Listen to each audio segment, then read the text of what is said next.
Again, Microsoft, not really the main focus, but there were a lot of tech names that reported last night, right? We got Dell, we got CrowdStrike, we got Workday, we got Autodesk, we got HPQ, we got I guess Umbrella is also. I don't know what those guys do, but yeah, no, a lot of tech names. So definitely going to be watching that. But eyes on the sector as well. MSFT here. Again, very strong day yesterday, but like Sean said, Amazon also had a pretty strong day yesterday. A few names as well.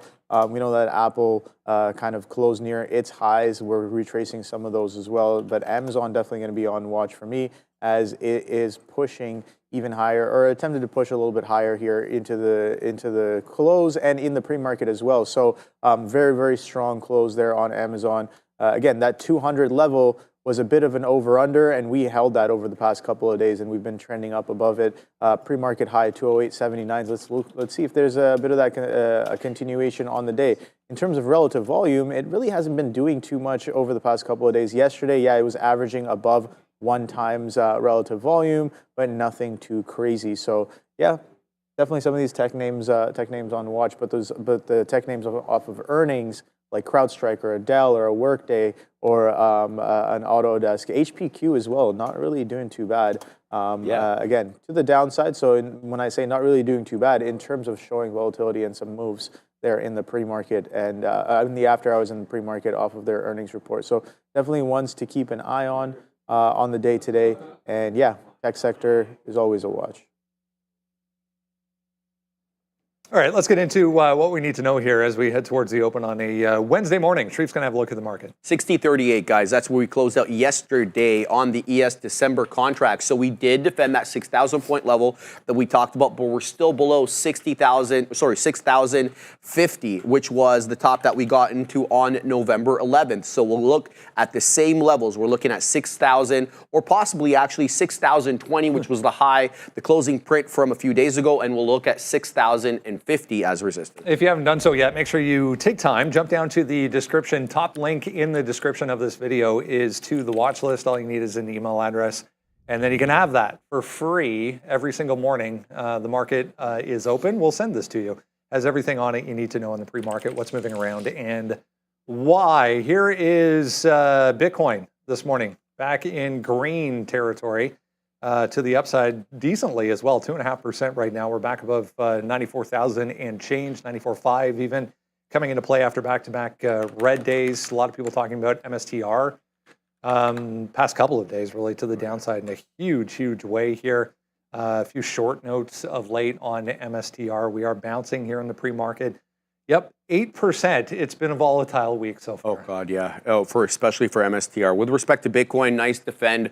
Currently defending that $90,000 level. We'll continue to watch that. I was reading an article this morning talking about the macroeconomic influences on Bitcoin. So it looks like the FOMC minutes that came out yesterday did hint a little bit at a pause possibly in December. That is not good for Bitcoin as it is benefiting from the decrease in interest rates. With respect to technical analysis, this article posits that there should be support levels at 89,900, and then if we continue to move down 75,000, the next support level there, Brendo. Yeah, Coinbase still holding up here nicely this morning as well, 3.2% right now in positive territory, still hanging on to $300.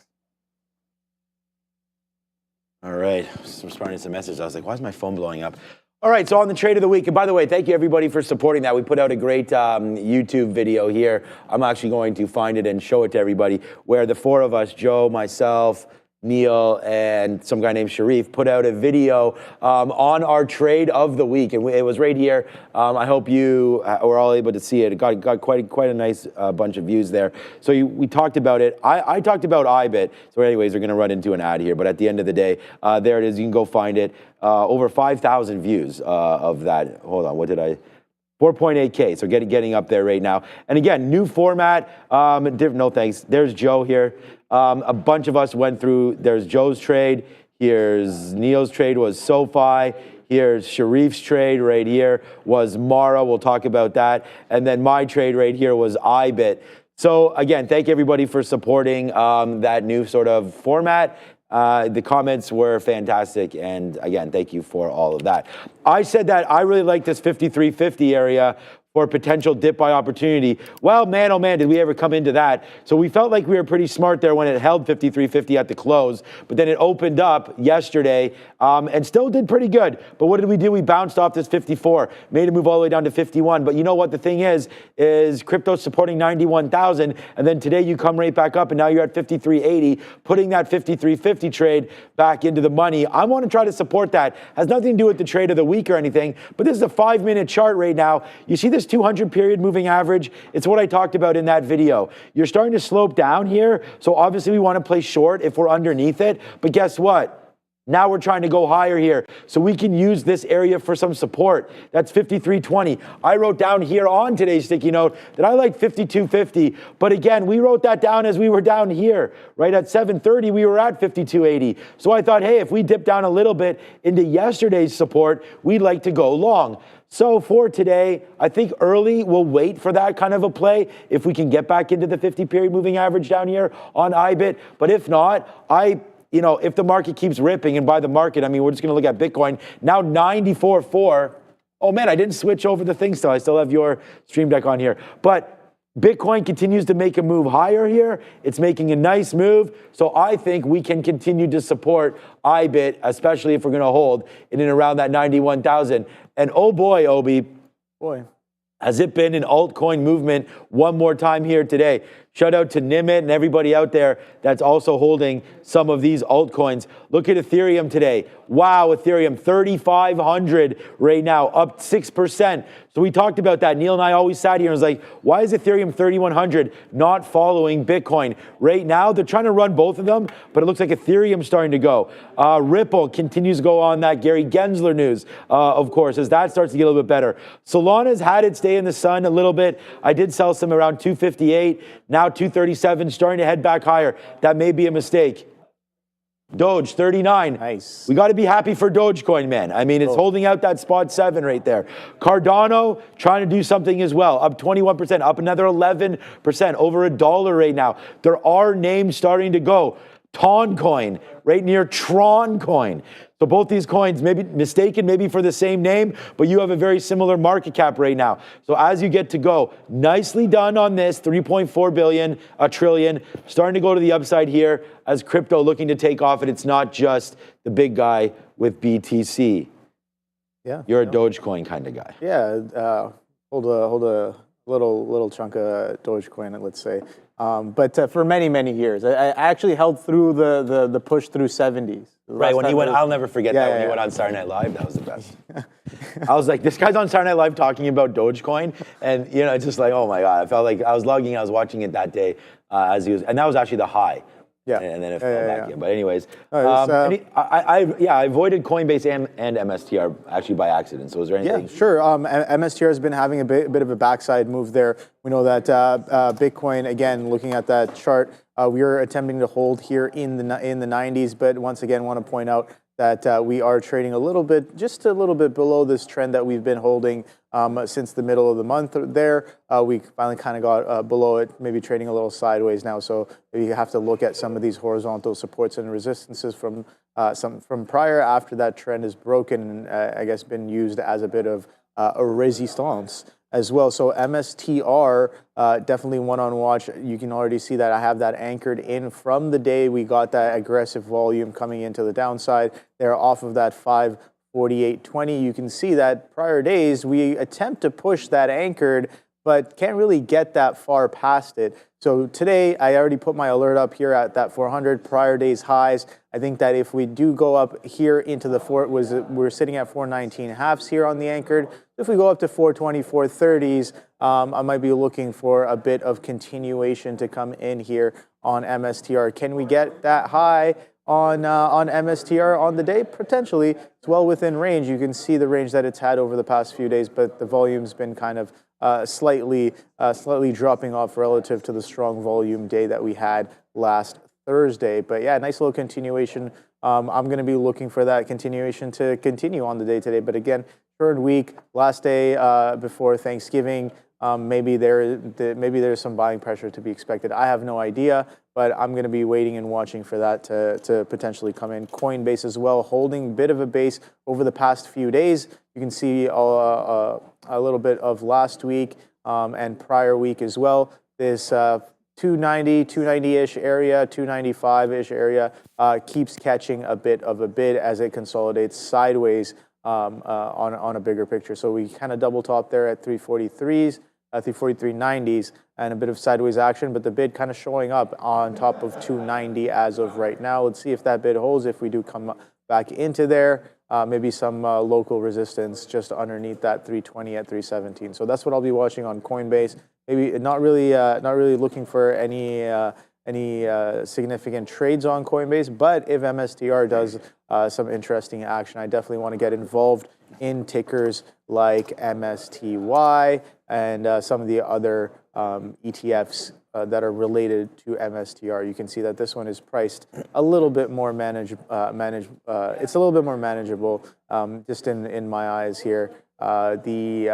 What is this? Title Trust 2 Yield Max MSTR Option Income Strategy ETF. Nice. Giving you the same price action. That's what I'm looking for. So in terms of crypto, that's what I'll be watching on the day today. Where's Tesla? Tesla's not even on there. Do we want to? All right. We'll have to be fast here because I didn't want to. I thought Tesla might be on that board, but it's not. We did get a super chat. I actually have to. I don't want to ignore this. So right here from Vassal. Thank you so much. Good morning, guys. Can you take a look at Tesla for me? So yeah, let's just do that real quickly. And again, thank you. I thought it might have been on the rundown and I did not want to ignore it. And I mentioned everybody that we would be here. So I wrote down here for Tesla today, if we go over to our sticky note here and we'll just go and we'll find it.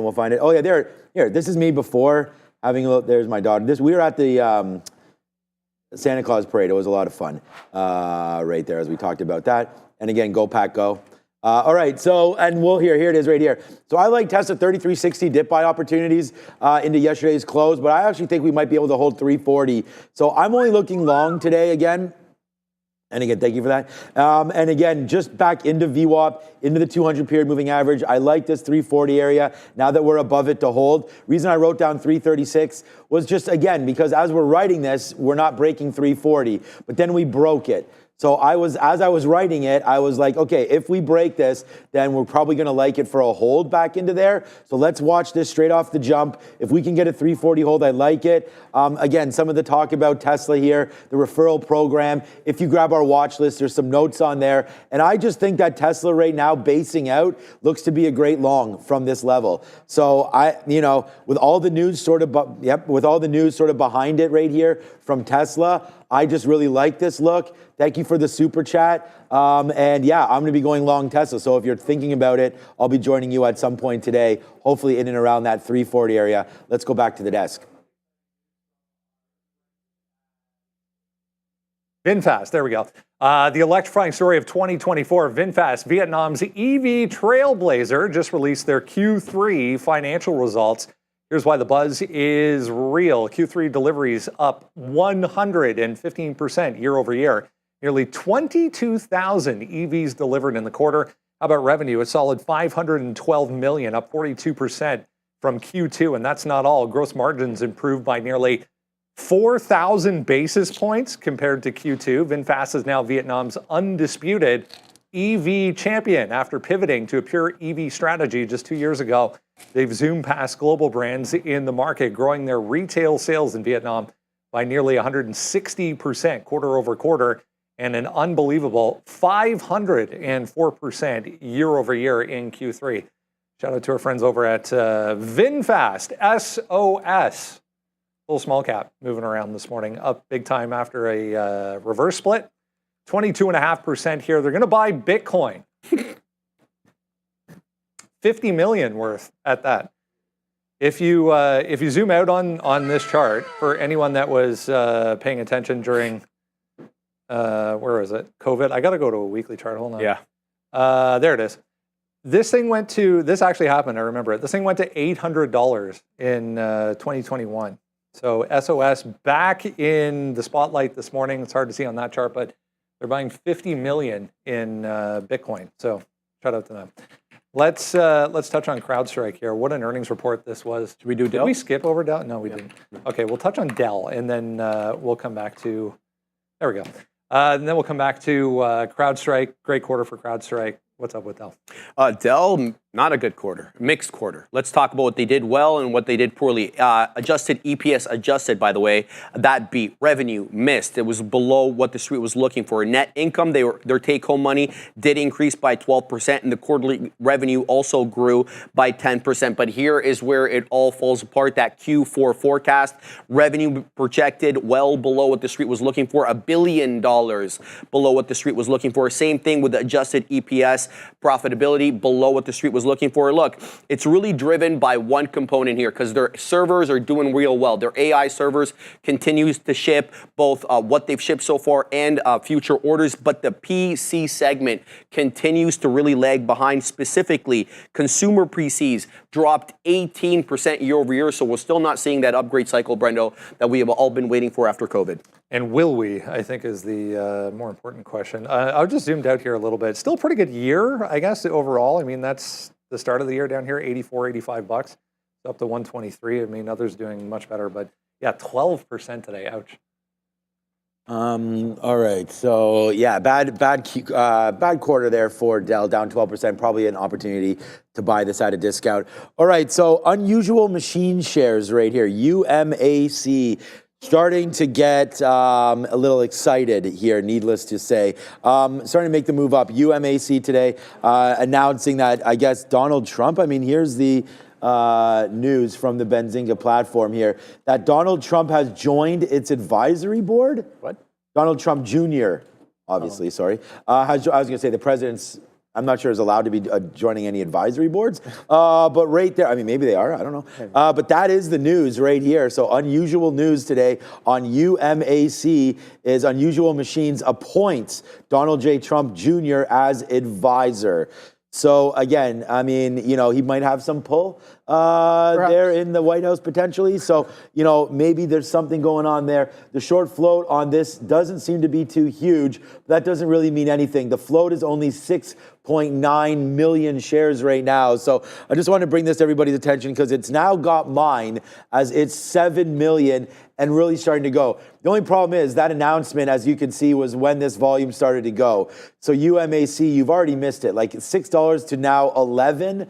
So you're already up, call it 90% or so from like that sort of a situation. I'm guessing that, you know, it moved up to that 9, came back, maybe it was a rumor, and then it was confirmed. So I'm just going to go with UMAC right now, really, really starting to go. As Brandon said, if you sort of zoom back out on some of these plays, you can see where they've come from here. But on UMAC, I go right over to our friends at eSignal, and just to have a quick look on a weekly chart. So here's all that we're showing right now, and we are breaking higher. So UMAC only goes back to 2024, and right now that past high was 450, spiking up to 7 yesterday, now breaking through today. I mean, no surprise, someone knew something right there as we start to ramp up on UMAC, but there it goes right now today. Huge move up. I guess it wasn't yesterday there. This was back in March, sorry, where we went a little bit higher there. That was a weekly chart I was looking at. But there it goes up through 11 and still going. So based on Dell there, I mean, oopsies, DELL. I, you know, like the stock, yes. I was actually looking at it the other way around. Was normally we look at day breaks as, wow, we're starting to break through 52-week highs and whatnot. But this name's actually going the other way, and you've landed right at the 200-period moving average. So for me, that's going to be a dance. That's going to be around 122.50 or so. So I want to see the reaction of this stock around 122.50. Now, the 200-period is just a line in the sand. So realistically, I don't think you drop any longs here until it breaks 120. That's a support level for Dell. I think that could come into play today, 120. So for me, maybe a small, you know, if you're planning on taking 100 shares of Dell, maybe you take 20 or 30 of them, so 20% or so at that 122 level, then wait to see if you get that 122 dip buy opportunity for Dell. So that would be that play. But again, it's extended, bigger move than expected, right? The market doesn't like it. So the 200 period could also come into play if we rip up. That's a short around 128.50. So I think we like Dell. Huge performer on the year, giving it an opportunity to cool down a little bit here. Could be a buy if it holds that 120. Yeah, I'm looking for some of those levels to come in here. Right off the bat, again, dropping that anchored onto the earnings reaction right here. We're coming down, like we said, over 10%, almost 12% there, or in and around that 12%. We're creating somewhat of a base here in the pre-market 122.95 pre-market lows. So just quickly taking a look back on a higher time frame, you can see some of these prior lows. So that prior low is at 122.6s. We're holding above that as of right now, and then a little bit lower. Yeah, that 120 kind of standing out as well. You can see that strong volume that did come in off of that 120 push there. But bigger picture, man, Dell's been trending up pretty much since we've broken the strong downtrend that we had earlier on in the year. I've been kind of watching it there. We hit a low of 86.50s, only to trickle all the way back up to an attempt at 150 over the past few days. But this earnings bringing us right back down into prior earnings anchored, which we have done pretty well holding, and that prior earnings anchored is sitting at 21.47 as of right now. So yeah, I'll be looking for a potential bid if it can come into some of those levels there. If not, that's perfectly fine as well. I'm gonna just with reference to today's anchored sitting at 129. I'll be looking for either a move down towards where potentially looking for support, and then maybe a move up towards where I'm potentially looking for some resistance as well. See if the selling is real and we take a little bit of a bid. The question is the same. If the selling is real, where will it catch here on Dell today? I was just reading about that UMAC is a drone company. Okay. Unusual machines. How about that? In the drone business. Here's CrowdStrike 360 holding right now as support, still downside, but what a move this has been. In the pre-market, down to 340 at the lows there, double tapped 340 and straight back to the upside this morning after their report. I mean, it's not that bad. It's still moving on the way up. I was watching this thing at 341, hovering at the lows yesterday at 8 p.m. once the aftermarket was closed. Let's talk about how they did. Revenue increased 29% year over year, above $1 billion. Berndo, as you mentioned, beating the street's estimates. Revenue for the updated annual forecast also boosted. Q4 expectations also boosted, but this is where it kind of got a little bit dicey. It was above expectations, but it was a little bit underwhelming because it wasn't much of a beat there. You got analysts like JP Morgan, they continue to anticipate growth and acceleration in CrowdStrike with increased demand for cybersecurity, Brendo. So I don't think we're really pulling back all that aggressively. This has been a storyline the entire year. It seems like we've been talking about this. So, I mean, if you zoom out on this chart, it's been a great year for CRWD as well. Right, so we sort of talked a little bit about CrowdStrike there. I said there's a possibility this thing even gets green before open. And guess what? I mean, it might have got green. I mean, what was that? 4 o'clock right there? 360. So we basically came right to zeros right there at 363. But we already sort of did our talk right when we went on the air here around 8:30 about CrowdStrike. I thought that this name had a chance to get to that green level, but not really in the pre-market, but there it goes. I thought maybe holding this area, 361, would have been something to look at. But seeing as now we've tested it and faded off, so look, I like the space. I did a little bit of a speech there about how I think security is going to continue to be important, especially with the new presidency, especially with all these deals going down and things like that. So we'll just wait to see about PanW, CrowdStrike, all the rest of them. I really like the stock here. Look at it hold this 50-period moving average right now. It's done a lot of volume for this name. Obviously, it's, average daily volume will be extended today due to its earnings play. But there goes CrowdStrike. Really beat up to the downside there yesterday. The algos got a hold of it, but you know what happened? It just came right back into this 340. It looks very, very similar to Palo Alto trying to break out. Here's where that sort of misstep there happened for CrowdStrike, where they pumped out the wrong release. And again, it was not a hack. It was a rollout that did not work. So it's like iOS 18 all of a sudden, like this big AI thing, and it like making Siri even worse. Like that's basically what happened right there. They got the fix in. It shut down a lot of businesses. I think there's some lawsuits that they've been trying to settle. I guess not that much has come from it there. Didn't hear much about it in the conference call. So right now we'll wait to see what happens with CrowdStrike. But for me, it's a buy. If you can get a low bid in and around 340, I think you take that. I really like the space. And for today, I don't like that it just failed up there going green. So I think that's just a breakout long now. So that exact high, let's just play whatever this high was. That's 363.50. So 363.60 is the high. $3 bounce up, I think we can get that. And then if you use this 50 period as your out, that's 359. So just being a risk manager, like I think we all have to be, obviously as day traders, is you take that break long there. I think you can hold it for much higher. I think if they like the stock, it will take out yesterday's high of 368. So that's $5 that way. And all you'd have to hold it is basically for another $3 or $4 or $5. So, you know, the risk to reward rate here is just a little better than 1-to-1, but I think that could be your first out right there at 368, and then we can really get going on CrowdStrike. Look, I think it could stay and go green today. I like it. It was a better quarter, but not a great guide. So I like CrowdStrike, Obi. Yeah, no, for sure. I think the bid is speaking for itself here in the pre-market, kind of taking back all that downfall from yesterday's report. Definitely going to be watching for that continuation, like we already said. That reaction high is sitting at 371. If we break past some of these pre-market highs as of right now, as well as Sean pointed out, we rejected off of prior day's close as of right now. If we can get past that 364, are we poised for that 371? And if we are, some of the weekly highs sitting here at 378. So let's see if this strength continues into the open. Again, decent report there, expanding relative volume as well, doing almost 20 times coming into the open here. Only about 3.5 minutes left to go. All right, some positive economic data out overnight over in China on the industrial side of things. So ADRs across the board looking really good so far. There's Alibaba. I mean, EV stocks specifically stronger than the rest, but even Alibaba up 2.25 here, back above $87. So worth keeping an eye on Chinese ADRs today. It's not always that we're talking about industrial profits falling 10%, yet the ADRs are moving. Well, why is that? Well, because they fell 27.1% last month, so a lot better this time around. 10% drop in industrial profits year over year for the month of October. With respect to how it was distributed, state-owned firms, 8.2% profit decline. Private enterprise faring a lot better, a 1.3% profit decline.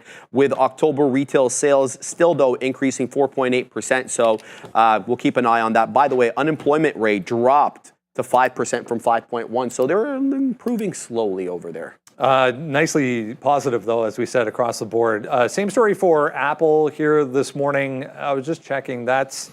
what is that, $4 away from all-time high, $4 and change away from all-time highs here on Apple. 0.6 to the downside right now, but nicely positive on the week anyways here, guys, as well. Yeah. It just refreshed. See? You just have there it is. You just have to open the app up. I just have to open the app up, okay. Yeah, that's right. There we go. Boom. Yeah, look, I love Apple. Obviously, we keep talking about it there. I think it just continues to go higher. Every time you sell Apple, you always regret doing that. And then every time you buy it, you wonder why you made that move as well. Thank you, Adair, for that nice little tea. Yeah, thank you. Oh, that's okay. It's all good. Thank you, Adair, for that. No, what I mean by that is like, you know, when you're buying it, it's probably because it's come back into a decent price. And sometimes it can move a little bit lower against you. But I think this is a buy and hold name. I mean, we'll talk about NVIDIA. I think NVIDIA's at some good buy levels right now as well. But I don't have Apple on my radar today, but maybe I should. The market's down. It's down the same as Apple. So if I'm going to trade something like that, it'll probably be the TQQs. I like Alibaba here. If this falls into 86, it's the 200 period. I want to buy some. I do have a bid down there. We only have less than or just about a minute left right now. We'll try to bring some energy back here today as the market. I think it'll be a good one. We're only down 0.27 right now. I turned this over to a bull. I thought we were getting a little bit bullish, but now we're starting to head a little southbound. I like Alibaba here.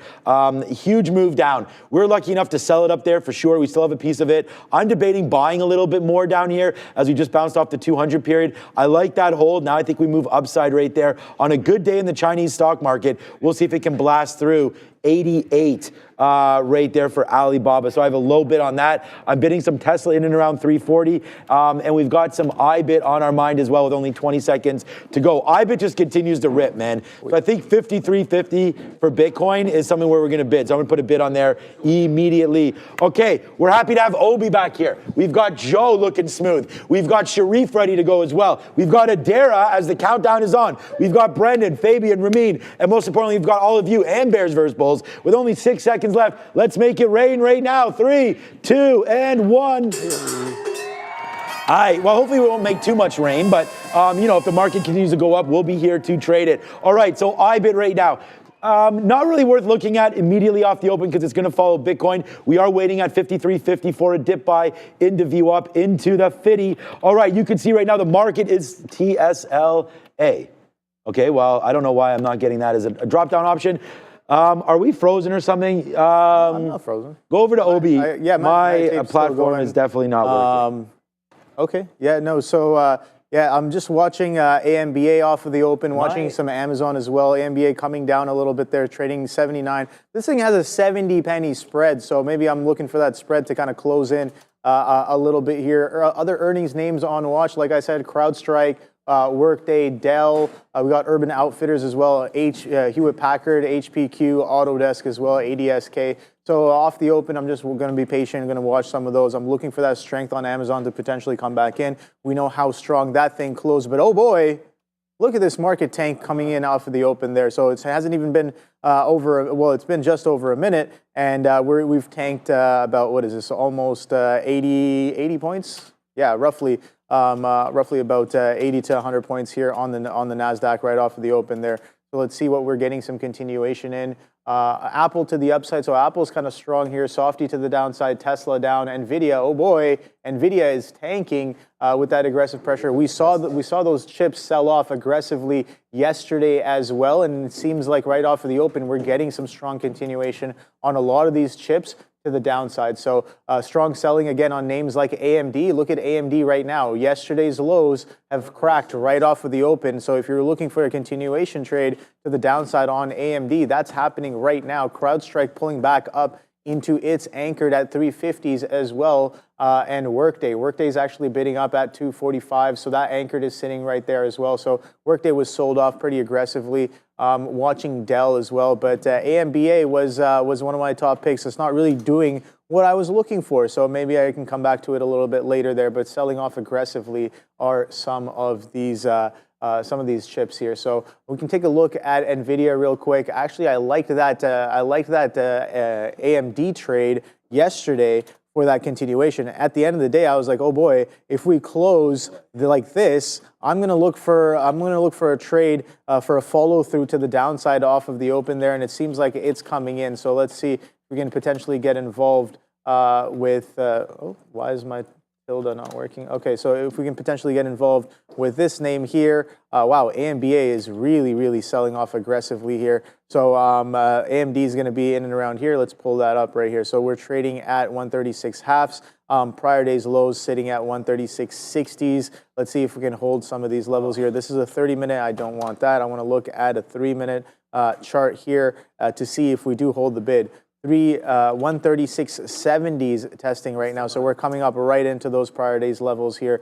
So I like that. I think I want to get a little bit involved here. Yeah, let's do that. Let's get a little bit involved here. I want to give it the proper risk, and then look for a potential continuation to the downside if we are going to reject that VWAP at the same time as well. And if not, that's perfectly fine. More than willing to get stopped out and then try again for that continuation move here on AMD. Again, we have the market tailwind as well. TSM, you said your level 2s are... Yeah, no, I'm... yeah, I don't, can you load up stocks? I'm trying to... I can pull up stocks. So I don't know. Give me a second. I'm going to go see if I'm logged in over there or something. Okay. Anyways, I'm long Tesla right now. Oh, there we go. Okay, yeah. Sorry, I'm long. So here, we can talk about Tesla because I'm actually in that right now. So I'm long Tesla right here, but my whole platform is just having a little bit of a hiccup. So it does go down to 339. I liked into 340. So we bought that 341 off VWAP. We bought some 340s right there. So we are long Tesla. It's a nice move. I mean, it's definitely starting to go here right now, but I'm going to I'll take a piece out at 341. Bang, there it is. It's your first banger of the day right there. It is Obi. Guess what? Almost a Dollar Club winner right there. And we don't even have proper trading going on right now. So I'm just going to run over to the other screen, and I'll be right back. Yeah, no worries. I got you. So that continuation potentially happening right now. We're still coasting 136 half, so nothing too crazy. Again, looking for that continuation past yesterday's levels here. That consolidation was aggressive, man. We sold off aggressively off of the open on AMD, and I was actually looking for a reversion. You can see on when the trend does break, does it revert at all? Absolutely not. It just goes sideways. Sideways action happening for over 4 hours into the close on AMD. So that's pretty weak there. If we kind of use that support as a resistance is what I'm looking for. Yeah, let's look for the I realize that I am a complete moron. So hey, what's going on, everybody? What happened? Palantir moved to the NASDAQ. Yeah. So I'm here like typing in because I'm like, I want to get long Palantir. Okay. I'm like, Palantir.New York, Palantir.New York. I don't have New York entitlements. But yeah, it's PLTR.NQ. Because I go over there and I'm like, Joe, call up Palantir immediately. Like, I don't know why I didn't say that to you in the first place, but it seems like we are fine. I did have to log out and back in anyways, but that seems to have been the problem initially on the Palantir quote. So we are fine. So everybody that's here at Real Trading, my bad on that one right there. Because I really liked Palantir off the jump, man. I mean, we talked about it. It is a big name here on our watch list, on this, on the sticky note today. I liked it taking out that pre-market high. I mean, we wrote down right here, Palantir, obviously dip buys into 65.50, so that almost came in there, went down to 66. But then I liked that break higher into 67.40. So let's wait to see now on this pullback into VWAP if we may be able to hold this. So here it comes back in. So we just take down VWAP. So ultimately, the best trade for me on stock that we like are these 200 period give ups right now. So let's wait to see if it does come back in. Now, we did get a piece out there. So now we'll slap a little bit of a flush here because Tesla is getting back into that level of a little bit of concern. So we'll take a 338 fill right here as it was the bottom last time. So we just grabbed a fill right there, 338.90, a little just bid enter action right there. We are trying to wait to see if Tesla wants to make that move back into 336. That's the initial level that we wrote down. So let's see if we can stay strong on that. But the problem here, Obi, is blood's in the streets right here as this continues to make a move down. So it'll be hard to hold on to some of these longs if the market is exactly doing this. So for right now, we're into Tesla. We're only out of the trade right now, 60 cents. But we're gonna have to give it a little bit of room here. Tesla, where we're long at 339.60s. Yeah, so AMD kind of did do a bit of a pop. That was hilarious. Pop and drop there. Yeah, no, this happened yesterday as well with Neil, and I was like, yeah, no, it's on the Nasdaq now. Good call, man. Good call. I'm so down. Yeah, no, okay. Oh boy, here we go. So I did get stopped out on that pop, and I was like, oh boy, if you're not gonna do that, if you're not gonna continue, I want to get right back in. I liked the price that I had before. I tried to get a little bit of a better price there in the 70s. I'm still sitting there on the 70s. Never really got me, and I was like, all right, well, if I'm not going to get taken passively, I'm going to remove some liquidity off the bid there, and yeah, 136.50s as of right now. Let's see if we can get that continuation to the downside. We're definitely having some market tailwind as well. What's up, Adara? Let's take a look here at VCIG. This is VCI Global. This one is a small cap here. We have a market cap about $8.7 million with a float of 1.07 million shares. So really small float to be aware of here. VCI Global basically announcing they've received a conditional letter of award valued at roughly $24 million from this company called Hexatop Group, basically for its proposed data center project. So potential data center project valued at roughly $24 million for VCIG, guys. Okay. So, all right, let's just regroup a little bit here. All right, so right now, there it is. We do get that little dip down in Palantir. So now we're trying to protect that 66 area. We said 65.50, but you know what? With this kind of a move down, we just touched all-time highs again. Like, congratulations, by the way, anybody that's long Palantir. I mean, we've talked about this name over and over again. This continues to be quite the darling of the year so far, being added to the S&P, NASDAQ 100 now, switched over to that symbol. But the thing about it is, you're going to have to watch out for this stock now because it had a monster run up, and unfortunately our charts won't do this. I need to speak to someone about that because now we can't even look at Palantir charts. But at the same time, this holding 66 needs to happen for me. If it doesn't, we're going to get out. The market is pretty much in a free fall right now. We've sat here and held longs before, and it's like, okay, at some point we got to get out. So here it comes right in. There it is, man. We have to slap a fail on that one. We were long at 66.35 there, so that's we basically get 66 with no slippage. So right there, that's a 40-cent hit to start the day on Palantir. Not really anything too dramatic there, but this market is coming in, boys and girls. There goes Tesla right now, coming into the levels that we liked. We liked 336.50, so we actually have a decent amount of, not a decent amount of shares, a decent price, 339.25. It's not the best price out there, but we're getting closer and closer to our 336.50 area. So that's kind of the level that we need to see hold. And I'd hate to get flushed out of this one at the ultimate bottom as well. But if you're not going to hold in and around here, then yeah, we have to flush ourselves out. That very bottom is 335.70. Let's just see if it holds to yesterday's bottom today. So I like this trade, but it seems like it wants to go against us a little bit here. 337.50 might have just been the bottom. Let's hold out for this one. Palantir, I still want to get back into it, man. We wrote down 65.50 for a reason, but at the same time, that's pretty dramatic. We've seen this happen on Palantir. I looked over here, it was up 2%. Okay, now you're flat on PLTR. There's 65.75 into 66.50. Do we want to try it again? Maybe. So it just came into this level. Wow, that would have been great. 65.80? Maybe that's worth a hold right there. We're still on Tesla and still waiting out for it. So let's wait to see if this one can get going as well. Someone just slammed the bid, sorry, on AMD. I was just like, we were trading in the 60s, 70s. I'm like, all right, are we going to actually bid back up? And an order comes in and just slams the bid all the way down to 30s. So about a 30, 40 penny wipe down there on AMD, but still got absorbed. The volume got absorbed. You look at the volume candle, again, I have it here on a 30-second chart as well on the side. And yeah, some strongest 30-second volume bar on the day with that swipe down. And I guess that that order got absorbed as we're not really trading any lower right now. Market's taking a bit of a bounce here off of some lows in the 860s there, 850s. And look at the ES as well. So strong wicking action on the ES. So catching a bit of a bid. Oh boy, there comes AMD. So yeah, that strong wipe was absorbed. You have to kind of respect that a little bit here. But you know what? I got my stop in. I've accepted the risk on this trade. Let's see if it kind of works out. We're still trading, I guess,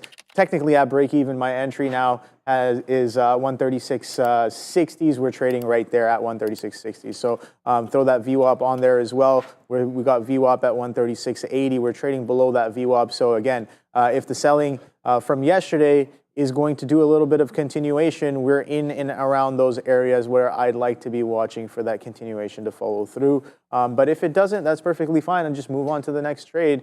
AMBA, not really doing too much. Traded about 1.16 million shares on the day today. The spread is much, much healthier now. Before it was about a point, maybe sometimes even over a point of spread. But as of right now, we got about 20, 30 points of spread on AMBA. So I don't really mind that as much. 75s are the lows right here. So if I'm getting in here and I want to risk to there, oh boy, look at that. Wow, we just ripped up another point there on AMBA. So I gotta be patient. I gotta continue to watch this price action and maybe find an opportunity later on in the day. What's up, Adara? Be aware of SOS right now. This company is called SOS, and its ticker is also SOS. There's not a ton of volume on this, around 400,000 shares right now, but it's worth noting they're currently halted to the upside, up about 55%. And the catalyst for this is they announced plans to basically purchase up to $50 million worth of Bitcoin as a part of strengthening their global crypto investment strategy. So SOS and watch with the crypto-related headline as we have Bitcoin pretty strong today, guys. Okay, yeah, so far so good over here on this side as we get ready to rock and roll one more time, because if you can see right now, oops, I gotta log out of this. This is the wrong thing. Right now, I'm just getting sort of settled here. Right now. Okay, we have a good trade happening. Unfortunately, I'll have to reload that after. We have a decent trade happening right now with Tesla. So we do get that bottom take there on Tesla. So right now we are 60 cents in the. So hopefully we can provide some decent trade opportunities. You guys were all like, yay, Sean is back. But it's only important if we can get some decent trade ideas through. And I think that that's really, all right. Can we take 340? I mean, right now, we're now $1 in the money on this Tesla reload. It's a bigger position for us because, again, we talked about where we wanted to put our money, and we wanted to put it down at 336.50. What was the low of the day here today? 336.56. I mean, I wish I could do these sticky notes when I'm off for you. $336.50 long for Tesla. So right there, we missed the bottom. I'm sorry about that, Sharif. We missed the bottom by 6 cents on a $400 name. All right, here we go. It's now $1.27 in the money and starting to go right now. So man, it's good to be back. It's good to have everybody here watching us trade. That's the best part about all of this right now. SOS circuit breakered right there. I guess that's on the Amex. I don't know. It's not loading up for me because I've already had issues with these quotes. SOS. We'll find that in a minute. But UMAC right now, that is an Amex name, and that was at VWAP as well. That name hovering around there. Oh boy, $1.50 now in the money on this Tesla trade as it continues to go a little bit higher. See if we can take down 340. I like it. I like it a lot. What's up, Derek? We just got Chicago PMI coming through here. So this actually came in a little bit lower than expected, 40.2 versus forecast here of 44. And the previous print there of 41.6. So again, a lower than expected Chicago PMI print. We have the Qs kind of chopping around near day's lows as of right now. This is the 3-minute chart for the QQQ. So again, that is the Chicago PMI. The bigger numbers are going to come through at 10 a.m. when we get our PCE data. This is due to the fact that we have the shortened week. So now we're getting PCE at 10 a.m. and core PCE along with consumer spending and personal income. Make sure to like and subscribe and also be aware. For one, SOS is actually an NY name, just to something worth noting there. And then also Sava we have pushing to the upside, guys. All right, some Cassava Sciences, baby. All right, Obi, I only have Tesla on board right now. The thing is, we did have PLTR. PLTR was a hit for us. That is completely fine. But at the same time, we're up 5x right now. What we lost on Palantir is what we're up on Tesla. And I'm, again, like, it's just about talking to you guys about risk, about trades, about things falling into levels that we liked, and then about putting the damn trade on. And I mean, I think that that's, again, one of the most important things that we could do here as a group is just sort of understand, like, you know, that we're risk managers first and foremost. But right there, oh boy, Obi, we are having it again right now. This is why I said, someone in the chat goes, oh, Sean must have made a lot of money. That's why he took the last couple of days off. Opposite mentality over here. We've got that Mamba mentality. Like, when we start hitting threes, we take more threes. You know, when we start getting blocked, we just go back at that defender and say, come at us again. You know, this is what we're doing. We're not taking time off. We'll take time off because it's forced, you know, mental health, things like that. You know what I'm saying, Obi? Yeah, you got to do that. You know, but at the end of the day, you know, we're coming back every single day and trying to do even better than we did the day before. So I do think it is important to take time off. There is no doubt about that, and I would never. And I'm actually looking forward to tomorrow. The wife and I, we've got a nice little brunch planned, a little breakfast situation, able to, I mean, the best thing about taking yesterday, some of these days anyways, is just to be able to walk to school, drop the kids off and get the heck out of there, you know, take the dog for a couple walks throughout the day, watch the markets and I hopped in and out of the chat a little bit there, but I was trying to, you know, give you guys are doing your thing here. So yeah, great shows the last couple days. We'll look to have a better one even this afternoon with Sharif and Joe, as every day is a better day around here. Every day we're getting better. So shout out to everybody there as well, who continues to watch us. So there it goes. And again, just as we talk about it, right? We'll hit the celebration when Tesla's working well. There it goes. Look at that bounce off of there, off of that 200 period moving average. And again, like, I'm getting out, right? We're ringing the register. There's VWAP, there's the 200 period. Now we still have about half on. So it's not like, you know, the greatest trade of all time here or anything like that. So let's wait to see if Tesla can come back in and get us a little bit more long. The market's trying to blast. We know that if the market does go up, we're trading the right stock here, I feel like. You know, Tesla just moved up quite dramatically, like 336.50. That's the long, well, we have 337s, but we're waiting for 336.50. Nice move up. We resisted VWAP a little bit, and we for sure turned around at that 340 marker. So sometimes psychological marks will hit, man. And right there, I feel like that just happened there at 340. I'm going to put another offer at 330. Actually, they're all the same, 339.40 there. My best out is 340.30. If we can get something else out around 340, let's do that. All right, so 10% coming out here at 339.80 if it gets back up to the upside. Sorry, 10% of our original position, 20% of what we have left. Trying to get that out if we get back up here, and here it comes right now. Yeah, I'm seeing that Bitcoin Palantir, catching a bit of a bid as well. Bitcoin's kind of back up at 94s, 95s we're trading at. So we did hit a high of 94.88s, 94.8s here off of the open. Apple with a strong top wick coming in off of the open as well. Alphabet though, you look at that first 15-minute candle. Oh boy, that's a strong bottom wick on the first 15-minute candle. I was actually looking for continuation on Amazon, and Amazon not really doing too much here. Cassava right there on the first day when it came out, we noticed that $4 was churning a significant amount of volume, both on I guess lit size and reserves coming into the market in and around that $4 mark, and that $4 has been interesting. We get a wipe up off of the open there, and we're kind of holding in and around that $4 mark once again here on Cassava Sciences. So got to keep that one on watch. Nvidia taking another leg to the downside here. 134 is coming in, but again, that first 15-minute candle, guys, is pretty strong on a few of these names. This is Google right here. So that 15-minute candle yesterday, we had a strong bid all the way from 167 halves all the way up to 169 80s. We come back into 168s off the open, and look at this aggressive bid that comes right back in. So maybe kind of showing us that yesterday's bid may or may not still be there a little bit here. But yeah, let's see if the market pulls back a little bit. AMD is definitely taking a little bit of a wash in and around this 136 halves. What's going on, Indira? Keep an eye on Lexin FinTech here, LX. This company is a Chinese ADR, so it could be running here with some Chinese ADR strength. We know the Chinese names were pretty strong last night and this morning, but also LX is actually also a day two earnings play. They released their earnings after the close on Monday. This company is about a $613 million market cap, float of 128 million shares, so pretty sizable float. It's definitely near day's highs here, so just be aware of LX, guys. You, Adara. We have a super chat from Hey Davis there. He says he wants to thank Adara for her accurate news reporting on digging up the truth on the fly. Well, that's a great job, Adara. We're trying to do that about the Walmart CEO. So thanks, Adara, for that one. Yeah, rumors the other day. Adara debunked some inaccurate reporting by Reuters.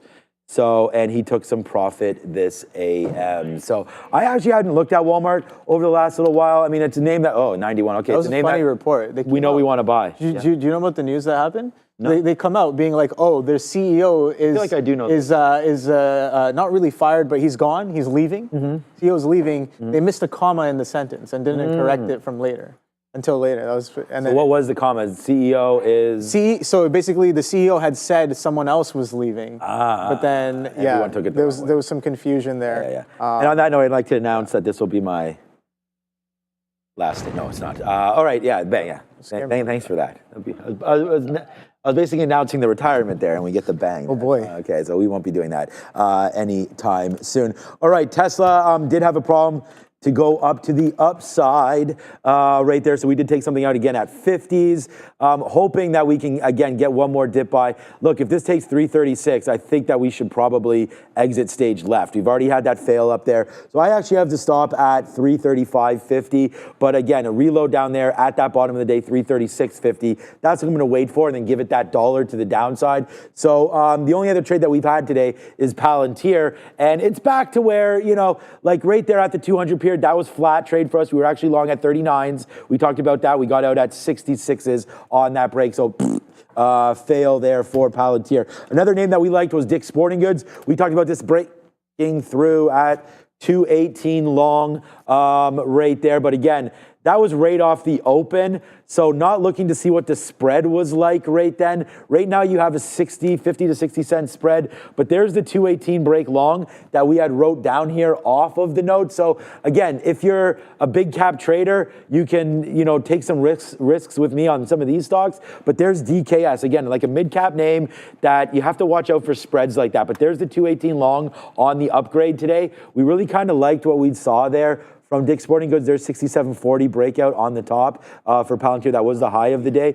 But there it was right there, the upgrade on DKS, plus the quarter, plus retail being hot. I actually did really like that name. You're getting a little bit of a pullback now. I prefer the break higher on Dick's Sporting Goods. And again, we talked about this yesterday, trying to get above right here. So that's why we liked it. It was a great call. It went 218 up to 225. So, the next couple days, let's start to look. I mean, We're not here the next couple days, but after that, let's start to look a little bit more for these kind of breakouts, as we'll just sit here right now and sort of twist our thumbs about Tesla. The other name, was Baba. I know that you're still in AMD, so that's good. You talked about some of the sellers there at VWAP. So Alibaba, again, we wrote down 86 long. It only came down to 86.50. We should have obviously followed the 200 period moving average.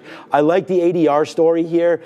Again, today, FXI, KWeb, some of these names starting to go higher. But the thing is, look at the relationship here. Baba higher, Dow, NASDAQ, S&P 500, all heading lower. But it's really the NASDAQ that's getting beat up. The ES is basically flat there on the day. NASDAQ throwing up all over itself right now. So we'll have to look for, some names maybe like an Apple. So that's still 334. So let's find where the weak names are here. UMAC apparently halted again, and you would be correct on UMAC halting again. So shout out to all of the traders that are out there. Look at that VWAP hold. If you've learned nothing from us, sorry about that. But if you've learned something, it would be that at least looking for stocks and opportunities in and around volume weighted average price. It gave it to you on this UMAC, still trying to go upside. Man, for somebody that has a little bit of a sore throat here, I seem to not be able to stop talking. So I'm gonna throw it back over to you there. But Tesla's coming down right now, still in the money. Again, even when I try to stop, I can't. Still in the money a little bit right there. We'll see if 339 is a level for us to get out. Let's ring the register a little bit more here, as the market is not giving us too much to celebrate. Nothing too crazy just yet, but a strong move to the downside here on the Nasdaq. And yes, the chips are doing a little bit of a follow through. I heard somebody, or I saw someone in the chat basically saying they don't understand this move on NVIDIA. Well, NVIDIA is about to break day low. That first 15-minute candle, strong wick. We only have 3.5 minutes left for this candle to print, and we're coming right back into some of those lows testing there. We can see that we had a bit of a downtrend here. In bigger picture, we failed to follow through those all-time highs at that 150 mark, and we've been trending down since. And coming into the end of the shortened week here, we're doing some more fresh lows with the market tailwind coming in as well. So yeah, you don't necessarily have to understand the move. You just have to trade the move. And yeah, that's the thing. Like I really kind of gave up understanding, or trying to figure out why things are doing what they are, and more kind of trying to just participate in what I'm seeing. And that's I guess it gives you a cleaner perspective there, less confusion when you're just like, okay, well, I don't really care about the why as much. What is the price action telling me? What is the chart telling me? And can I make effective decisions off of that on the day? But yeah, I know a lot of these chips to the downside here, but there is one that looks a little bit different here. So SMCI, we know that one's been kind of hot over the past few days, past few weeks as well, catching a bit of a bid coming in off of the open, held that 35 area with a high of 37.13 on the day right now, trading at 36s and some change. The market's attempting to break some further lows there. We're trading below that 21,000 from the pre-market, and now below 20,900 in the pre-market, or in the open session as well. So yesterday we were pretty muted. We had a little bit of volatility, chopped to the upside, chopped to the downside, but we pretty much closed flat on, well, relatively flat, bit of an inside day as of yesterday on the futures. ES was a little bit more trending than the Nasdaq. That was definitely something that I noticed at the end of the day. Yeah, Oscarito saying, nice one. We don't get paid to think, we get paid when we do. Yeah, exactly. Can you react to some of the moves? Like, for example, you can anticipate, you can build into a position, or you can react to what you're seeing as well. So there's kind of different ways to take it. Sorry, what was that? I see that you're chopping up that Palantir. Joe was talking about IBIT there, and I was like, God damn it, I tried to grab it. What's IBIT? We're $2 in the money on Tesla right now, by the way. Let's go Tesla. I don't know. Catching a bit or what? I hope there was some club memberships yesterday and the other couple days there. Because even though I'm not here, the club is still open. You know, you guys can hit the dollar club. It was Monday. Neil took Tesla 245s to 255s. That was boom. That's I'm not was 10 times, but that's obviously a good trade there. All right, look what's happening right now on Palantir. So here goes Palantir, man. Huge move right now. We're right back into it. Thank you to everybody there in the chat. We are now positive on Palantir. Okay, I read our research note today. I didn't see any numbers on there for 10 o'clock, but I guess there are. So let's go back over to Adara as we're cleaning up Palantir right now, back through 67, long at 65, $2 in the money on Tesla. What's up, Adara? Here, because we actually do have a lot of numbers. PCE, at least for the monthly basis, is actually coming out right now. So we're going to be getting PCE and core PCE, as well as personal income, personal spending, and pending home sales. So, of course, the key numbers here are going to be those PCE prints. For core PCE month over month, we're looking for 0.3%, which would be in line with the previous print. Then for year over year on a core basis, let me find this here. Just getting these numbers out now. So it looks like we do have pending home sales 2% here. So that is above the consensus of negative 2% and the forecast of negative 4.1%. We're just getting the PCE now. So PCE year over year, 2.3% versus 2.3% expected. So year over year PCE is in line. Month over month PCE also in line, 0.2% versus 0.2% expected. Core PCE year over year, 2.8% versus 2.8% expected. And core PCE month over month, 0.3% versus 0.3% expected. So to be clear, all four of the PCE prints are exactly in line with expectations. We also had consumer spending 0.4% versus 0.4% expected. And then personal income, which actually came in higher than expected, 0.6% versus 0.3% expected. Real personal consumption month over month came in 0.1% versus 0.2% expected, so slightly lower than estimates. Again, though, the main numbers we were looking for here, the PCE prints, all came in line with expectations. And we have the QQQs continuing to grind to the downside here. We'll have temporary pieces of relief. This is on the 3-minute chart, and then we'll continue to push lower. We have China on watch to the upside. Some rumors here that there's going to be some more stimulus talks. We also had some strength in a lot of these crypto-related names as Bitcoin tries maybe once again for a new all-time high. It still has not broken that 100,000 barrier as of yet. But we also have earnings on watch here in our shortened week. CrowdStrike down about 4.5%. Tried to push back, but then sold off here with the open with the rest of the market. They beat on EPS and sales, but they had slightly, I guess, more middling Q4 revenue guidance. So I guess market participants not a huge fan of that. Then we had Dell, which is trying to recover as of right now, but still down about 10% here. They beat on EPS, but missed on sales for Q3. So earnings and economic data still pretty key here during this holiday shortened week. Back to you guys.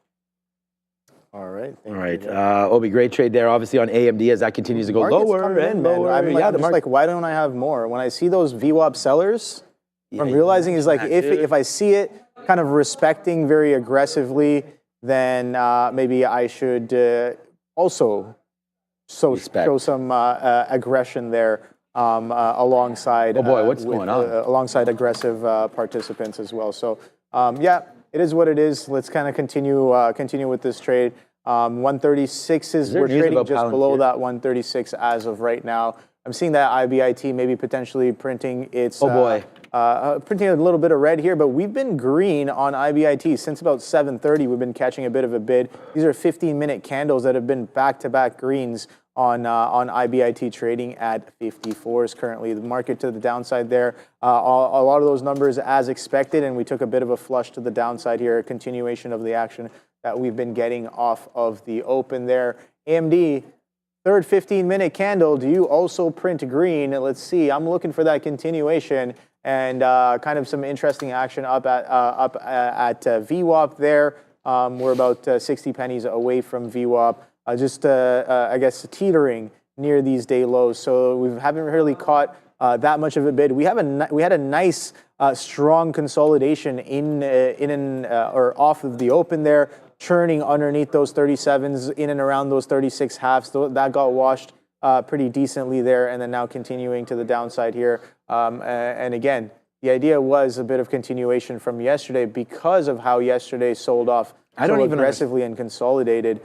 Pretty much with a low of 136. What is that? 136.62. Oh boy. All right. So I guess I'm sitting right at prior day's lows there on AMD. But you can see that VWAP act as a bit of resistance, and as well as pre-market lows right here. Pre-market low that cracked through 137. That's kind of where I was like, all right, well, that was probably the best price to get on the ticker. You're about a point. You're about a point in the money there if you got the 137 pre-market low break after we kind of licked pre-market highs and failed to follow through, back through that open, and then flushing down, and then now you have VWAP kind of holding as a bit of resistance. I like that. Let's see if we can trend a little bit lower here. Market tailwind definitely on our side. Bigger picture definitely on our side. Bit of a trend continuation from yesterday. Aggressive selling here. Not really doing that much relative volume, but 1.5, 1.4 on a large cap like AMD. Pretty decent, I would say.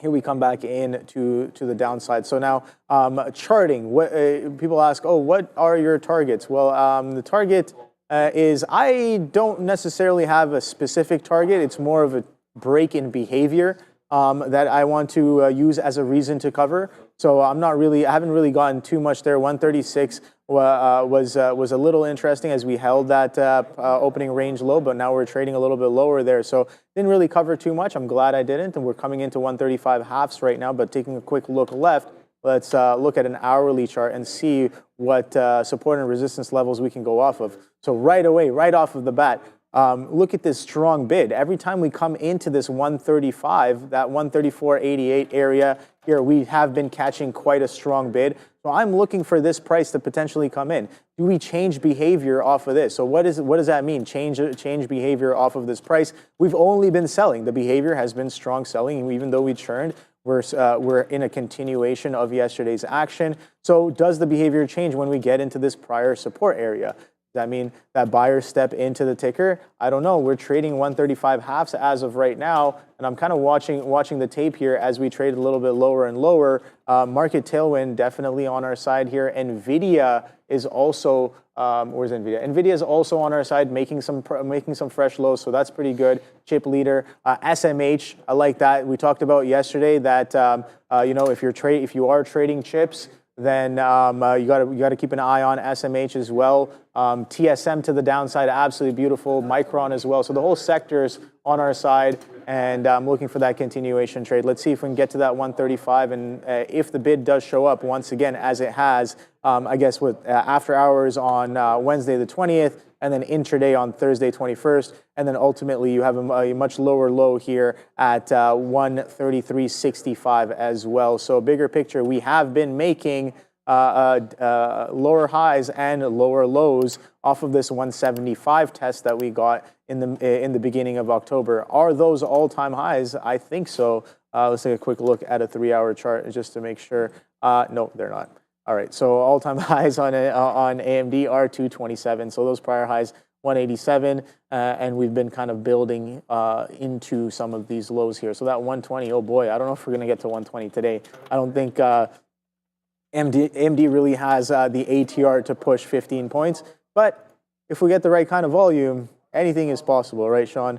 So I'm going to be looking for that 135 to potentially come in as we coast at that 135 halves.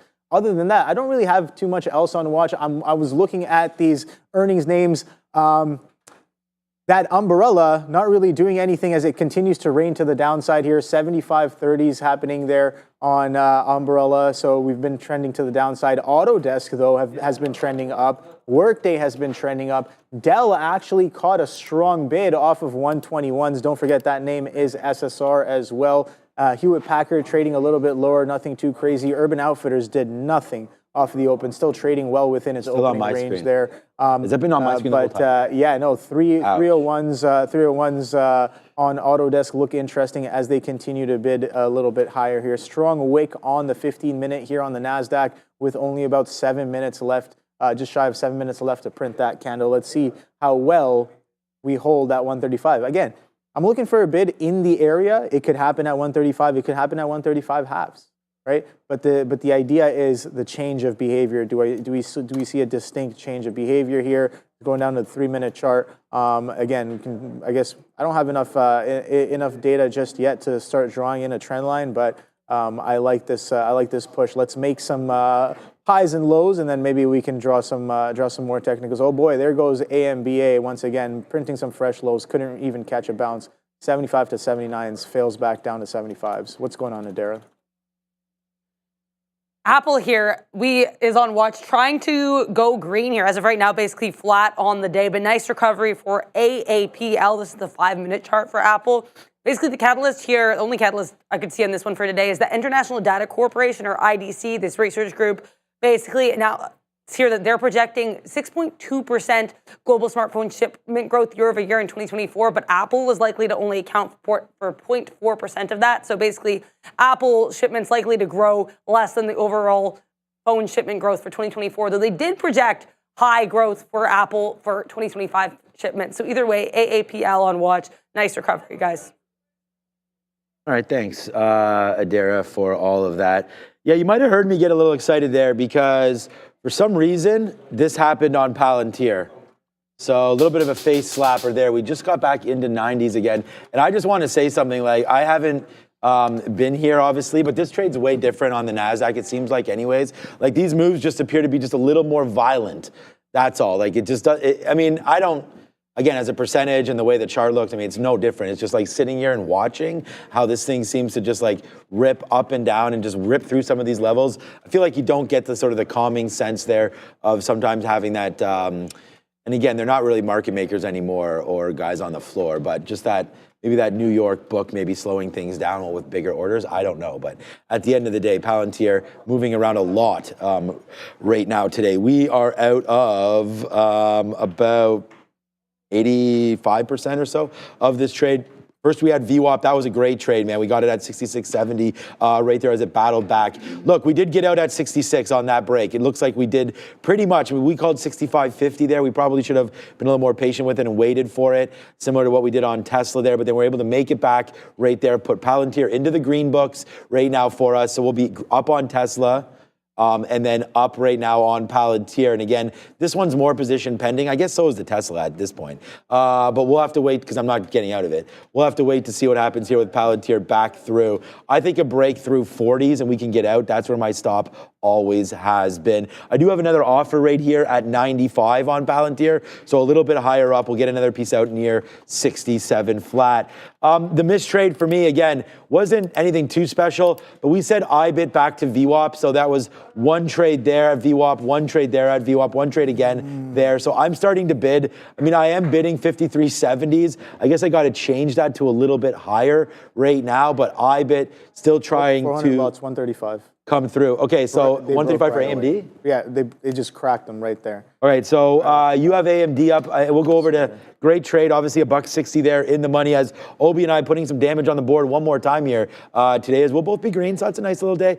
All right, so 134, there's 130. Oh, you said 135. Obviously, I know you meant AMD, but I didn't realize how close these stocks were now in price. Oh, yeah. As NVIDIA, yeah. Not in market cap, though. Oh. Nowhere close. No, and nor will they ever be. We're breaking some key levels. Yeah, but there goes NVIDIA to the downside there. So why don't you talk a little bit about your AMD. Our Tesla, by the way, just to let everybody know, we only have about a quarter left of this trade, which is probably too much, honestly. We got a whole bunch out here at 340, as Obi was talking, man. These are the minute charts. You can see my positions updating there at the bottom. We actually talked about Palantir as well. So only 2 trades for me today. This dip buy, positive name. But here it comes. Okay, so now we're coming in. We got to get some more long down here on Tesla, guys. That was a decent move. We're bidding 336.55. I have no idea where that went to there, but 336.55 is what we're bidding. I think it pretty much stopped on us. So let's buy some 90s. Well, there we go. Now we got some 70s. We're going to get some 55s in here right now. This trade could turn sour on us, man. If we take out 335 and change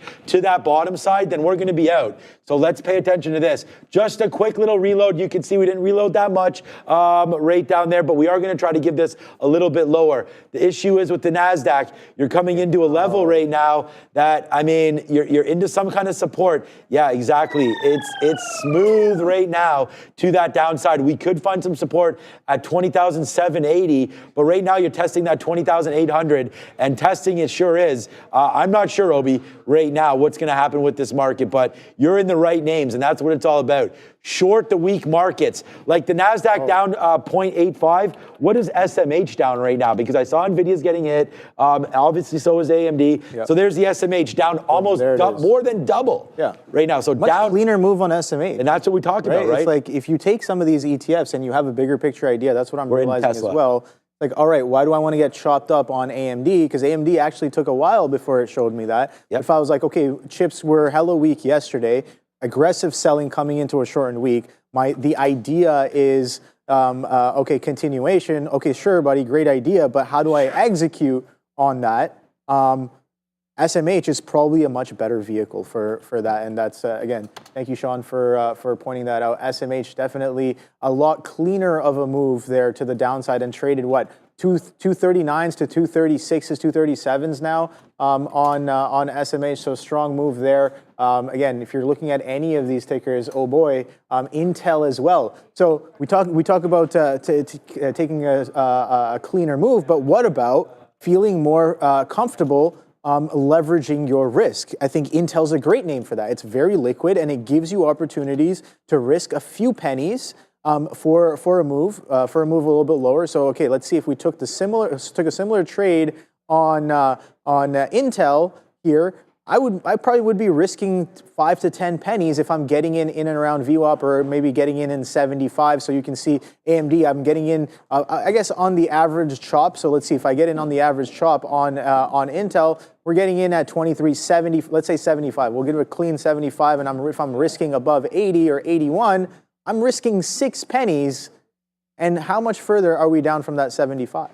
So right now, we're about 24 pennies down. So you're risking 6 pennies to get 24. Whoa, there it is. On that. There it is, man. We're coming in hot to the downside. So maybe some profit taking before the long weekend there potentially. I have no idea, but this is the area, like I said before, that I'm looking for potential change in behavior, maybe potentially a bid to catch. 135 has been a level of interest here. We're also coming into 20,800 here, as we actually know we're cracking a little bit lower. So it's not a clean reject just yet, but let's see what this 20,800 does. We're down over 100 points now. We opened up in and around that 20,960s on the day.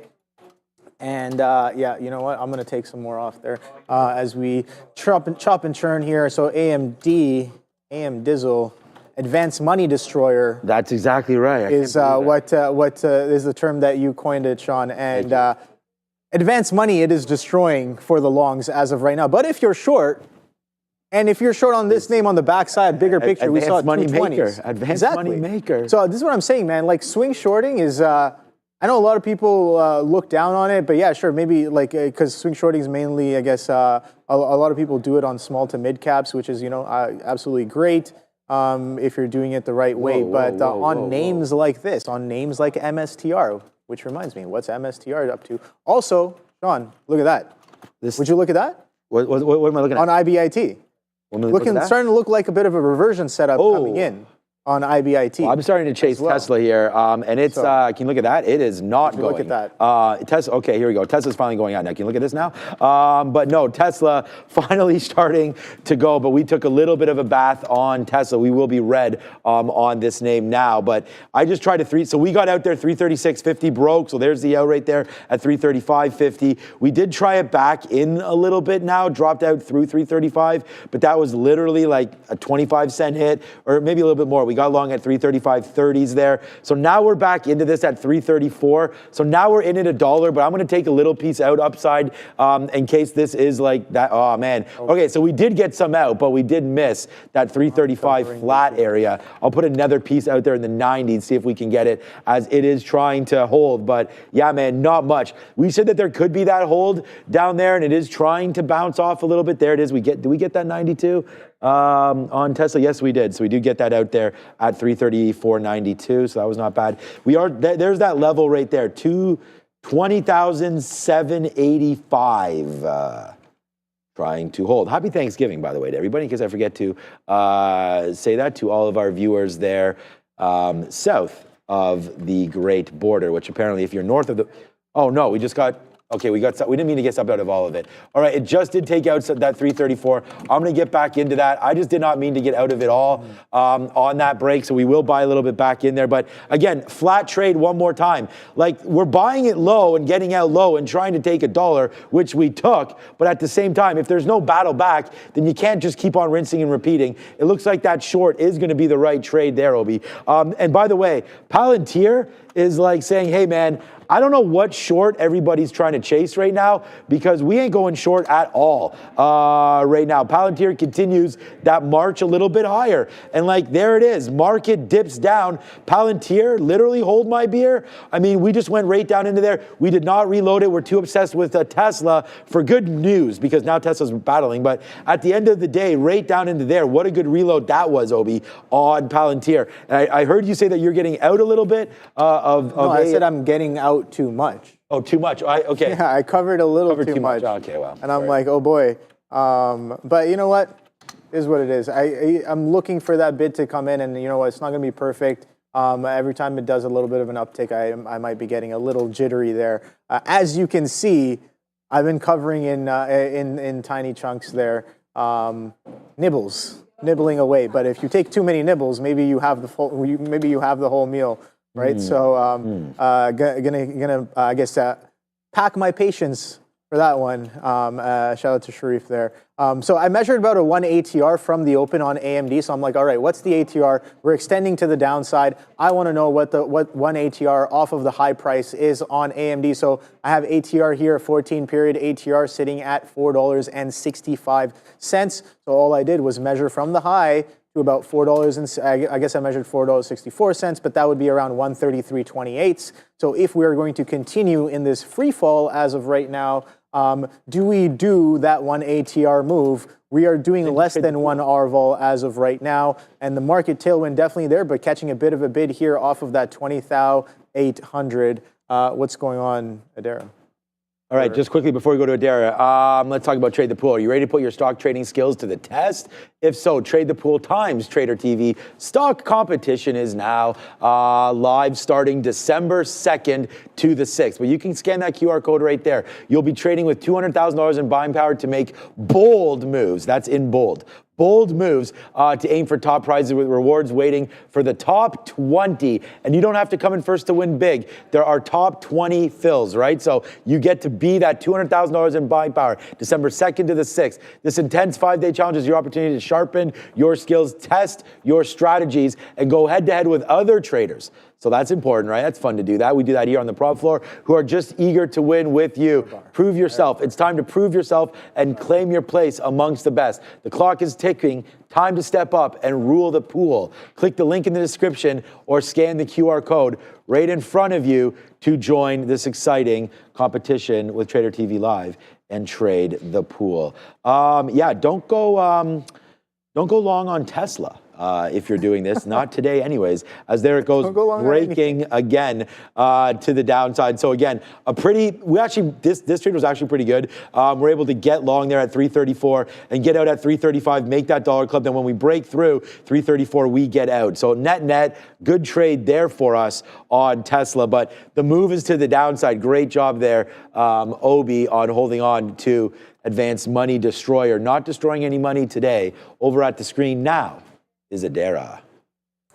You have RWM here. Sorry, this is the Russell 2000 initially trying to bounce a little bit here with that bottoming tail candle on the 5-minute chart. Now it's coming back down, but it's still up on the day, up about 1/3%. As you can see here, this one chopped around here near day's highs at the open, then sold off, much like the rest of the market. So we'll have to see if IWM actually does make this a recovery. Again, still positive on the day, which is more than you can say for a lot of these names here. Let's talk about some of these small caps on watch. VCI Global, currently near day's highs, up about 85% with a 1 million share float. Now seeing that they've received this conditional letter of award, valued at roughly $24 million from this Hexatoff group for a proposed data center. So data center related catalyst and a 1 million share float sending VCIG to the upside. Then we have SOS. This one actually falling to the downside a bit right now, still up about 40% of the day. This one is worth noting because it halted multiple times. Basically, right off the open was when we had that first halt for SOS. The company announced plans to purchase up to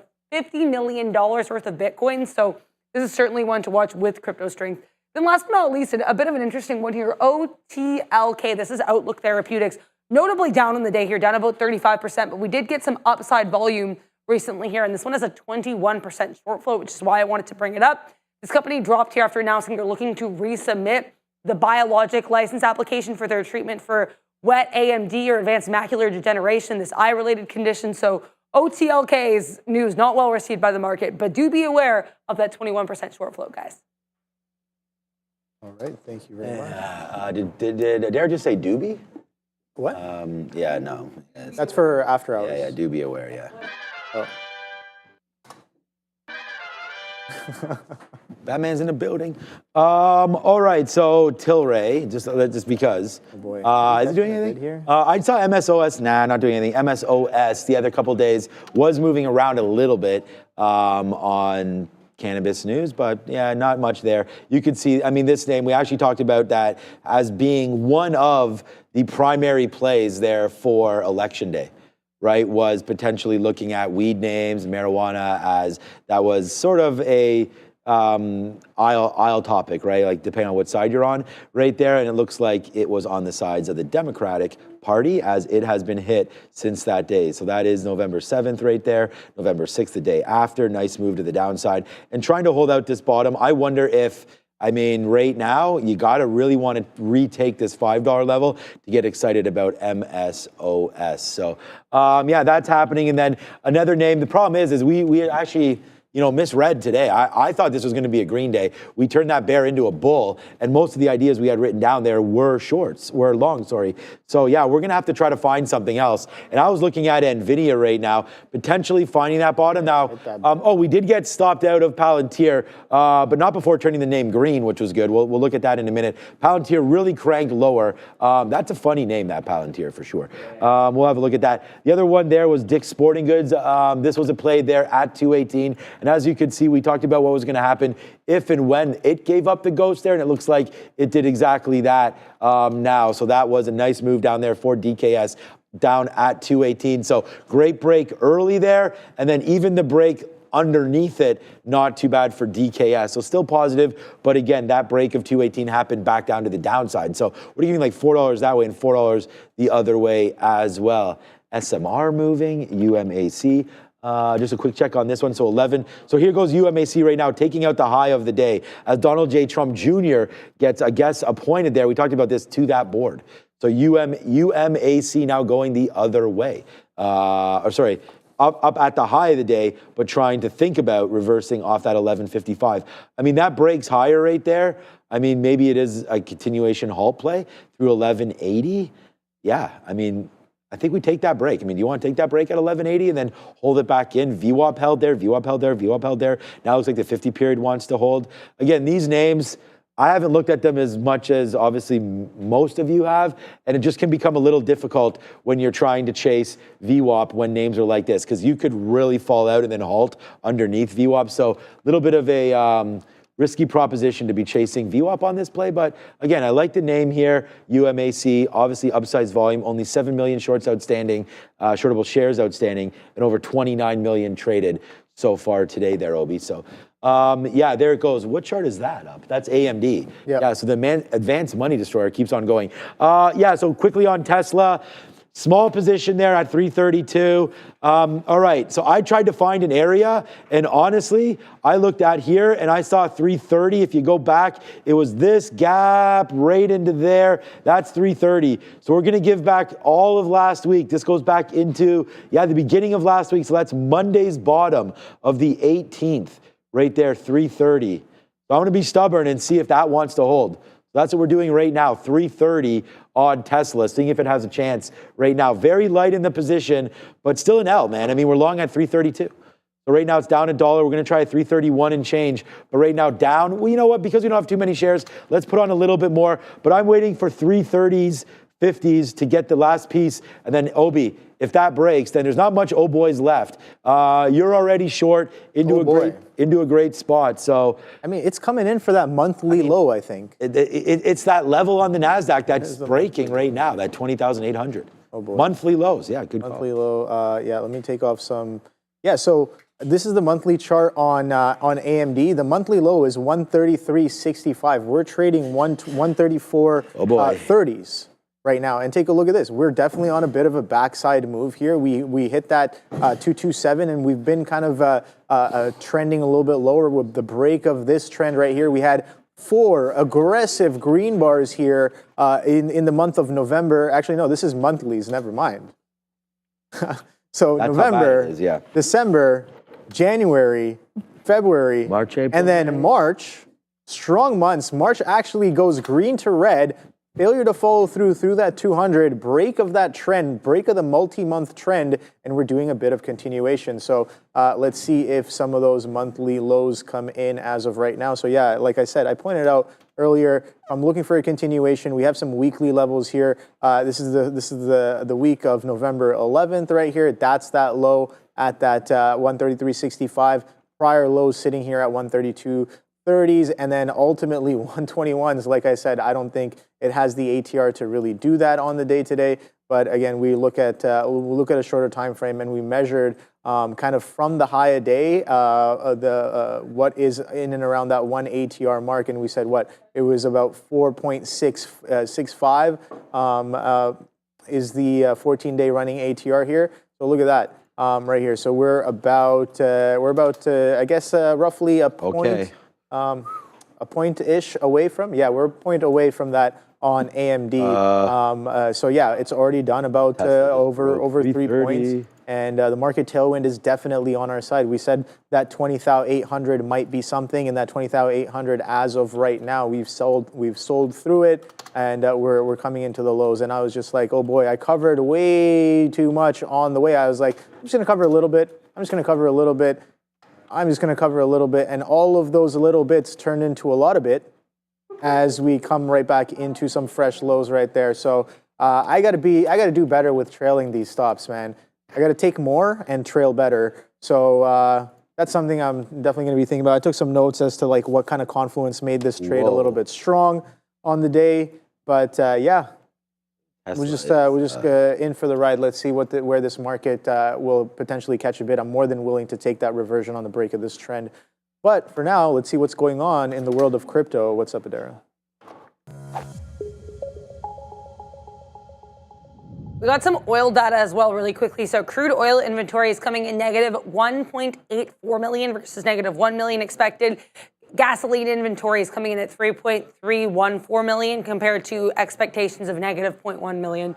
Now we're going to talk about crypto because there are some talks here as reported by You Today, which is a crypto-related publication. And it's been stated as well by company spokespersons. Charles Schwab is looking to enter the crypto trading space. This is noteworthy here because this is a firm here with $7.13 trillion of assets under management. So for Charles Schwab to enter the crypto trading space, when that happens, it's going to be huge. Apparently, it's just monitoring as of right now the regulatory space to be prepared to launch this. But it's worth noting incoming CEO Rick Wurster has spoken really positively of crypto. And he also said he wants to, quote, Schwabize the crypto market. So due to the size and scale of Charles Schwab, it is worth noting this potential crypto-related development. So I thought this is a story that's worth mentioning here. Then we have Bitcoin, BTC, bouncing pretty nicely here, although that previous resistance on the daily chart around that 91, almost 92,000 level. That's where we closed yesterday, despite dropping actually below the 91 level. And now we've bounced here, knocking on the door as of right now of 95,000. So let's see if BTC is able to reclaim that 95,000 and continue to rally. But right now, it's making up a decent portion of the last 2 days of sell-off, making up as of right now almost the entirety of yesterday's red day. Bitcoin up right now about 2%. Ethereum really strong here, up almost 7% around the 3,500 level. Strength in Solana, strength in XRP. Dogecoin still looking good here as well. And Cardano's up almost 11%. So there's very little weakness to be found in the crypto space today, guys, both for the tickers and for the cryptocurrencies themselves. Make sure to like and subscribe. Wow, this, yeah, the market, I mean, great hold there by Obi, obviously, on that AMD Advanced Money Destroyer to the downside. And then Palantir, I mean, I just don't want to go long. But this is, I mean, I'm already long Tesla. We could talk about that a little bit, if and when. But for right now, yeah, not much happening on my side of things right there. But I think that's a decent dip buy opportunity. If you're looking short, I mean, SMR had a huge run up to 28.50, by the way, today as well. I'm trying to find names that are potentially red on the name. I mean, on the day, TSLA. Okay. All right, 329. I'm going to we take a piece out there at 99s if we can. All right, I'm starting to get a little bit more out here because we did get hit on the downside of Tesla. So we will have to flush ourselves down. I mean, there's no way I mean, we'll make it back. I mean, I'd hope, but I mean, it has to go up. And right now, fighting the trend. I mean, Obi's done such a beautiful job there, honestly, of of being able to hold on to that as you've talked about it. So I can leave it with you. But here we go now. Another move up there. So we'll take a little bit more out on Tesla as it's giving us we just missed that 50, or did we get it? No, we got the 50. Okay. So now it's starting to go a little bit higher. I'm going to wait for 331s now.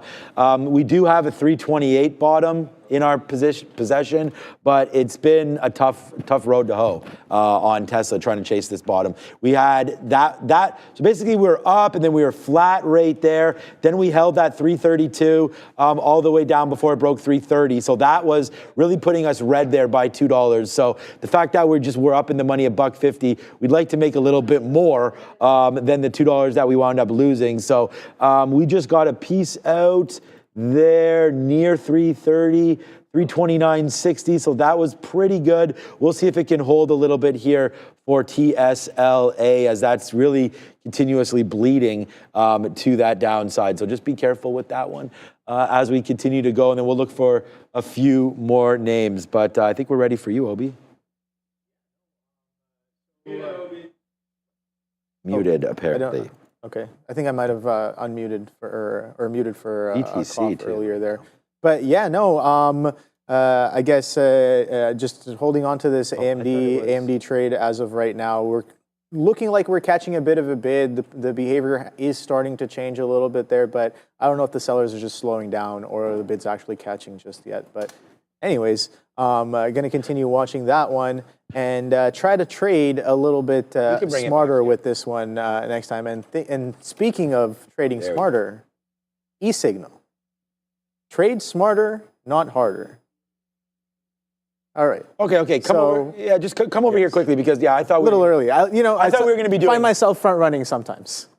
Sorry. Right. Nothing wrong with that one, man. I mean, when stocks, we like to front run the moves. We like to front run the moves. All right, so there goes Tesla. Nice move there, up to 330.35 right now. So it is starting to get a little bit of love back to the upside. We're only out of 70%. I'm going to get out of a little bit more if we can, in and around that 330. I was waiting for more, man. I had an offer up there at, look at how easy this name just falls. We had an offer at 331 flat. So I'm glad that we were able to get out something there at 330.25s or 330.40s. But look at this move, right back down. Wow. This name is Puke City right here for Tesla. That just that took a minute to get up there and like 10 seconds to get back down. So just be very, very careful here with Tesla. Obi, what you got now? Yeah, trade smarter, not harder. Upgrade to an elite trading experience. Analyze, strategize, capitalize, foresee profitable opportunities with the platform you need. Infinite data. Instant trading, know where the market is moving before others with lightning fast data. Better backtesting and scanning, predict the future by understanding the past. Reliable real-time data, up to the second market information from hundreds of global markets. Everything that you need all in one place, so don't miss a beat. Execute your best trades now. Ready to elevate your trading? Scan the QR code or check the link in the description. That's eSignal, guys. All right, so speaking of trading a little bit smarter, definitely could have trailed this a little bit better here. But you know what? I think a decent chunk right here, going up to a 5 minute. I think. All right. Well, there goes Tesla. No, Tesla just took the bottom again. Lows. Yeah. Look. We're rejecting 20,800 right now, and look at the ES as well, man. We're coming right into that 6,000 mark on the ES. So again, 6,000 maybe an interesting level as well. But yeah, 6,000. Should be something worth watching for if and when it does come in here on the ES. So that's what I'll be watching for. But yeah, no, Tesla to the downside, NVIDIA to the downside. NVIDIA's trading 132s now. Oh boy! So we're coming in all the way from a open at 135. So if you took a pre-market low short on a lot of these tickers, the breakdown was relatively clean, I would say. So you can see it on NVIDIA, you can see it on Tesla, you can see it maybe not so much on Alphabet or Microsoft or Apple or maybe Amazon, yes. But chips, for sure. You look at AMD as well, Intel, SMCI not so much, Micron for sure, and TSM as well. TSM coming in real nice to the downside. So a lot of these chips are being sold off before this Thanksgiving weekend. I guess people are just like, all right, thank you, chips, for the run. We're piecing out a little bit here. Again, backside move on a lot of these tickers. A failure to follow through it's like of Bitcoin. 150, Sean. Yeah. NVIDIA, failure to fold. Yeah. That's what that was. I played that trade. I mean, Dell. I was like, the euphoria that came in through the 150 and the slam right back in, like that is the like some of the fastest tape I've seen on NVIDIA in a while. And I was like, oh boy, that's euphoric. That's capitulation on a bigger time frame, more than likely. I had no idea at the time, but looking back at it in retrospect, the backside off of that move has been so nice, so beautiful. Yeah, that's all. Oh boy, that's a nice back. Oh, that is a very nice all right. Well, what we're trying to catch on, which I'm hoping is not too much of a rounded backside here, because Palantir is making that move into $65. So what I wanted to do was hold this off of, we don't have the, where did my daily chart go on the other side there? We don't have Palantir here. I'm going to have to make a request in for that to transfer it over into NYSE, from NYSE, sorry. But we just had a nice move back there. So right into there, I was just gonna look at this into $65. The real low is down there, but we just took the 200 period moving average. So I would like to take a piece out, and we just do that there on Palantir as we get it back there up to the upside. So 65, again, if we are gonna battle back a little bit, this has been a name that still relatively positive on the day. Obviously it's not, but all right, I'm gonna have to get some more out here, but we are gonna go over to Sector Watch. Nice little bounce back there for Palantir. We kind of already like shit the bed there on, did bad on Tesla as it just broke down through 327, but we're making decent inroads here with our friend Palantir as we did buy that dip down there at 65. So a little guacamole here for Palantir. All right, Adara, back over at the screen. Damn it, 7. Sharply underperforming the S&P 500 right now in the day, though both are red, and I think it really shows, it's emblematic of the tech weakness today, which you can see reflected on the sector board. NVIDIA, Broadcom, AMD all sharply red over there in electronic technology. Technology services not faring much better. CRM sharply to the downside. CrowdStrike sharply to the downside. It is worth noting we do have some negative catalysts in these sectors today. We had both Dell and CrowdStrike with negatively received earnings reports. So these tech sectors not doing so great. We also have Amazon red in the retail trade sector and Tesla bringing down consumer durables. So pretty clear that the Mag 7s are not the standout performers today. So what do we have where we have a lot of strength? Well, BRKB is up about 2.5%. Finance doing really well here, with the exception of Eli Lilly. Health technology is really strong. Lots of strength in consumer non-durables, energy minerals, some positivity as well. Utility has some bright spots, health services, commercial services. So just because we have mega cap and tech weakness doesn't mean there aren't areas for buying or for bullishness in other parts of the market, guys. Oh my God, I want to throw up right now because we're finally out of it. Oh boy. No, everything is fine. We're finally out of Tesla, and then it makes its run. So that's what's going to happen. That's okay. At the end of the day, it is trading, and there goes Tesla right now. It's not even making that much of a run, but we did get stopped out there at 330, 327.50 or whatever that bottom was there of the day. I can tell you exactly what it was. Yeah, so that is what it was. So downside there for Tesla. That's too bad. All right, but we did get a nice little bump up there in Palantir. Now, I don't know why Palantir didn't go more right there on this move higher in the futures. So I'm going to offer a little bit more out there at 40. And again, it is an upsides position. We won't be able to make back on Palantir what we lost there on Tesla. They're giving that 40. We got it. Okay, this is so weird now that it's on NASDAQ. I don't even think I'm getting some of these fills, but I am. So there it is, a nice move up there into 65.40. It shouldn't make a difference. Like we've looked at NASDAQ stock and New York stock. It doesn't really change the way, I'll speak for myself. I don't think it changes the way you would trade a name. For NASDAQ or NYSE? No.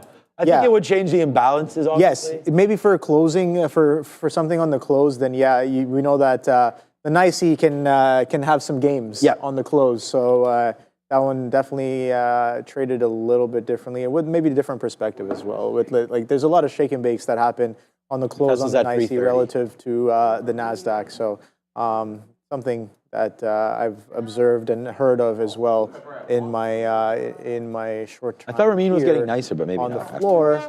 But yeah, I'm not really seeing too much else. I'm like observing. I'm like looking for a bid. We almost did that one ATR. We got about 50 pennies away, roughly, from that one ATR move on AMD, and we're starting to catch a little bit of a bid. The market's definitely catching a little bit of a bid. I want to see what we do in and around this 20,800.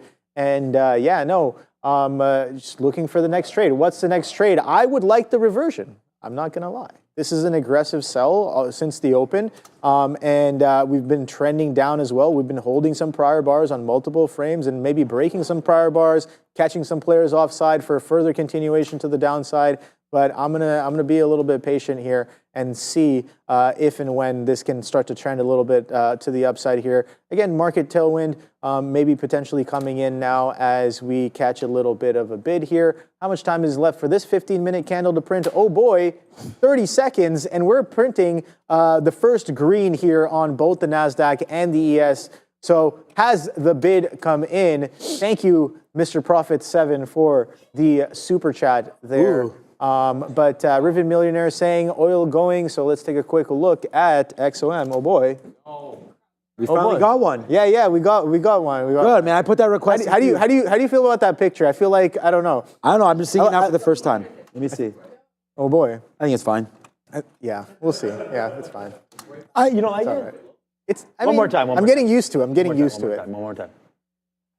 What was the problem with it? Oh boy. I was just like, I'm not like, it's like, because an oh boy is like, I feel like oh boy is like, oh boy, like you're thinking about it, like, oh boy. What's that? Yeah, do something what you want right now. What do you think it could be a good look? Okay, well, that's your fault. So now you guys caught that, right? It's on video. No, they caught that. They wanted that on purpose, my guy. I don't know if that was better or not, but that's what they're going to be going with. We can have, because there's different kinds of oh boys, right? There is. Yeah. What if we haven't had an oh boy roster? So oh boy 1, 2, 3, 4. It's just like a playbook, the oh boy playbook. You have sometimes an oh boy that's a really good oh boy, so right. positive oh boy. I get you. Be like oh boy. It's like, and then you have a sell in the market like today, like oh boy. Right. Right. And then you have the why did I cover so much? Like oh boy. Okay, now you're starting to. Now that's a lot of work. I mean, oh boy, that's. I mean, building a playbook's a lot of work, Sean. I mean, did you look at that AMD trade? Would you look at that? I mean, just take a look at it. Would you just take a look at that trade? Right there, yeah. We're having a great time today on the show. Make sure you do hit the like and the subscribe, man. We're back. We're trading. We're actively trading here today. It seems like, anyways, if you're looking down, like too active maybe a little bit too active. That's what I was going to say. A little bit too excited here for our good friend Elon. Come on, Elon, man. You can't get. You guys, where's Kathy at? First of all, like Kathy can't come in there and buy this name a little bit earlier. Come on, Kathy. I mean, she's probably buying all these dips. Yeah, now. Yeah. Like you're supposed to phone me. That's like, why we literally have the phone call right there. But you know what's happening right here? And oh boy, it'll be another one. Finally. Another one. Okay, DJ. Okay, that's enough, man. We only have two here. All right, but there it goes. Right now, it is Palantir. We are long at 65.10s right now with a huge move back up there to the upside. So this is kind of like a day saver for me right here, because if this one did not work out and cracked lower, then oh boy, this Tesla would have hurt even more. But there goes Palantir right back there, nicely cooking now to the upside. Big trade alert, honestly, for me there on Palantir. Just buying that dip. And again, we zoomed back out a little bit, right? We wanted to look at some of these levels down there, $65. Got pretty lucky because that break is 64.80. I don't know after that what goes through, but right now Palantir makes the jump over to the NASDAQ and now is like crisscross will make you, OB. Jump. Right, exactly. And Palantir right now has got a little bit of that Alex Carp crisscross action. We get some 84s out right there, and it is starting to go. Let's check out our friend SOS right now. That was a name, again, buying, what was it, 50 million of Bitcoin they want to put on their account? Look, I think easy money. Good move up, a bunch of halts, not really tradable for your boy because 1 halt, 2 halt, 3 halt, 4 halt, 5 halt, 6 halt, 7 halts, 8 halts, 9 halts right there today, and not moving too much right now, although open. That price action definitely looks like an SOS. Yes, save our souls. Obi there one more time as Obi will, and we do have Sharif singing over there, which is always quite the treat. Yeah. So, all right, UMAC again here, halted 1 time, 2 time, 3 time, 4 time. Can we have 5 times? Yes, we can. Right there. And look, again, holding off VWAP. So if you're going long on some of these names, you do have VWAP sitting right there, 967 for a little bit of VWAP action. Alibaba today, all right, ticks higher, ticks lower, not much movement. So we had Alibaba listed down there at 86.50, tried to get there off the open, basically did. We wrote down, what did we write down again? 86. The bottom was 86.50. I was like, then we should have had it, but we didn't. So right there, 86.50 looks like it's coming into play again. I think, although we only have 12 minutes left, I think that's probably worth supporting down there. Bounced around a bunch of times.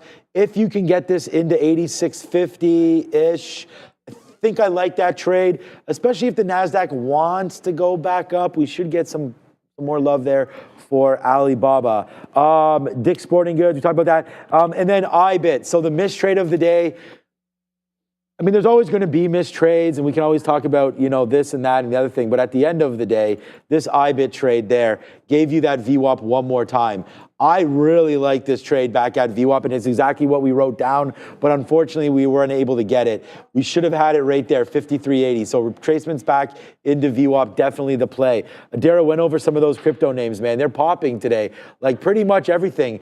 ADA, Cardano's starting to move upside, right? Your Dogecoin was trying to break 40 cents and did it? Yes, it did there, Obi. Yes, up 5%. Man, this is a day for you today, Obi. A nice move up there. Nice move up for XRP and Ripple up 10. Oh, it's coming into XRP, eh? It's starting to XRP? No, it's coming into XRP, the market cap. Yeah. Doge. It's coming close to XRP is what I'm saying. Nah. Only about 20 bill away. Yeah. It's a little bit of injection, you know? You never. Yeah, it has to go up 30% from here with Ripple doing nothing, which is possible. I'll call my guys, you call your guys, and we can do some buying. How about that? 20 billion. Into My guys Doge. have been called too much lately. I need the plunge protection team right now to be called in here ASAP, which is why we have different people calling in all of the time. Oh boy, he is the man. You know, he lets us know. He lets us know. All right, what's up, Adara? We're going to take a look here at the US dollar, which is definitely not to the upside today.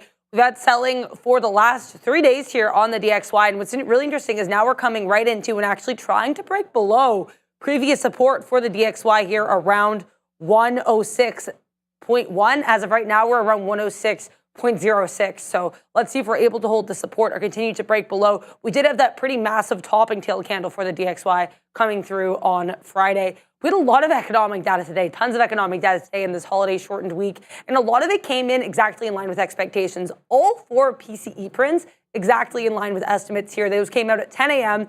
We got PCE at 2.3% for year over year, 0.2% month over month, 2.8% for core PCE year over year, and 0.3% for core PCE month over month. Again, all of these numbers exactly in line with estimates.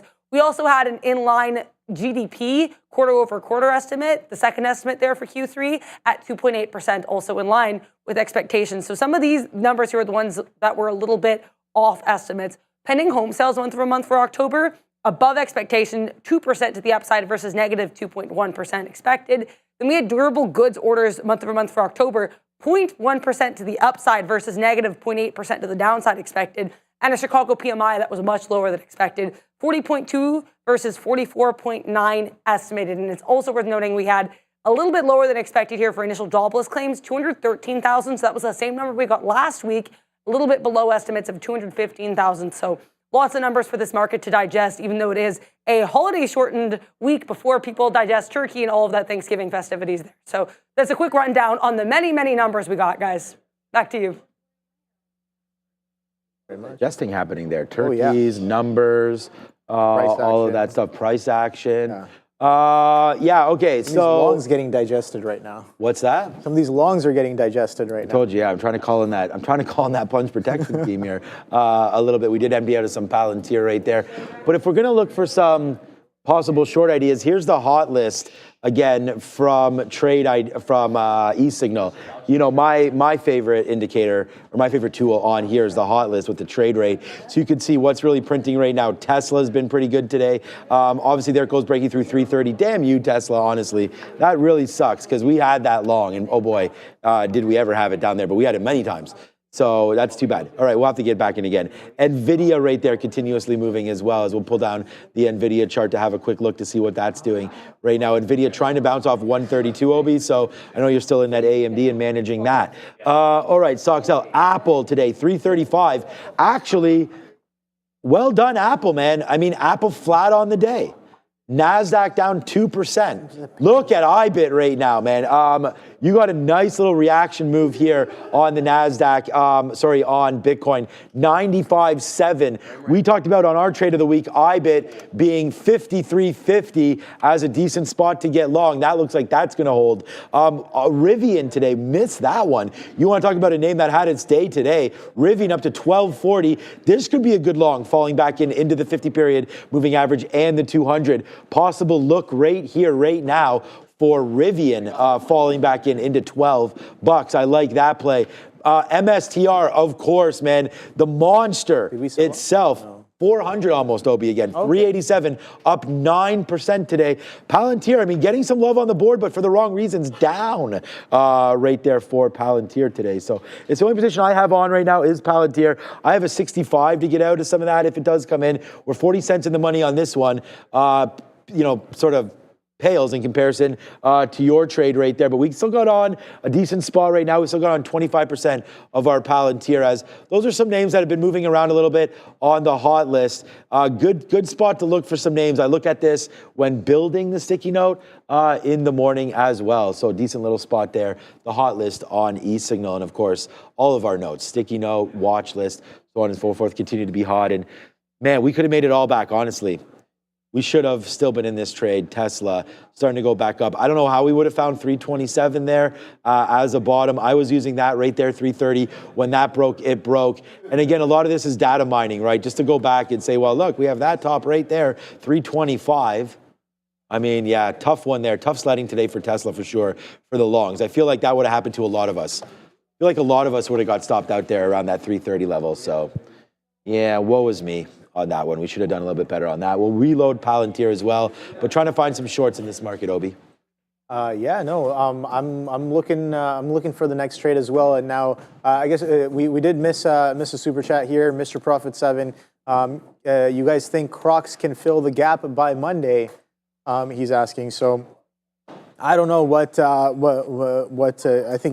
guess you're talking about this gap here, the flush from yesterday, and we're trending up. That's within a point on Crocs, and the multi-day trend from a couple days ago has been a little bit to the upside here. But again, I have no idea. I cannot answer that question there. But is it within its ATR to do that kind of move? Yeah, I think it is within its ATR to do that kind of move, depending on where we close out today. But bigger picture, you can see we sold off of that earnings and a strong downtrend. And this is starting to look like a little bit of reversion, Mr. Profit. So we did catch a bit of a bid, and look at that volume kind of coming in on the push back up, pulls back into 104s, holds, trading at 107 right now. So yeah, I'm curious to know whether we break this 109 or not. And if this is the gap you're talking about filling by Monday, I don't know. You'd probably need some sort of catalyst to gap this up on Crocs there, but. Seems like there's some holes in the price action over here with this gap to the downside. We'll see. We got to see if we break through this consolidation that came in on earnings day one, where the bid attempted to push up here and couldn't really get past or couldn't really get much higher than that. So 115 is that level right there. So I think 115 could be interesting if and when that price comes in on Crocs. Can it fill that gap by Monday? I think that's a bit of a stretch there. For Crocs, but what do I know? I have no idea. Market looking like it's catching a little bit of a bid. We're churning around 134s here on AMD as well. And Fabian asked me to take a look at this ticker here, SaveQ. And I was like, oh boy, these guys moved to the OTCs. They were trading at a penny, Sean. They're trading at 64 cents now. Yeah, I know. They got Save was at as a penny. And then now at 64, according to this right here, last Friday, Save was trading in and around, we made a low of 1 penny. We were in and around 10, 15 pennies. Now we're trading at 65. Yeah, that makes... Talk about a dip buy. It's like Hertz. Hertz went down. That's went crazy. bankrupt and came back. Yeah, exactly. what like Hertz would be like, oh, we're getting bankrupt, and it would tick up the next day. Yeah, exactly. You know, that was Sometimes you need that safe. We did that a couple times actually. We definitely had it the second time around. It allows them to restructure and all that stuff and get Doesn't mean they're going to to debt. I know it doesn't mean it's a profitable business. Look at Tesla right now, back up to 331 right now. Wow. Definitely bad decision there to drop that one. Let's look on something else right now to see what else we could do. Obviously, Rivian yesterday with that cash injection. Now it looks like they can build that Georgia plant, so they'll get going on that as well. I talked a little bit about SMR there, New Scale, again, another position of mine that we have, but that New Scale was up there, up to 28.50, I believe. That was 52-week highs, I think, for New Scale. Did we touch 30 the other day? Yeah, $32 actually.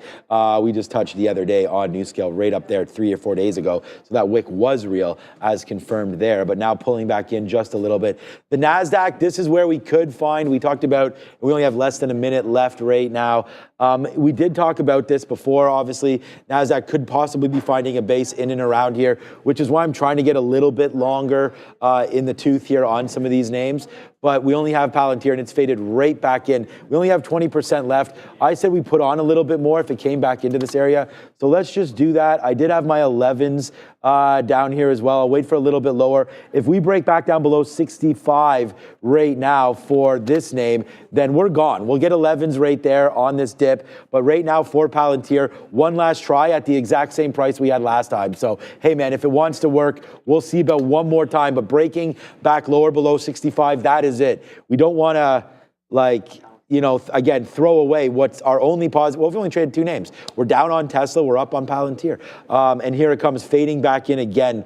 PLTR looks like it wants to hold red as it's going to take down 65 right now. You never want a level to go and test an even dollar like that, because we saw what happened there with our friend Tesla once it broke 330. I was telling Obi, I got like 70 cents of a bad, not bad, but like I didn't think we'd get that much slippage, and that's exactly the slippage that we wound up getting there on Tesla on a 330 break. It was really, really quick. So you want to make sure that you do punch out relatively fast on any of those breaks. But there it is. Palantir does hold the level. We get something out there at 18s. Okay, 19s. We'll take a 20 out right here again, and we'll take a 25 if we can as well. Yeah, can you look at that, Obi? Would you look at that? It's now past 11 o'clock. We take another fill out there at 20s, and now we'll see what winds up happening. But great show, Obi. You just got the one trade on AMD. No, I just took it off as well. I'm like, okay, so we did start going a little bit sideways. I'm like, all right, well, decision-making wise, I wasn't making the best decisions. Decision-making wise, I wasn't making the wisest decision. Right, okay. On the way down.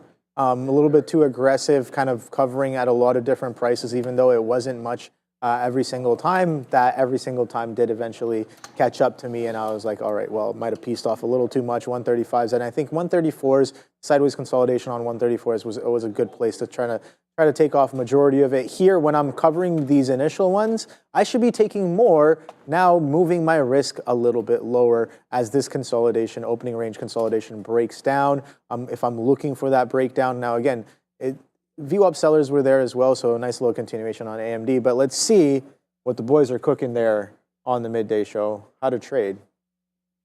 See you guys. Thank you very much, Obi. What is up, beautiful people?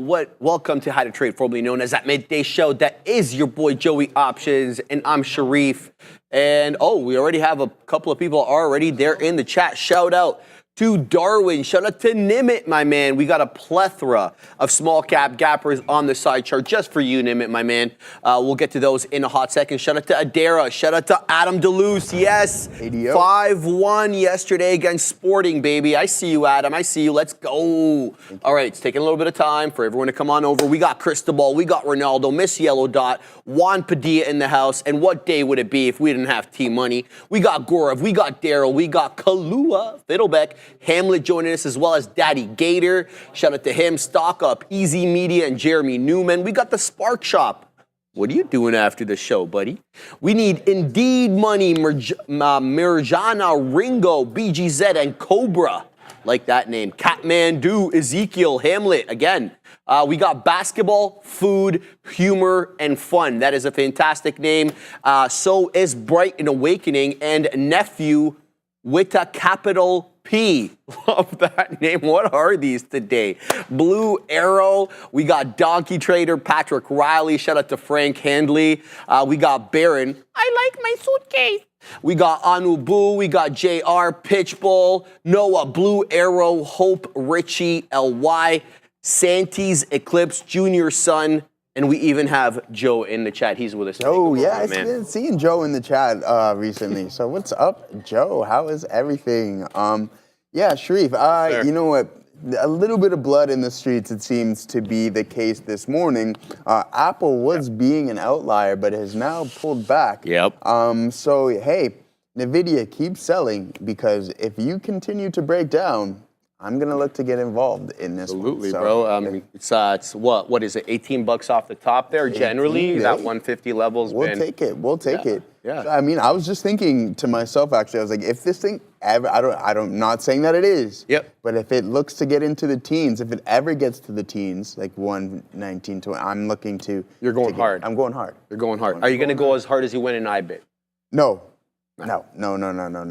I don't have that much conviction. Oh, yeah, it's a big one. That's a big one. That's a big one. Anything you want to cover before we weasel on into Yes, Sharif. I actually had to refresh the screen a couple times and blink to make sure I was seeing what I was actually seeing. But we are going to go over the top performing sectors, all right? So this is why I had to refresh. Real estate sitting in first place, up a whopping 1% on the session.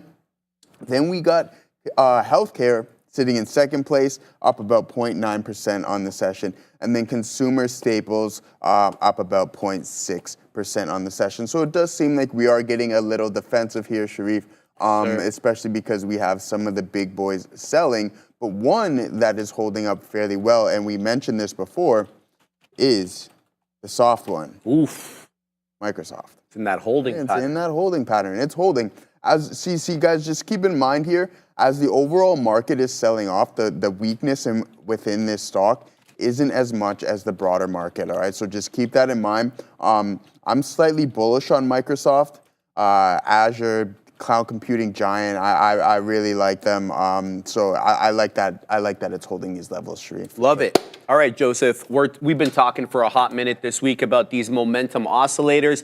Let's continue that discussion with a bit of a lesser known momentum oscillator, but one I think you may find useful. I got it on my charts back at the house setup, at the home setup. So we're talking about the Commodity Channel Index, CCI for short. Let's get right to it. Let's waste no time, baby, as we always do. We always explain the topic anew. So the Commodity Channel Index, CCI for short, is a technical indicator. It measures the deviation of a price from its statistical mean. So it measures the deviation of a price from its statistical mean. That's what it does. It's often used to identify, like these other oscillators, that overbought and that oversold condition, as well as gauge when potential reversals might be making their way onto the trend. So we'll keep an eye on that. And as we always do, let's show you exactly how it is depicted here on the chart. You're gonna have a bit of a different scale. So we've seen that 70, that 30 with the RSI, the 80 with the money flow index, and yesterday with the stochastics, that 80-20 overbought, oversold area.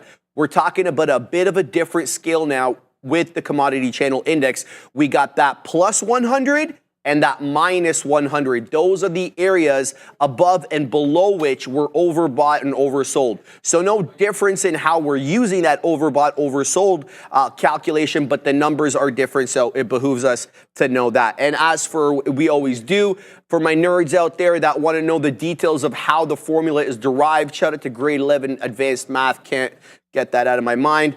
This is the formula right there.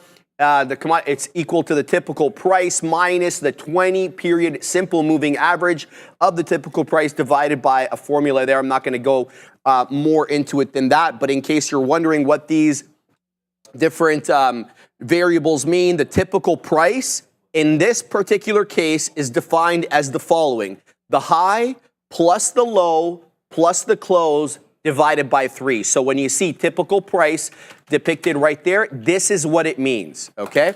And then the mean absolute deviation, which is the last part of that formula there, the mean absolute deviation is defined as the average absolute difference between the typical price and that 20-period simple moving average of the price. So the formula essentially was derived from the concept of standard deviation. So if you've ever taken statistics, or finite, as I used to call it back in my dinosaur days, then you're familiar with the concept of standard deviation. It measures the dispersion of a data set around the mean. However, the CCI uses a modified version of that standard deviation called the mean absolute deviation, which is a little bit less sensitive to those outlying data points. So it gives you a cleaner look on the chart, okay? So now that we're done all the nerdy stuff, let's talk about how we actually use it IRL. So using CCI for trading, number one, you can identify those overbought and those oversold conditions much in the same way that we've done using RSI, money flow index, stochastics, and the like, okay? CCI can be used to identify potential reversal points when the market is set to be in that overbought or oversold condition. It also helps confirm trends, much like with RSI and the other oscillators that we've been talking about. A rising CCI confirms an uptrend, while a lowering, lower lows, lower highs on the CCI confirms the downtrend. But that isn't the last way we can use it. The one that I like the best, the one that the NOS boss pounds the table on, is identifying divergences between the CCI and the price. We'll talk about that in a second, but if you've watched the last few lessons, you know exactly what I'm talking about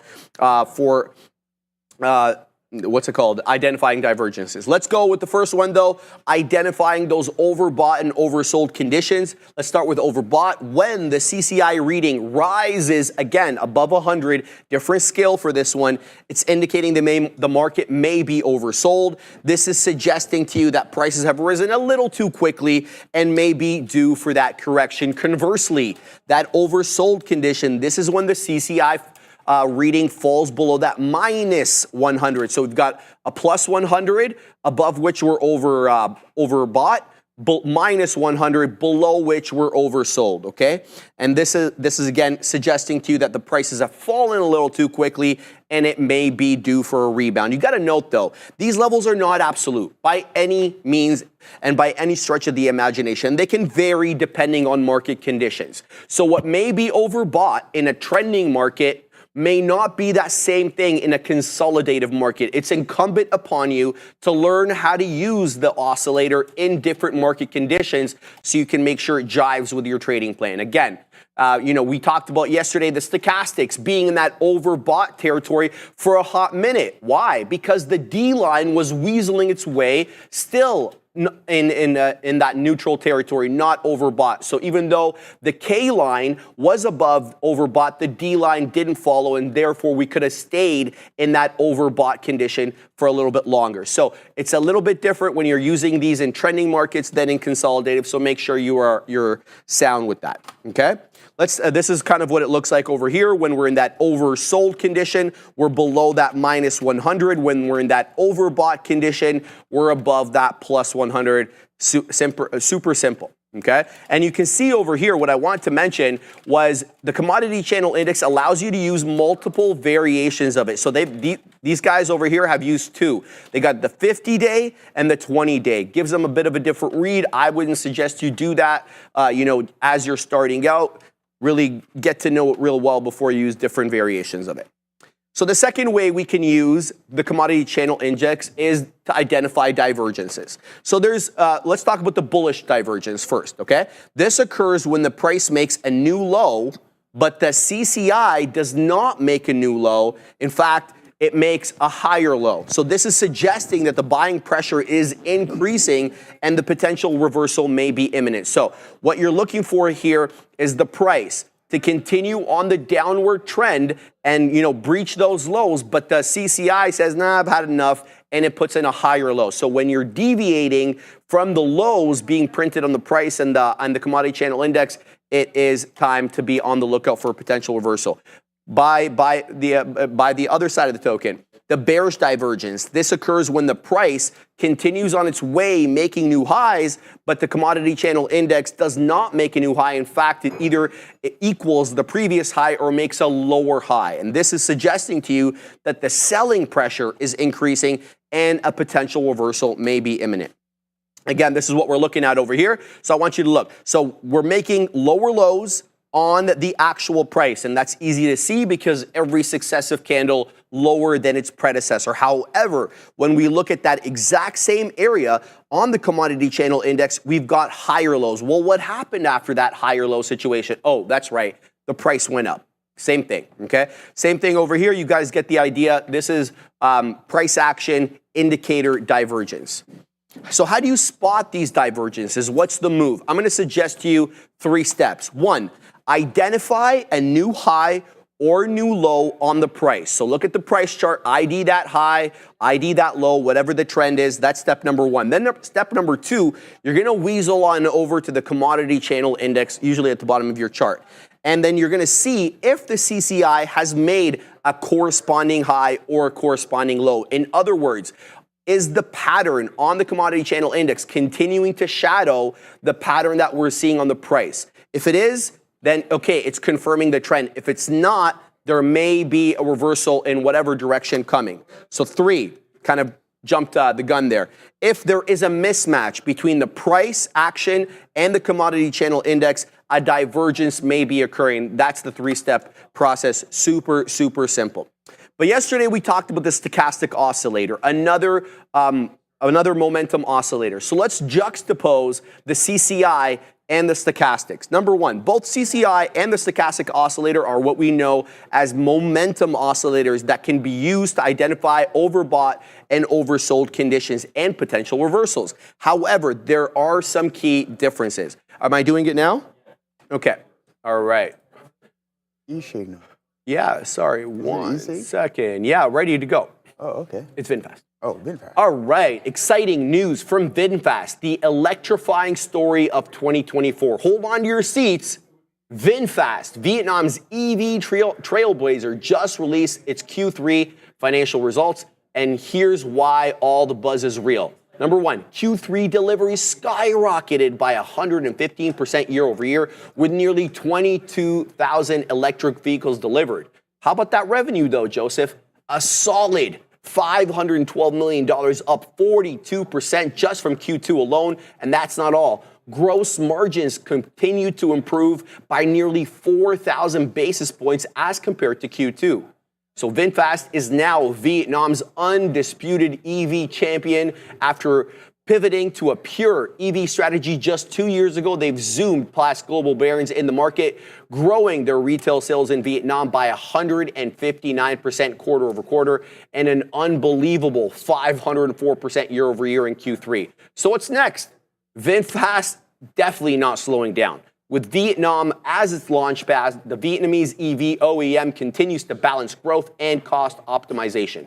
And with new funding of $3.5 billion from its founder and parent company, they're definitely set to stay in the fast lane for its global expansion. Shout out to the good folks there at VinFast. We're almost done here on the lesson, so let's just kill it as we go over here. So again, CCI, stochastic oscillator, both momentum oscillators. How are they different? Number 1, the focus. The CCI focuses on the deviation of the price from the statistical mean, while the stochastic oscillator is focusing on the closing price relative to that high-low range. You'll call that from yesterday's lesson. Number 2, the calculation, fundamentally different. CCI is using a 20-period formula, while the stochastic oscillator uses that 3-period simple moving average on that percentage D line of the percentage K line. And the sensitivity, the CCI may be more sensitive to larger price swings, while that stochastic oscillator may be more sensitive to that shorter term price fluctuation. So just to conclude, guys, the commodity channel index is certainly a valuable tool in technical analysis that can provide you great insights into the market momentum and potential trading opportunities. But by understanding the relationship between CCI and other indicators like the stochastics, for example, traders can hopefully make more informed trading decisions. You know what I'm going to hit. Hey, hit it. I hope everybody Hit it. prints up a storm, Joseph. Yeah, I mean, guys, I said in the chat, I don't know why it didn't come up on the positions board, so we'll get that sorted out. But I was long some Microsoft. I am now out. I mentioned earlier that it's kind of holding up against the overall market. So I was like, maybe we turn around, especially if Q's decided that it wanted to kind of bid back up and slowly recover and pull back. So I was looking for some relative strength within Microsoft. But unfortunately, that wasn't the case. So as you can see, it broke that key level. I told you I was out around 423.70s was going to be my out, and we got out at exactly there. So we'll just mark an L on that one, which is totally fine. A small loss. We didn't go too heavy. It seems to be the case that tech is, unless you're a bear, is not setting up for the bulls today as of right now. So I wouldn't rule anything out. Anything can happen. There's still a lot of time left within the day. But as of right now, it's looking like we're a little bit weak on the session in the tech sector. And it is in last place in the performing sector. So again, you know what I'm going to say here, guys. I'm not going to try to milk a stone, especially if it's not working out. So that's okay. Because you know what we do have trending, and that's IBIT. So we'll look to get in on a pullback there. Sharif and I were talking. We're like, man, just wait. Like, we're going to keep our hands in our pockets for a little bit. But then it just continues to move, and then you start scratching your head a little bit, and you're like, But you don't want to chase it anyways. But there'll be an opportunity, I think, for us to size up on that one. But Juan Padilla asked me to look at Amazon for him, and we're going to do just that for you, my friend. So, yeah, I mean, it's just moving with the overall market here, right? I'm pretty sure Sharif mentioned that it's really correlated with Meta, but now they're breaking these significant support levels here. If we go back on the day, then you can see that we have some pivots here as well too, where the price turned around. We're now testing those levels. So let's see if we can continue to, if they can continue to hold these levels, or it's going to break and then continue to possibly head to the south. So that's totally fine. We're going to bump the time frame up here on this one and see what it's looking like from a daily perspective. And I mentioned that it was entering the gap. As you guys can see, I do have this gap already marked out. So I don't know if I'll be participating in this one, but I'll definitely be looking forward to it. So let's keep that in mind. But again, this is totally healthy. It's not too far off its all-time highs, so there's nothing wrong with that at all, guys. So what's going on with the market is totally relatively healthy. So I mean, down 5% off those highs, which isn't anything to kind of freak out about. This is a company that I wish that I got involved with a long time ago when I had an opportunity to do so, and I didn't for some reason. But that's okay. Heard Sean talking about missed opportunities. There will always be missed opportunities, but again, you just have to be able to take advantage of the next one. So yeah, there one. I think, I don't know if you're swinging any positions or you have any options positions or anything along those lines, but I think for the long term, you're going to be sitting in a pretty spot if you do have some equity in that company. So yeah, I mean, we're starting to slowly pull back here now, guys. Just a little bit. I do kind of like where Google's sitting on top of this range. I don't want to mess around with it just yet, but I'll pull up Google for you guys. As you can see, I like Microsoft. It didn't really sell off with some of the other tech stocks like NVDA, Advanced Money Destroyer, and some of the other ones. So, well, it's living up to its name. I know, bro. OB had a great short on that. Yeah, great short. It's unfortunate that it's living up to its name, but again, it's how it is. So let's see if we can get some volume to step in here, guys, on Google, and then maybe we can take it for a long. But as of right now, I'm kind of just scratching my head a little bit. As you see, I had my Microsoft trade that didn't work out, and that's totally fine.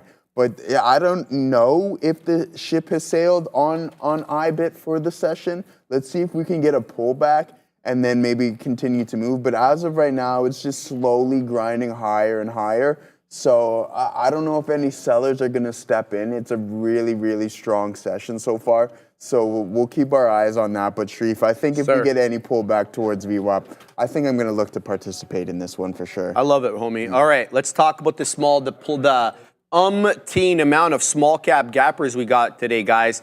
Let's have a look at them right here on the chart. Wowzers, there's a lot going on, and none of them are really giving up the ghost quite yet. So let's pack our patience and have a look at what we can trade on the day. So as you see, I'm already involved in a couple of VWAP retracements. The first one, API, because it's hanging out at VWAP, going to give it tight stop below the low of this candle over here.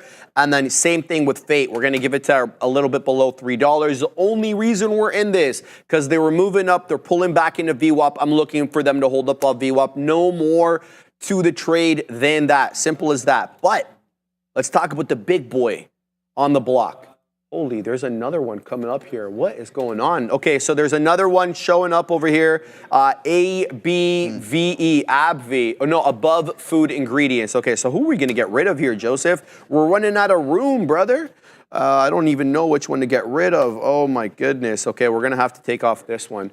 What the hell was it? ABVE. Okay. ABVE. There we go. All right, so let's talk first and foremost about VCIG, because I told Farm Trader we'd look at that one. I'm going to keep my word. So, oops, ABVE, there we go. What is going on? All right, ABVE, there we go. All right, we got it. We'll get it. Now, let's look at VCIG. So I like this one.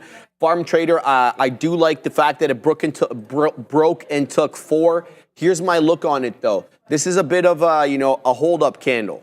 We make the new high, 467 on this candle, but it's currently red. It's got another 2 minutes. I like this at $4. All right. I like it $4 for a couple of reasons. One, it's a whole dollar level, psychological support, previously resistance. It's also a couple of shekels above the 10 exponential, and I want this to weasel in a little bit closer to that 10 exponential moving average, which is the green line on my chart. It's on the 5-minute chart, by the way, for anybody listening. I like it in and around there a little bit more. Yeah, you may not get that, though. So like with a lot of these, like with IMG yesterday, you had to chase it. It didn't give you a moving average pullback. We did decently on IMG, then we gave it back because we kept chasing it. So the reason why I don't like to chase them, because you end up giving back a bit. Anyway, a candle of indecision right now as it currently stands on VCIG. Let's pack our patience and see what this one wants to give us. I like it, though. ABVE is the one that I kind of interrupted myself and started talking about. This now is, I believe, is it halted? Yes, this one is halted to the downside. So you've often heard me, wax esoteric about these $1 trades and how they're fundamentally different north of $1 and south of $1. Well, there you go. You got a $1 breach into 103, and then quick as you like, we're halted to the downside below $1 at 80 pennies. So don't fall in love with the story or the price action. Trade the technicals. These ones are around for a good time, not a long time, typically. Okay, so ABVE halted to the downside. It's a sub $1 stock, hence why I didn't really have eyes on it to begin. Now I'm in IREN over here as it did dip into 12 into the 10 exponential. So now let me throw in my stop on this one. So we're going to have to go over like that, and then we're going to give it to over here, Joseph. So that's going to be the look there. Let's set up some possible beak wetters on IREN if this one wants to pump back up. Otherwise, we're going to get stopped out anywhere below the 80s, or below the 90s. So it's going to have to hold this general 12 area, which is also the 10 exponential moving average on the 5 on IREN. That's why I'm in it right now. It had to pull in back into the 12. I didn't want to punch in at the third of $1. That was too high.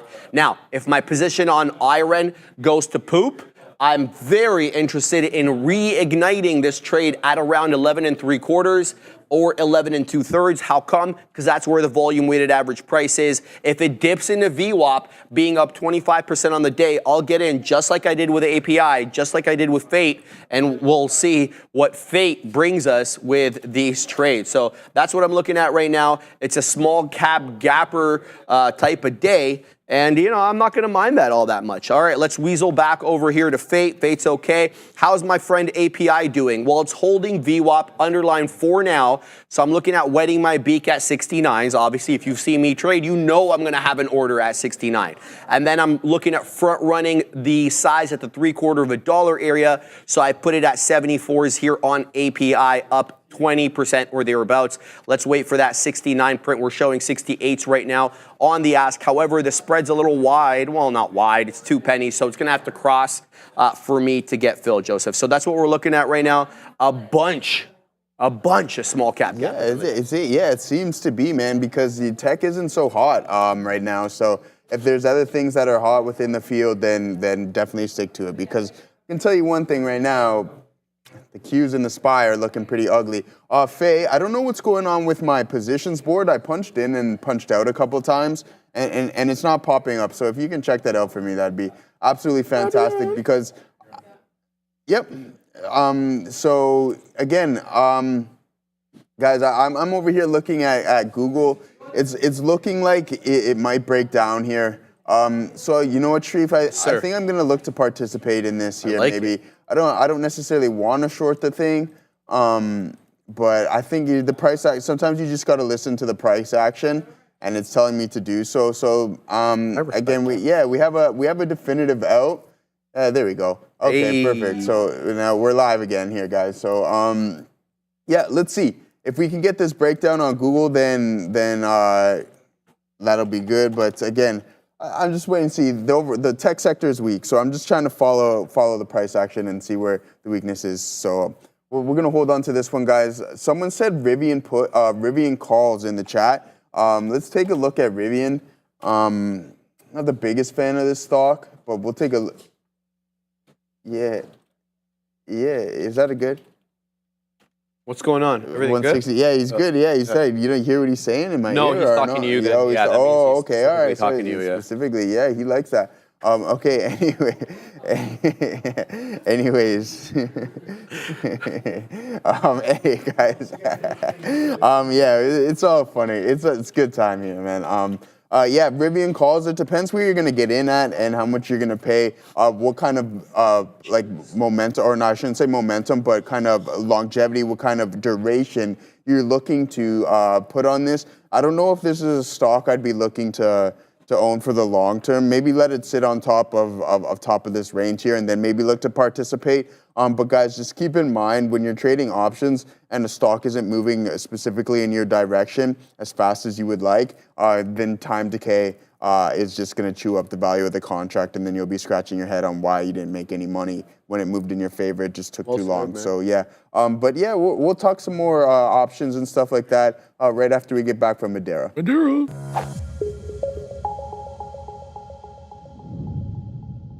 What we're going to do here is take a look at some of these outstanding performers here in the S&P 500 to the upside and the downside, as we always do around this 11:20, 11:30 a.m. period.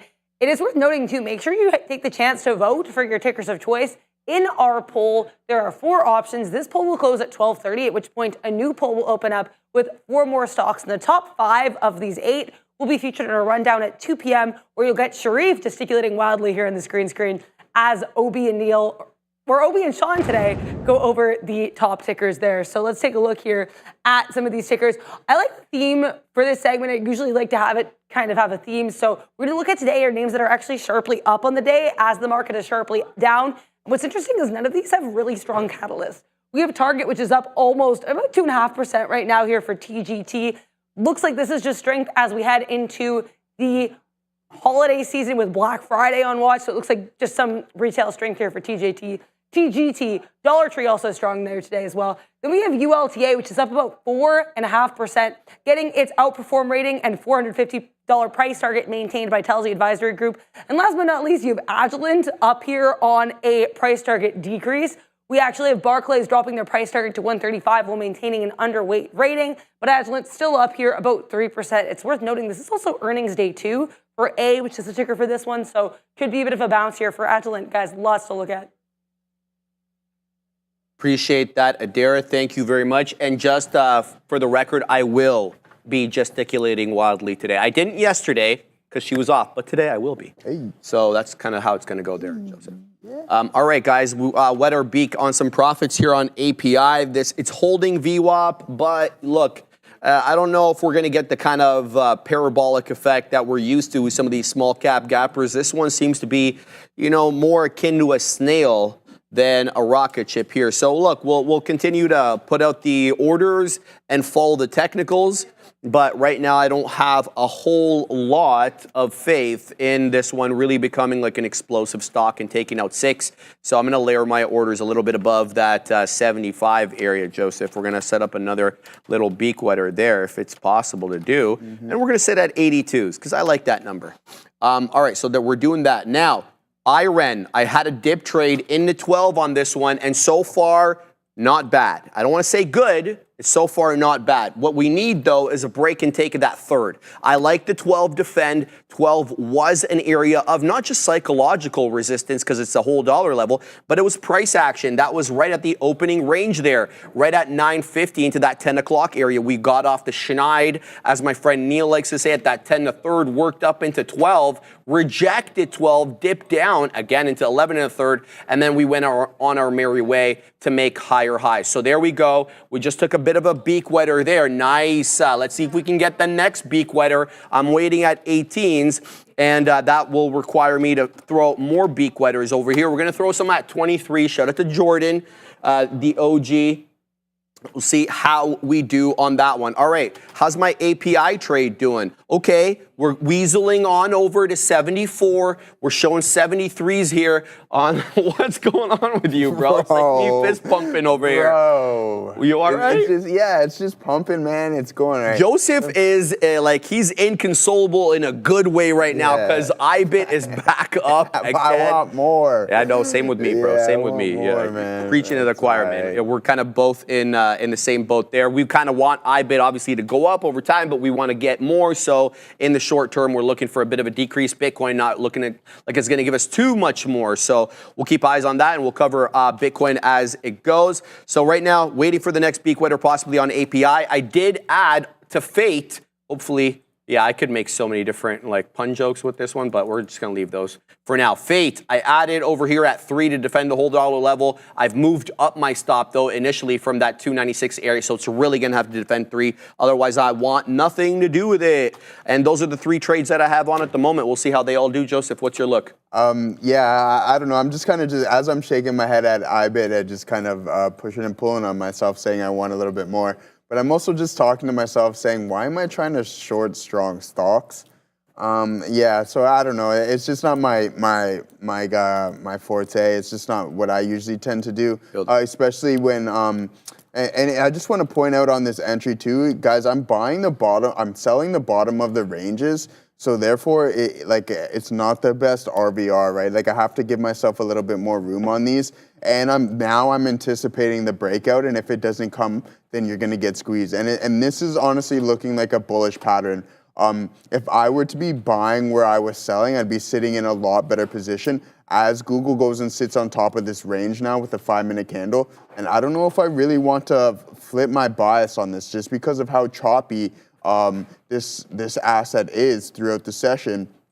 But again, it's looking like it wants to break out. And when you have a 5-minute candle sitting on top of the range like it is right now, it is a good signal that it can potentially break out. And as I'm talking to you guys about it, it's doing just that. So that's one that we missed out on, guys. So we're going to go over on the session. We messed up a little bit on Microsoft. And then now Google here. So I was just saying to Sharif, and I mentioned this before, why am I fighting tooth and nail with things that aren't really moving, and then when we can look to participate in some things like IBIT that essentially haven't looked back on the session. So you had the one test of VWAP on IBIT, and then again, it's just moving higher and higher here. And so I think Rob EV in the chat said 100K. He's just asking us, like, do you think IBIT or Bitcoin can hit 100K by the end of the weekend? And I said I wouldn't rule it out. This was kind of my thesis on Bitcoin. It's either the fact that this is somewhat of just like a pullback, some profit taking, maybe from the short side. Wouldn't even call it, but it's either the underlying asset is so strong that it's not going to pull back any deeper, and then it just continues. That's the only breath you're going to get from it, and then it just continues higher and higher. And as of right now, this looks like the latter of that is looking to be the case. So again, a little bit of time will tell, but if this thing decides that it wants to put in a session and fully recover, it can go and test all-time highs like relatively quick.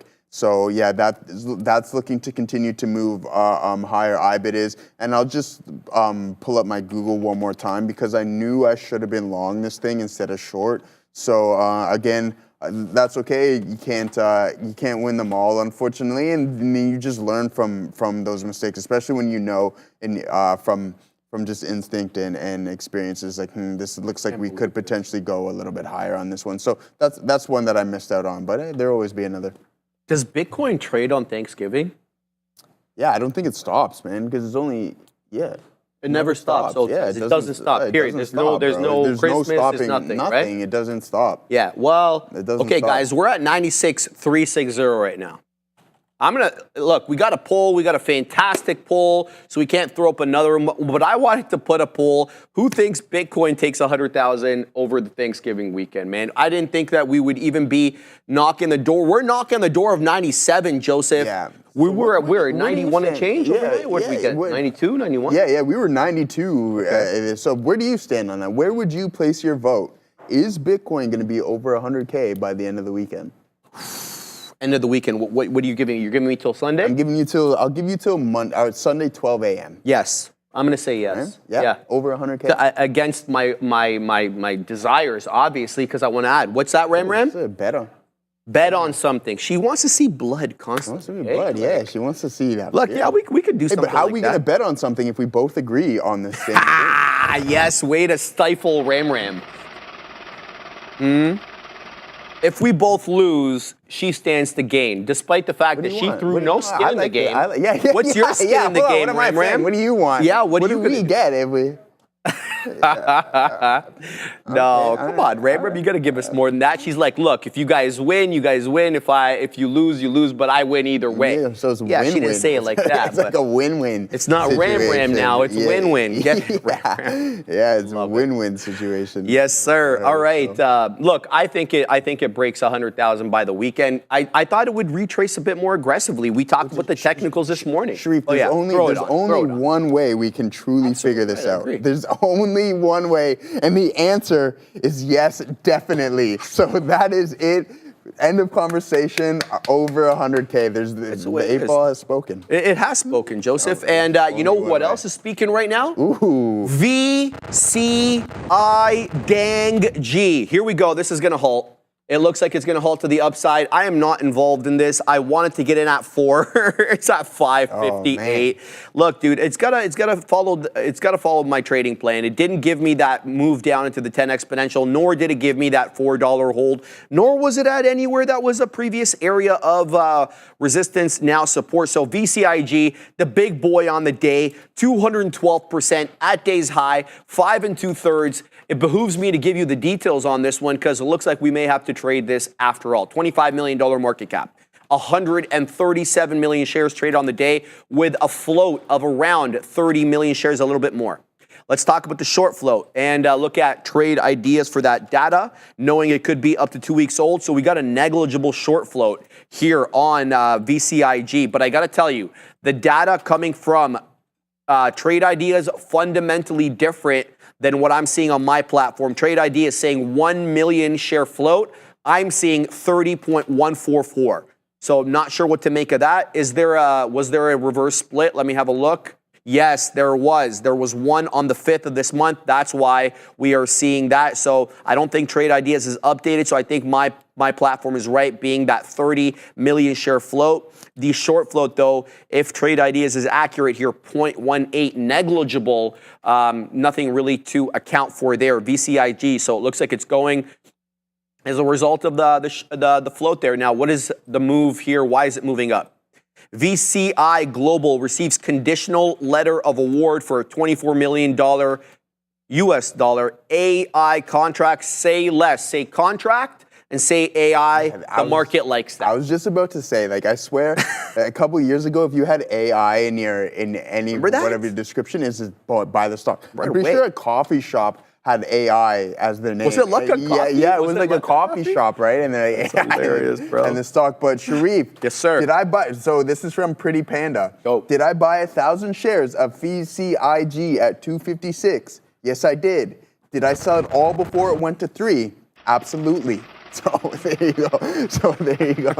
I like the answering and the questioning of yourself there. It sets up perfect. I love it. I love it. Look, Pretty, man, did you make money, dude? Did you follow your trading plan? Did you execute well in the technicals? I think the answer to all those is yes. So this is what you get for that, man. You get the money spin. The fact of the matter is you're always going to be angry as a trader. You're never going to have the bottom. You're never going to have the top. And if you do, you'll complain about not having enough size. So that's kind of the situation we all have to live with as traders. You are perennially dissatisfied. Guys, VCIG halted to the upside now. This thing is rocketing up 269%. This is a big boy mover. It's halted at 661, and I'm going to give you guys the tap in a hot second here, assuming that there is one. VCIG, let's find out. We got a tap of 661 right at the area where it's halted, so nothing doing now. We'll have to wait and see whether this will be a 5 or a 10 or a 50-minute halt. Has this one halted prior? No. So this one, the first halt on the day, just so you understand, the closing print on this stock yesterday was $1.76. We're taking 660 right now. This thing's a monster. Be careful trading it. We're going to talk more about that when we get back from the big desk with the human algo Adara. What we're going to do here is take a look at some earnings names, as we always do around this time of the day. Some names that are in day one earnings. We had Dell, which is very much to the downside after missing on revenue, though they did beat on EPS. But I think CrowdStrike may be the more interesting report here to talk about. CRWD, they beat on EPS, they beat on sales here, but their guidance was a little bit mixed. They had pretty strong across the board guidance for their fiscal year, fiscal 2025, but for Q4, revenue, the lower end of both their EPS range and their revenue range for their guidance actually missed estimates. They did, though, it's worth noting, actually of their first billion-dollar quarter apparently for revenue, they beat, like I said, beat across the board 29% year-over-year increase in revenue and 27% year-over-year increase in annual recurring revenue.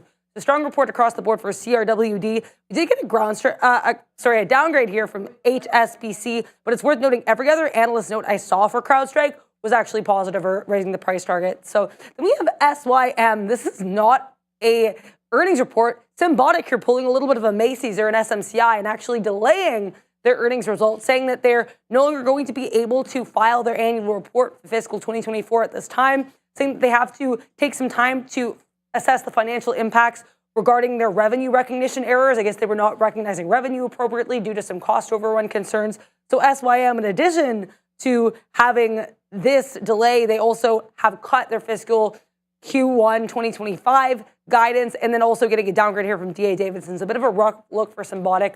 Next week actually is quite a few earnings. Off the top of my head, I know we're going to be getting Ulta Beauty earnings. We're going to be getting Lululemon earnings. We'll also be getting reports from UiPath. So there's going to be a lot to check out there next week. Both Dollar Tree and Dollar General as well. So if you're looking for retail names around Black Friday, lots of earnings next week on the horizon, guys. Back to you.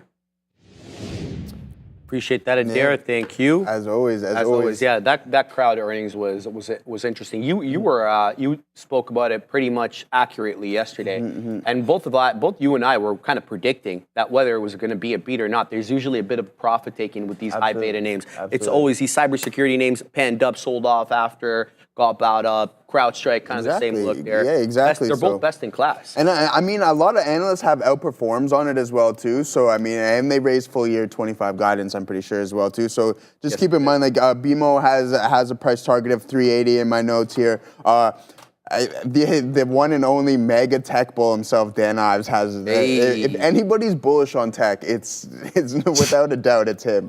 So yeah, but they all have an outperform on that. So on CrowdStrike. So yeah, I like the company, I like the stock, but as of right now, it's recovered pretty well from that report. So just keep an eye out on CrowdStrike. It's not the best intraday trader, a little spready, but when you have a earnings report, then you can maybe get a little more liquidity going into it.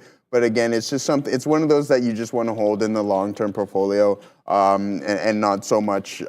Thanks, Sebastian. I appreciate that. Yeah, it's not something that you want to be trading day in and day out from an intraday standpoint. But I seen something else in the chat. Joe Shreve, yeah, thanks. We appreciate you too, Pretty Panda. But yeah, guys. So this was just the ultimate shake and bake on Google here. So it pumped up. the breakout volume never really stepped in. So as you can see, guys, here, from this key resistance level, once we broke it on the lower time frames, the volume never stepped in. So then this gave the ability for the bears to start pushing the price down. So I'm glad that I didn't flip my bias necessarily on this and go for that breakout and get hit with that fake breakout, even though you would have got maybe an out or two on this one, but then it would have just came back to your break-even stop, or you would have accumulated a loss on it if you didn't cut it break even, right? So just keep that in mind. So I'm glad that I didn't flip bias on that one. So I said to Sharif off screen, I'm just like, man, why am I like trying to short these strong stocks, overall strong stocks? Why don't I just stick to what's strong? So I decided to get into a little bid here on any pullback that it's providing. So we'll see if this can continue to work out. I didn't put too much size on it just because of how extended we are from VWAP, and the market looks like it wants to take another leg down. So if we're wrong on this one, we do have a little bit more room on it. I'll get out at 54.5s, so I'll give it about 25 cents or so. But if we're wrong, that's totally fine, and then we go 0 for 3. But sometimes that just happens on the session, especially when you've been trading half decent. So sometimes the market just needs to breathe, and not everything is going to work all the time. So don't try to force anything. If it doesn't work all the time, then that's totally understandable, and it's totally. I haven't said this in a while. It's a part of the game. So yeah. So it's definitely it is. So guys, just don't get too frustrated. Just take deep breaths, relax a little bit, and then eventually, maybe not today, but tomorrow, something may work out. That's it. And one of my favorite fighters, Brandon Moreno, he said, maybe I won't be champion, maybe not today, but one day I will be champion. And sure enough, he spoke those words. When is the heavyweight fight? Usyk is fighting Fury again, right? Fury. I didn't know. I didn't even really look into see what. Yeah. That's man. I don't know how you feel, but like I feel like the last maybe 5 years we got back into that gold. I don't want to call it the golden age of the heavyweight division because it was a hot minute, 20 years. Yeah. I'd say the last real undisputed heavyweight champion, Lennox Lewis. Yeah, right? And absolutely. then he lost. Well, he didn't lose. He gave it up to Vitaly Klitschko there, and then you had the Klitschko's dominating for a hot minute. And then AJ beat. AJ beat the Klitschko. AJ was good. Yeah, he was all right. I mean, you can't disrespect him. I mean, from that era, there's the one thing that frustrates me with boxing, and that's why I kind of just wish. So like the Saudis or somebody just comes and buys all the organizations. Turkey. So you know what I mean? Just go and buy everything. Yeah. Because Anthony Joshua and Deontay Wilder would have been the greatest heavyweight fight of all time, but now they're in the latter half of their careers. So anyways. Yeah. So that's unfortunate. Where did you trade prior to coming to? Oh, okay, yeah, we'll talk about that later. I traded at home before this Nick W, I think, or Nick 23. But yeah. So yeah, guys, we're still holding on to IBIT. I do think this thing's going to be strong for the vast majority, or a big part of the session here. So I was just trying to buy any dip on this thing. So I don't know if we're going to curl over just yet. Shreve mentioned that we were tapping 97 almost at some point, so we're just under 96 right now. And if it decides that it wants to put in a major session, just always be aware of, and I like that Wayne pointed this out to me, is the volatility skew on Bitcoin. So as you start to appreciate in price, you'll see the volatility start to pick up, opposed to kind of from an equity standpoint. You'll notice that the VIX and volatility picks up in bearish sentiment. So it's kind of the inverse of that on Bitcoin. So you'll see the larger days on Bitcoin. So that can kind of explain the volatility skew. And if it does want to put in a really big session, expect it to, and it can put in those like 10K plus days. Yes, sir. Okay. Guys, VCIG's been doing the dance. Look, this might be an interesting area to get in. I never want to ever recommend an area to trade with these type of names because the bottom can drop off at any time. But I like how it came in. Again, I'm going to keep harping on this until I'm red in the face or blue in the face or whatever the expression is. But I use the 10 exponential moving average on the 5-minute chart as an informal gauge of overbought conditions for these small cap gappers. When we get far away, extended away from the 10 on the 5, these things have a way of reverting back close to the 10. And this case, no different. There we go. 661 HOD all the way down. 5.15. It doesn't come back into 5. It doesn't even come back into the 10, but it holds up generally there. Now, we may whiffle and waffle at this level. By no means do we got to shoot back up and print a new high a day above 6 3/4. But this is an interesting area to get in. And the beautiful part about it holding up here, you can use $5 and or the 10, because they're almost one and the same at this level, as your stop. It breaches the 10, that's it. Then you look at 375 VWAP for the dip trade. So I'm not going to get involved in it because I missed it there at 520, 535. It's breaching now into that 5 2/3, 5 3/4. But that would have been an interesting area to get in on VCIG. But manage risk. Again, if you're going to get into these ones, for the love of God, please manage risk. Have an account to join us on Monday or on Friday when we do our show from home. Can't wait for that. That's going to be interesting. Yeah. So that's the look there. All right, Joseph, let's talk about some of these trades that we have on. 4 beak wetters right now on IREN. Not the biggest mover on the day, but predictable in where I got it. That $12 defend, and I've wet my beak all the way up into 24s there. Next level, I'm looking to front run 30 because that's the high of the day. So I've got to front run the size there. So IREN, IREN up 27% and still going at these levels. Now, Fate. Somebody was asking me, Sharif, there's a double top on Fate. Why are you trading Fate? Because it went into VWAP and it's defending. So I get that the 322 HOD is shadowing the high from yesterday, but that doesn't negate the fact that VWAP held up. I still haven't wet my beak on anything. 312, the first possible out there. API, 3 outs on this one, setting up my next beak wetter in the high to mid 80s. I want to see this one again come back in and test 6. So we'll see what these ones do, but all of them right now, not so bad, but not so great either. No. There's no money storm there. Yeah, I like it, man. They're not bad, but they're not the greatest. Like, I mean, VCIG would have been big boy at that 5 1/4 and went up to 575. Yeah, that would have been the storm, but I missed that one, Joseph. Tornado. Oh, I like that. All right, Sebastian, I saw you there in the chat asking me earlier. I responded. He's like, look, what's your look on Snapchat? So I've got my thoughts on Snap. Snap score. Oh, bro, I'll find out right now. I haven't opened the. Okay, well, that's a lie, Joseph. I opened the app, but I haven't used the app in a really long time. So my Snap score, all right, I got to go over here. Where's it at? 2 million. No, bro, it's not even close. 4,366. Oh, man. I'm a complete amateur. It's like a desert. It's like a desert out. It's like a borderline look, desert. Bro, look. Wasteland. I see the high schoolers at the gym using Snap, so I already feel bad enough having it on my phone. Yeah. Nah, my Snap score sucks. Well, I don't have Instagram or TikTok, right? So that's kind of just what I've always had was Snapchat. So that's where I doom scroll, and that's why I deleted it the other day. I know you told me about that. I doom scroll on TikTok. Yeah. That's where I found out that I don't know. Nobody's reacted to this in the chat. Does nobody know the viral video going around of Barron Trump right now when he was a kid? Ram's telling me in my ear. She's like, no. She was telling Fabian about it. Fabian had no idea. There's a kid video of him when he's with his moms, right? Whatever her name is, Donald Trump's Melania. Thank you, Ram. And he's in his dad's office. It was like 2016. He's like, no drugs. Yeah, that's the video. But he's like, I like my suitcase. And he's like, got a little bit of an accent because his mom has an accent when he was young. Now he doesn't have it, right? It's hilarious. Anyway, so shout out to Barry Trump. Dude's like 6'7" or something. No? He's a monster, bro. He towers over everybody. Yeah. And people were talking about him actually being instrumental in the election. He was the one that told Donald go on the Neckle Boys and go on Joe. I don't know about if he was the one that told Joe. Joe's kind of, but he was like the younger for the younger pods and stuff like that. Sure. They were saying he was instrumental anyway. So Barron Trump doing things. The Neckle What's your look, Joseph? The Neckle Boys, isn't it the Nelk Boys? Nelk, I don't know. Those guys are from Toronto too, eh? Did you know that? I'm so old. They're Toronto. They're Toronto guys. One of them, I think, or all of them from Toronto. I think all of them are from Toronto. Obviously they've grown since then, but they are from Toronto.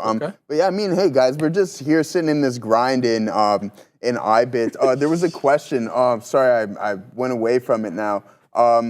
Someone in the chat asked me, do I like to use indicators or do I like to use kind of level 2 and time and sales? I think when you first start off early in your trading journey, you do kind of experiment a lot with indicators and stuff, but then you come to realize that what will work for you is you want to find what works for you, I should say. So again, I use the volume weighted average price and the time and sales, volume, time and sales and price action are my key metrics that I always keep an eye on. There is some things that I do like. I used to trade on Camarilla pivot points. I think that's one of the top indicators out there, in my opinion, because there's no subjectivity to it. It's not like Fibonacci where you like place it from whatever pivot low or et cetera, whatever you want. They're preset pivots. And once you really know how to understand those, then it can really help your trading game and understand where breakout territories are and where breakdown territories are, potential reversal areas as well too. So that's one of my favorite. So when I'm always at home doing my analysis at home, I definitely always keep an eye on those from a time frame from 5 minutes all the way up to the daily, so you can see it from a monthly perspective. And then when you really spend some screen time looking at them, the accuracy on these are absolutely amazing, and so they're one of my favorites. So, but as of that, I just like to stick to VWAP, price action, and see what the book is telling me as well too. So when the book gets stacked up, then we like to have some fun with that. So yeah, I mean, other than that, guys, we're going to continue to hold on to this IBIT position here. Google's just chopping around. So again, if you're range trading, I know a lot of people do like to do that, just trade the ranges, which is totally fine. And in this case, it's going to work out really nice for you because again, that we had this false breakout, and then if you had the ability to buy in around these lows, then you can just continue to do that. So good luck there on that one. So let's see if Google can start breaking out potentially. But again, if it comes and tests these lows, then maybe I'll look to buy some of the support levels because I do like kind of how it's trading in this range. Let's see if the market can start to recover as well too. The Qs are slowly starting to turn around here, Sharif. Yes, sir. So let's see if NVDA can start picking up some steam in the overall market as well too. Absolutely. I haven't even had a look at the MEG today, but I want to let everybody know, in case you haven't joined us in a while, we got a new way to vote for your favorite tickers.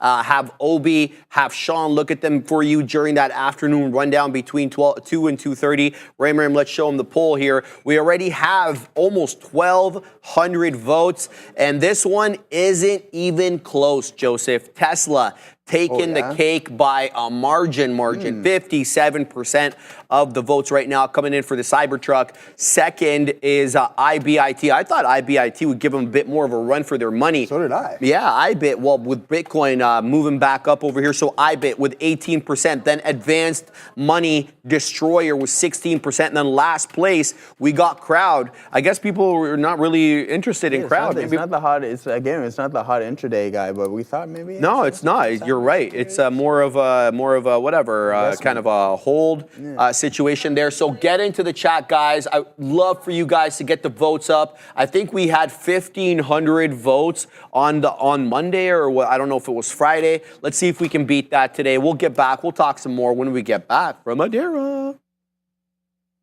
Make sure you vote for those tickers in the chat, whatever ticker you voted for. For the record, I am probably one of the few people there who did actually vote for CrowdStrike. So whatever you're looking at, make sure you get your votes in.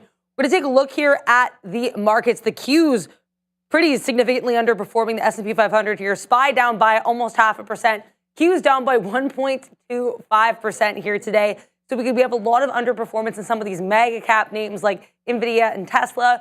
We also here have, on the other side of the coin, some strength early on, at least in Chinese ADRs, as there are some rumors of an additional stimulus coming into there.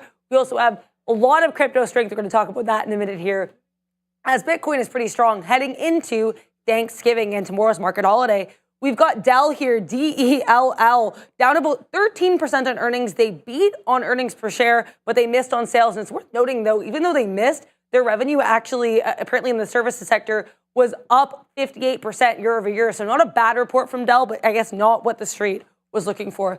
Then we have MSTR, which is definitely making some lower highs and lower lows, but still up about 7% in tandem with the strength that we've had right now in BTC. So keep an eye on all of these crypto names. I know Ripple, Ethereum, Cardano, Solana, all really strong as well. Back to you guys.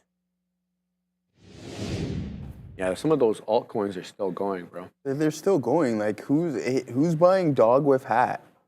Well, buying dog with I hat? told you about my buddy. I don't even want to call him my buddy. From the gym. Yeah, acquaintance from the gym. I was talking. I told this story when Sateo was on, but he's there's this. I'm not even going to mention the name of the coin because I don't even want to pump it. Yeah. But like, I'm expecting this guy to disappear. He's going to get like kidnapped or something. Yeah, because it's been happening to those people in yeah, Toronto, so. it's not a good look, man. And he's like, yo, the group, we're working really hard. We're putting all our efforts. What are you doing, bro? I haven't heard any description of what your coin is about other than that you're doing a lot of work. And he's in Dubai, and you could just tell it's a pump and dump scheme. The rug pull is coming. I hate to watch it. Yeah. But like, I'm actually following it because I want to be able to document this whole thing and see what's going on. Yeah. Guys, VCIG is flying, Joseph. Here we go again. Here comes 760 Ram high of the day. This thing is on 326%. Here comes $8, and here I am trading the ones that are not moving. So, this one is just, it's hard to manage risk, but there's all the profitability right now. VCIG really flying here, and it did hold the 10 exponential to a dank T. So I've got no excuse other than the fact that I didn't trade this because I was distracted. But this one's really going here. 772 HOD coming back into 7. There is some price action support at around 6 mid to high 80s based upon the high of the previous candle that closed at 1155. This one's really going though. I would just personally wait until you can get it off the 10 exponential. It did give you that opportunity. I did miss it, but it is still continuing to go. And another one that is continuing to do well, it was a multiple halter in the early trades. Sean mentioned this one, SOS. Brendo mentioned this one as well in early trading.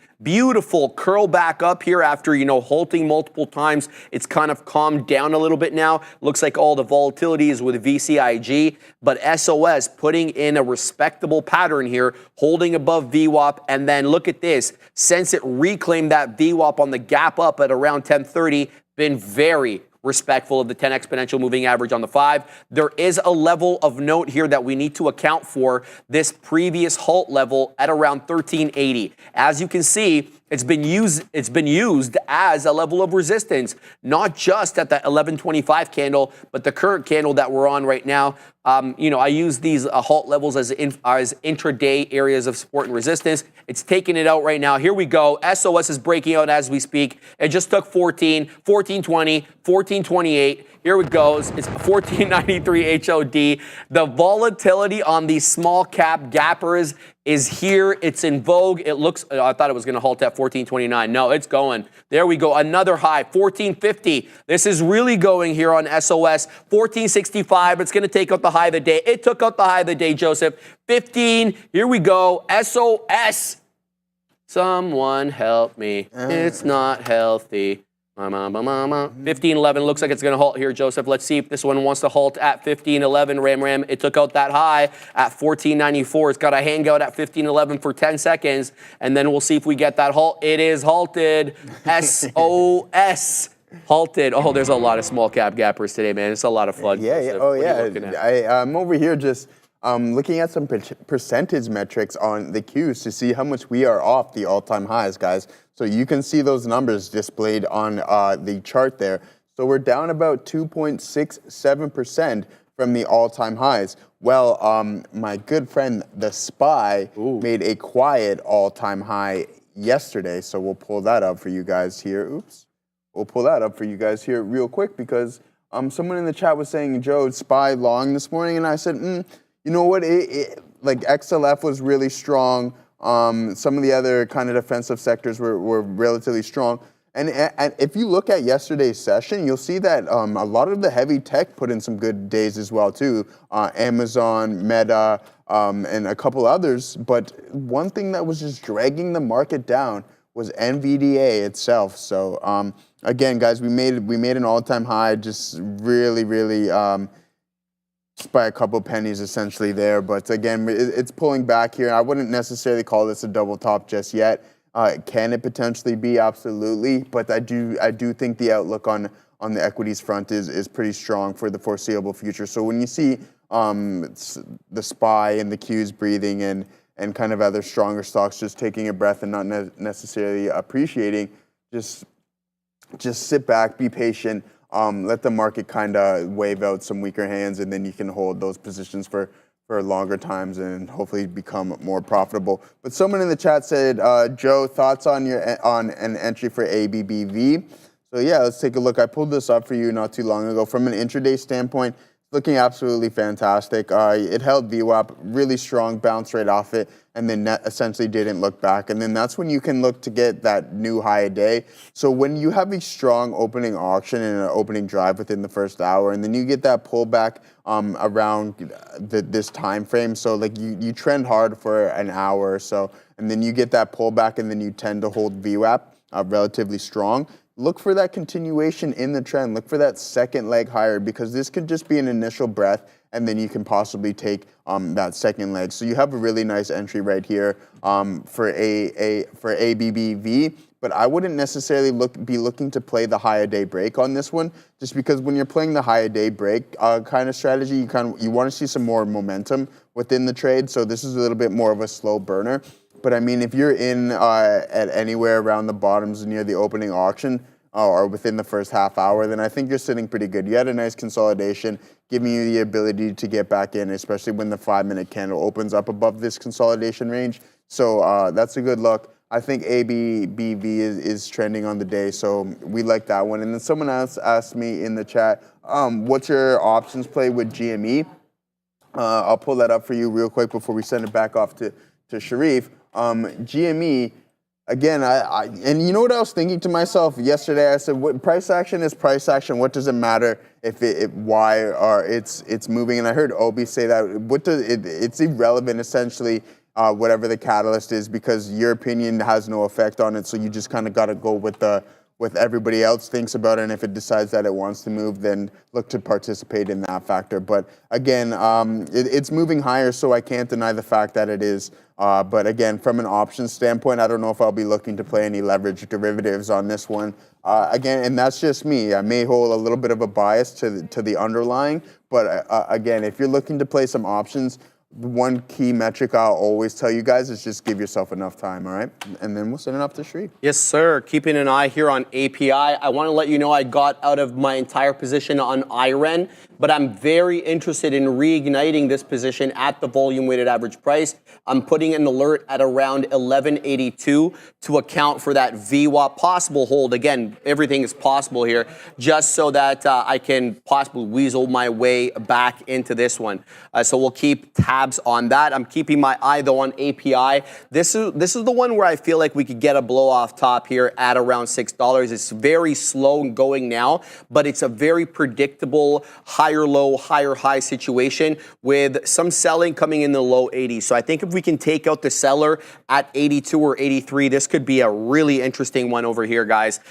So keeping my eye on API. I'm also definitely watching VCIG. I'm involved in this now. Bang! We just took out the first peak wider. Let's see if we can continue to ascend. I got a dip trade at the halt level. Like I was telling you about, these halt levels, they're intraday areas of support and resistance. They don't hang out for all that long, so I use them once or twice, maybe OB thrice. We'll see. We got to go up to Adara right now. What do you got for us, Adara? Just be aware here, this has been reported or swirling around here, these rumors, for at least a day now, but just be aware here. I have Bitcoin up because we are seeing recirculation here of some speculation that there is a potential SEC successor here as chosen by Trump, and his name is Paul Atkins. He's the former SEC commissioner. On his article here in the SEC website, it says that what he really did while commissioner was work with helping financial services firms regain or maintain SEC compliance. So lots of compliance-related work there. Apparently, though, he's known for being pretty savvy in the world of crypto, and because he also understands the agency, somebody who's worked there, he's seen as a pretty good choice. So that is what the word here on our potential new SEC chair here, Paul Atkins, guys. Yeah, what are you doing over there, Jim? Yeah. I'm just over here holding on to this IBIT position. So yeah, we're gonna take a look.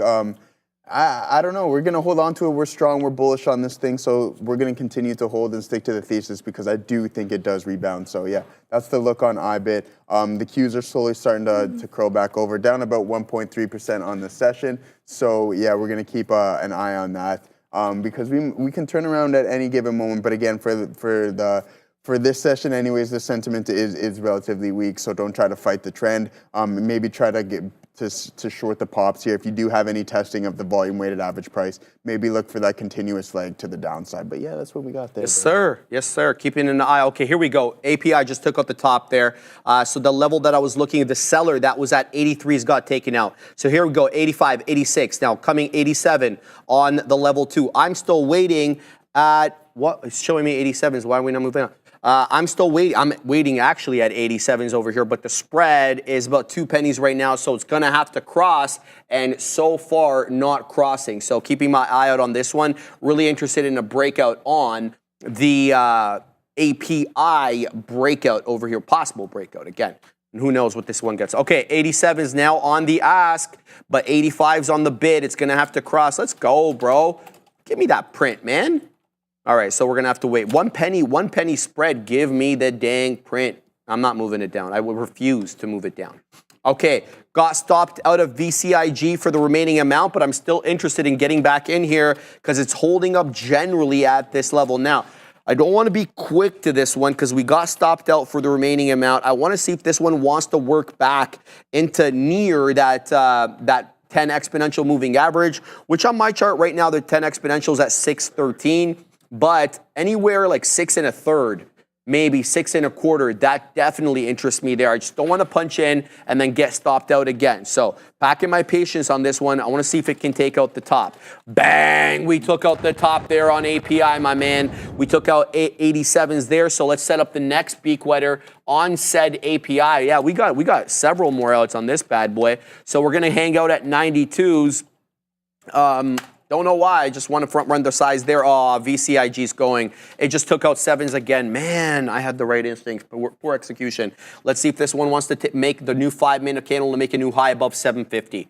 So yeah, that's an interesting one. So we got a hammer candle right now on the 5. It still hasn't closed. It's got another 2 minutes to close. But I think if this one weasels above that 750 for the first 5-minute candle will make a new high, I think we easily take out that top at 772. And by extension of that, we probably take out 8s as well. So VCIG definitely not done yet. Here it comes back into highs. 750 could be incoming very soon. 7 1/4 just printed. This is a big boy move here on VC-IG.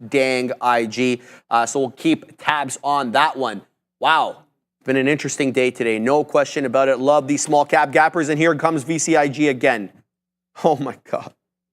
Oh my God. Oh no. Bro, this is just hard. It's a hard roll over here, man. All right, there we go. Okay, all right, there we go. Oh, Joseph. Okay, we're gonna have to have some more beak wetters up there. So I'm gonna look to defend $7. What are you looking at? Yeah, I'm just over here still holding that IBIT position. But Maryland Mom asked me to look at BTI, British American TOB, whatever that may be. But yeah, we're gonna take a look at this for you. From what I'm seeing right now, it's definitely not the most liquid, but we're going to break it down, get to some of these higher time frames. I kind of want to know your game plan on this. If you're thinking that, hey, should you sell this? I'm just going to tell you from a technical standpoint, as you can see, you can call this whatever you want, like a shoulder, a head, shoulder, and then a leg down, whatever pattern you would like to call it. But as you can see here, it's looking like it wants to go and test these all-time, or I don't know if they're all-time highs, but this pivot high here.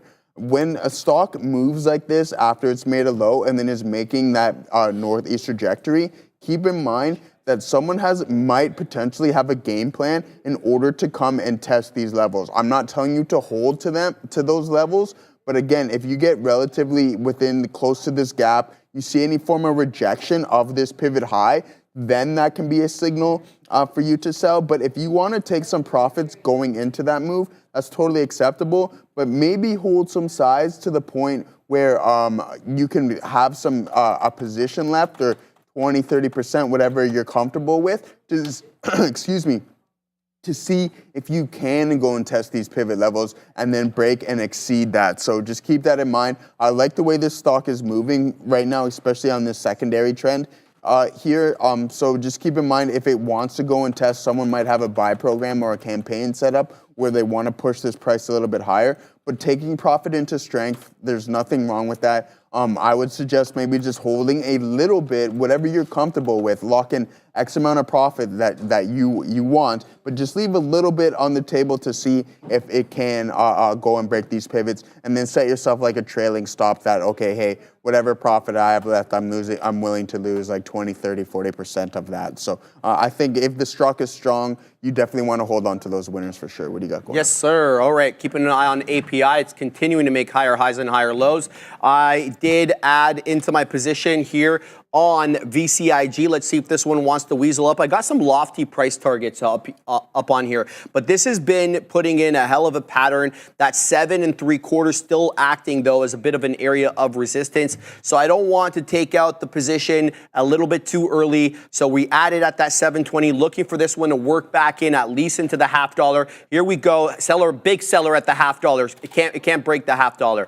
There we go. So keep your eye on the level 2. This is super important. Here we go. Back into that $0.50 again. Can we take out the seller? Now we're stopping at 47s instead of stopping at 50. So be aware of that, because sometimes iceberg orders that we don't have notice of move down on the level. So if they were hanging out at 50s and we rejected 50s, they'll move down a skosh, 47, 45, and that could be the new area of resistance. So keeping my eye out on this one, looking for that blow off top. I want to be involved in this one. I'd rather lose on it than not be involved. So we'll see what this one gets. SOS, I'm looking at the side chart here, not doing a whole lot. It's kind of locked in a bit of a pattern at the moment at that $14 area, not making highs, not making lows. So that's my look there for SOS. Where's my SOS screen? Yeah, there it is. got that song stuck in my head now. Yeah, sorry, bro. Yeah. I know, it's not a good one. Okay, so I'm getting an alert here for IREN. IREN is coming into VWAP, and that interests me because I told you guys I'd be looking to get in some at VWAP on IREN. So we're going to start a small position here on IREN just to work our way in. Then I'm going to set some more dip trades on IREN to defend. Oh, crap. To defend that whole dollar level. Yeah, so sorry, I hit the wrong button there. There we go. There we go. Okay, so now we're back into IREN, and I want to set some more dip trades on IREN there at 77. So we'll see what comes of that. So IREN, we're involved in that right now. Where are we long on IREN? Yeah, 83s, very small position. I'm looking for this to dip in a little bit more. So I'm going to set up some more orders there for the breach of VWAP. So we set up the orders on IREN, and just let's see what happens with this one.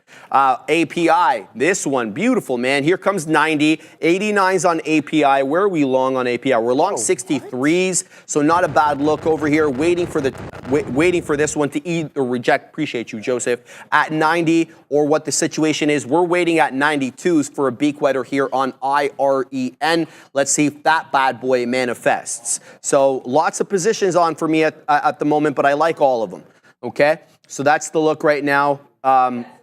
Sorry, I said IREN, but I meant API for that 90 break and take. So that's a look there. What do we got with this one? Okay, IREN is coming back. Where are we long on IREN, by the way? We're long 83s. Yeah, this is not what I want. I definitely want a lot more than that. So we'll pack our patience. The one that's kind of in flux is VCIG. We got a good price, but that seller at 50 is just blocking my way up here. Here comes 7 1/3 again. We haven't even gotten back to that 7 1/2, so I can see whether or not that seller of note is still hanging out there. Here comes 40s. Now, the thing is, though, we're making lower highs, and I don't need to see that. If we're going to start making lower highs and we can't take out that top, I got to get the hell out of here, because that usually means an iceberg is moving down incrementally on this name. So decisions. I put my stop already on this one. I don't want to paper hand this trade, especially if it takes out the top, and it's still hanging out at highs, Joseph. So there's really no reason other than the iceberg possibly moving down for me to get out of this. Here again, look, it's not even working to 40s this time. Now we're seeing 37. So that seller is moving down incrementally. That's what I'm seeing. I'm confident of that. Now, the other side of that coin is, do you have a buyer, a big enough buyer on this that takes out that level? And here we go. We're zigging and zagging again. Anything below 660 and I'm gone. So we gave up the ghost there. The lower highs were operative here. So this one might end up being a loser unless we retake 7 super quick. So packing my patience. Let's see what we get there, Joseph. What are you looking at? Yeah. We're just slowly grinding, holding on to around a break even here on IBIT. The Qs are starting to turn around a bit, but someone in the chat asked me to take a look at TGT. So yeah, they said they're talking gap fill on this thing.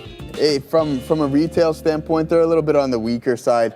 But again, just wait. I think when it breached the gap fill, I said wait for the pullback and then see if it can re-enter the gap. Unfortunately, it's a hefty one, so it's going to take some time to fill. So that's going to be a little bit of a longer duration swing if you're looking to play that. But then you're going to also need some positive reports from TGT as well too. Just zooming out a little bit here, this is unfortunately this is not a stock that you would necessarily want to own for the long term. If you're looking to do some retail trades, it's Walmart and Costco, even though Costco is a little bit on the more expensive side of things.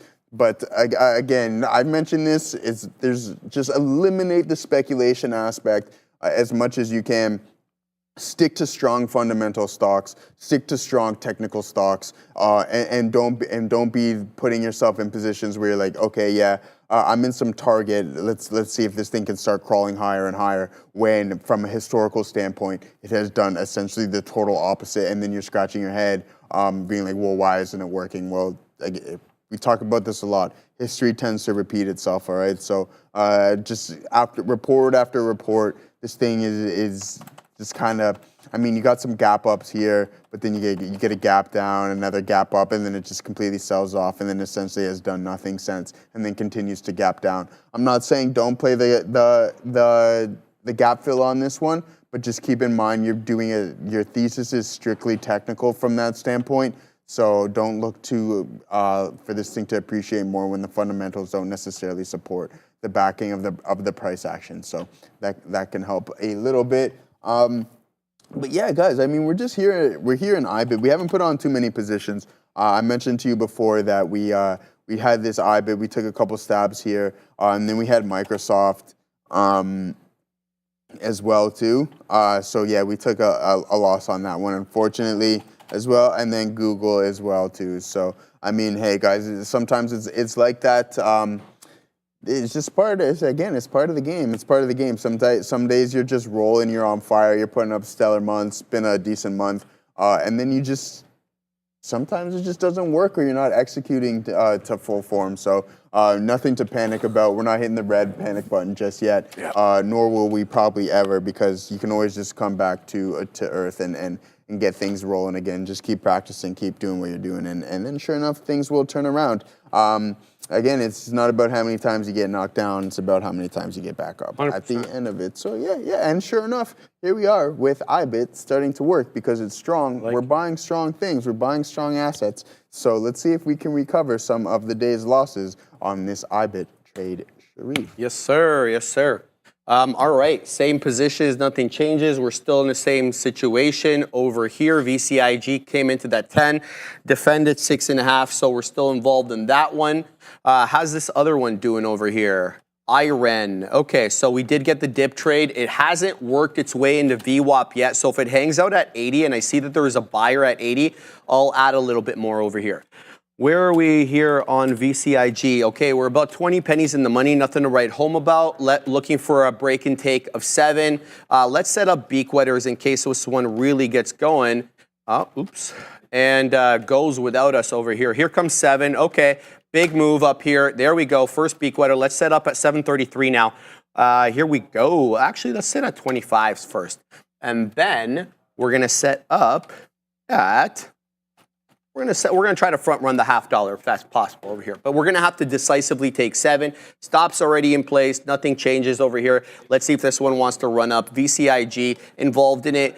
A couple of paper cuts, but that's fine. We'll look to do a little bit better on this one. Let's look at Fate, because I was talking to somebody in the chat there, and they were telling me, look, brother, Fate, it's a head and shoulders pattern, possibly at VWAP with the double top. It is, but it keeps defending 3, So something's afoot with this one. Fate at 3 seems to keep encountering buyers. I think this is what the person in the chat was talking about there with that 332 HOD today or yesterday. Today it's a 322 HOD, but we keep weaseling above VWAP. Now, the other side of that coin is we're putting in lower highs with that flat bottom right at 3. So this could be a flat bottom break. I have to account for that in my analysis. Okay, VCIG is really going, and we're really printing. We're $1 in the money on this one, and it just took out all my orders, Joseph. So here we go. VCIG. Let's set up at 777s now. We're gonna sit at 777 because what's life without whimsy? Let's set up over here. If this one really wants to get going, it's gonna take out the HOD there. So at the best, we got 80 pennies because we took it out at mid 40s. We're long, low 60s. So good look right now on VCIG. This thing's up 310%. The volume keeps coming in right now. We could get an 8 break and take, but I got to tell you, that 7 3/4 acting as that big boy area of resistance. We haven't been able to take it out, volume or otherwise. It didn't really matter. We keep coming in right into that same level, encountering a seller of note that keeps pushing this below that level. So I'd like to get something in again if it wants to dip into that 6.5. 6.5 has been an interesting area of support. I saw it over here. And the reason I got stopped out is bad stop placement there, man. It was sound strategy, bad stop placement. That's kind of what you have to deal with when you're making decisions on the fly like this. But I like what this one does. We're out of 3/5 of the position. So a couple of more beak wetters left on this bad boy. Let's see if it continues to ascend to the high side. Let's look at some of the other trades. Okay, Iren, I see you, sir. Nice in the money here. Joseph, about 15 pennies in the money. We're going to wet our beak again on this one. So this, again, Iren, VWAP, dang, hold. Here we go. Give me 5s, boy. Let me hang out up here. No, that's not what I want. I want it at the 5s. Thank you. So we'll put another beak wetter possibly there on Iron at the 5s. It was a beautiful VWAP hold, but I am disappointed because both my dollar cost averages did not print. It didn't print anything lower than 80, and I didn't get an opportunity to add. So a bit of a tougher one there with a smaller position right now as it works its way back up. You're always disappointed as a trader. I'm just speaking for myself in the sense that you either don't have enough size, you don't have the best entry or exit, whatever the hell else. There's always something to be mad about. But hey, man, I mean, we could maybe take this opportunity to practice being grateful. You know, who knows? Absolutely. Well, hey, it's being grateful. It's the perfect time too because it is. Oh, well, for our friends down south. But yeah, point well taken, my friend. Point well taken. So, hey, it is Thanksgiving. You got to give thanks. Yeah. Absolutely. Couldn't agree more there, Joseph. Exactly. Look, guys, I'm taking out my position on Fate for a 1 penny loss because, quite frankly, it's coming back and it's putting lower highs, so I don't want to have to expend any more mental capital. We'll take a break-even trade on this one, and that's the end of the day for Fate. We're going to focus now our energy on VCIG because this is one that's really going. It's still hanging out above 7. It's still zigging and zagging right now above 7 1/3 RAM. I'm looking for this one to take out the top at 777s. Now the high of the day is 774. So by extension or by virtue of my beak wetting placement, it's going to have to take out the HOD. So that's the look right now. VCIG, we're in 2 positions. API, VCIG. Did we take out everything on IREN? No, Joseph's going to make fun of me about the hands. No. Oh, bro, no. Yeah, we got, that was a mistake. That was a mistake. That was an absolute mistake there. So we took out the entire position there on IREN. That was not what I wanted to do. I wanted to continue to run off VWAP. So mistake there. When is it? He's getting ready to troll me. All right, guys, we got to throw it to Adara. Let's take a look here at these small cap movers. Actually, some of these on this list have been traded already by Sharif today. Fair warning, so congrats to Sharif on those trades. Also, make sure that you take the time to look at our poll. I believe it's 12:30 right now, so I believe the polls might be switching over. But basically, at the start of the midday show at 11 a.m., we get 4 tickers in the poll that are moving, and you have to vote for which one you'd like to see in our afternoon rundown at 2 p.m. Then at 12:30, the polls switch. There's 4 new stocks to choose from, and the top 5 of those 8 stocks, the top 5 that get the most votes, will be covered at a rundown at 2 p.m. So make sure you take the time to look at that poll and vote for the stock that you want to see covered there.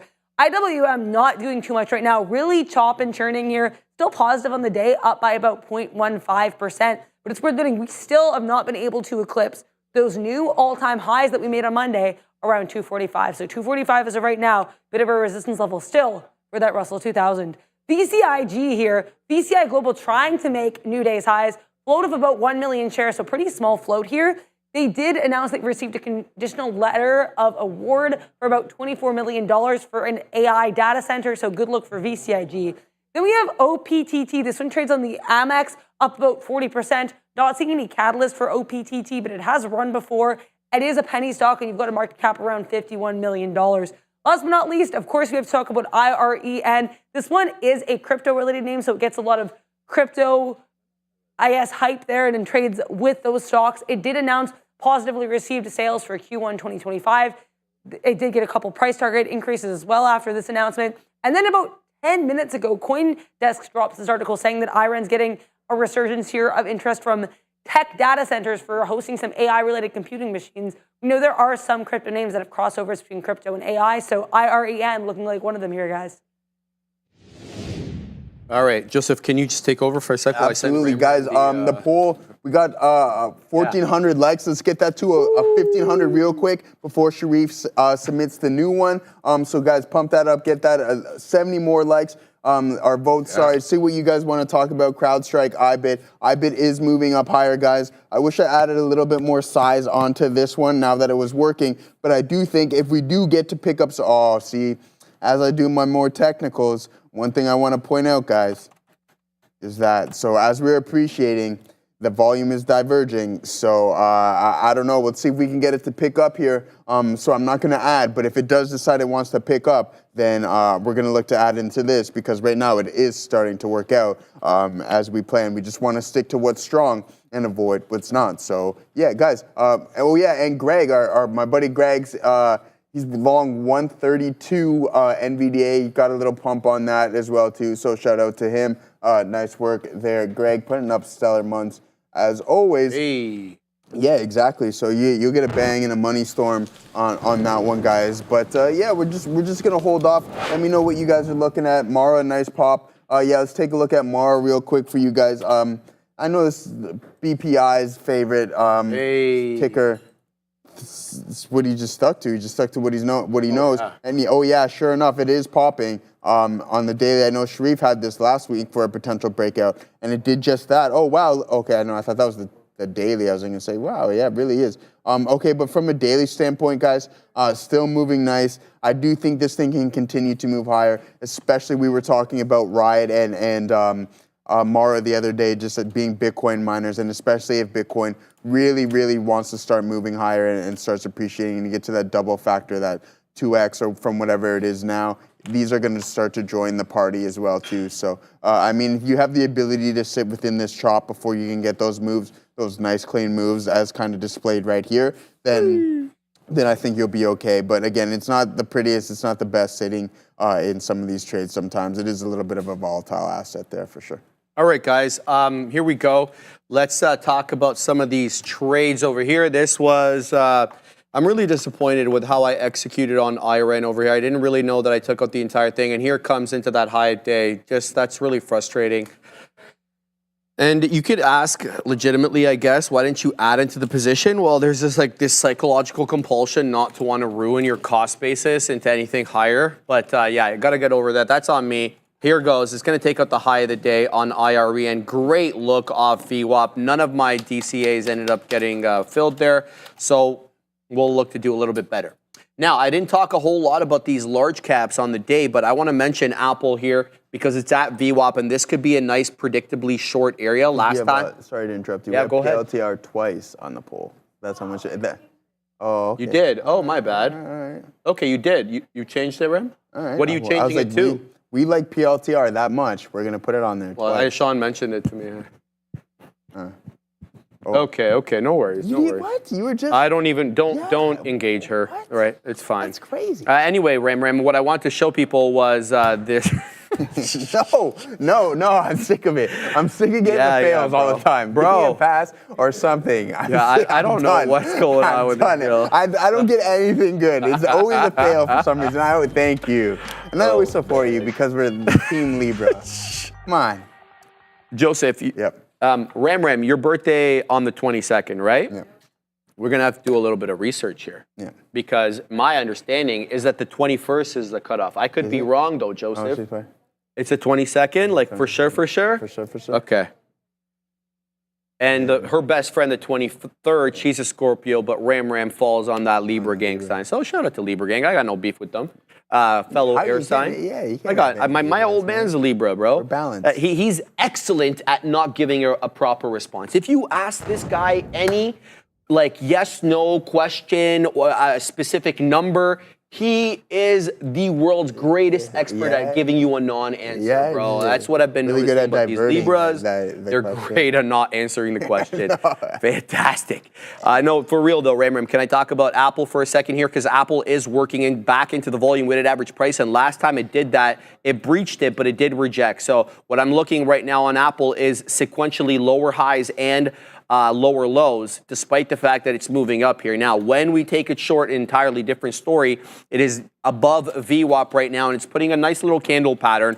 But I'm super interested, number one, in shorting a little bit, below that 234.80. And then if it really works in, well, we know we've got an area of resistance here at 234.90 because it was acting as support earlier, and then once we gave it up, it started using that level, that 234.90, as resistance. So we'll see what, number one, Apple, does it want to take VWAP on a decisive basis? Yes, no, maybe. There's no such thing as maybe. Otherwise, we're going to wait for 234.90. So much do I like that level, I'm going to put an alert. There, I should put it in the mid-80s so I can be made aware of it in advance. Otherwise, I'm going to take Apple short if it puts in a red candle here on the volume weighted average price. How am I doing with everything else? Everything else doing okay. Not bad. Not bad. I want to take IREN off my chart because it's infuriating me about how I traded it. Still going. Unbelievable. Let's look at VCIG. We're still involved in that one. It's defending 7 awfully well. Very bull flaggish here, but we have a bit of a compression pattern right now happening on IREN. We're going to have to see how this resolves. We've got higher lows, but we've also got lower highs in and around that 7 area. Now, why am I calling this a bull flag? Well, because it had a very directional move up and to the right, and then we're getting a whiffle and waffle area, an area of consolidation, where you have zigzagging price action, a little above 7, a little bit below 7.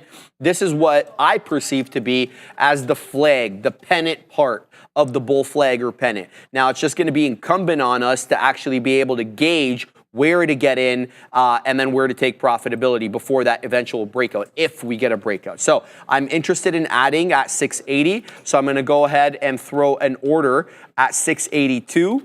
To front run that size for a beak wetter, because that's the lower end of the range. Just want a bit more size because we've taken out the majority of this position already nicely here. 661 long, we took out 43. So not a bad look. Appreciate you, Joseph, on VCIG, but want a little bit more. Hopefully we'll do a little bit better than what I've done on it before. So let's go and have a look here at API. It's coming back into that 90 level. Last time we rejected 89s. We couldn't work our way above into 90. I'm waiting at 92. Here we go. 92 is now on the ask, 90 on the bid. It's going to have to cross. This is my last out on API. It's a predictable area to get in because it was VWAP, and it is moving up here. But whether or not we get the print, an entirely different story. We're going to have to cross for me to get the print. So far, no print. Packing my patience, Joseph. What's your look? Yeah. That's a banger of a trade, man. Make sure you log that one because that's some picture perfect trading there.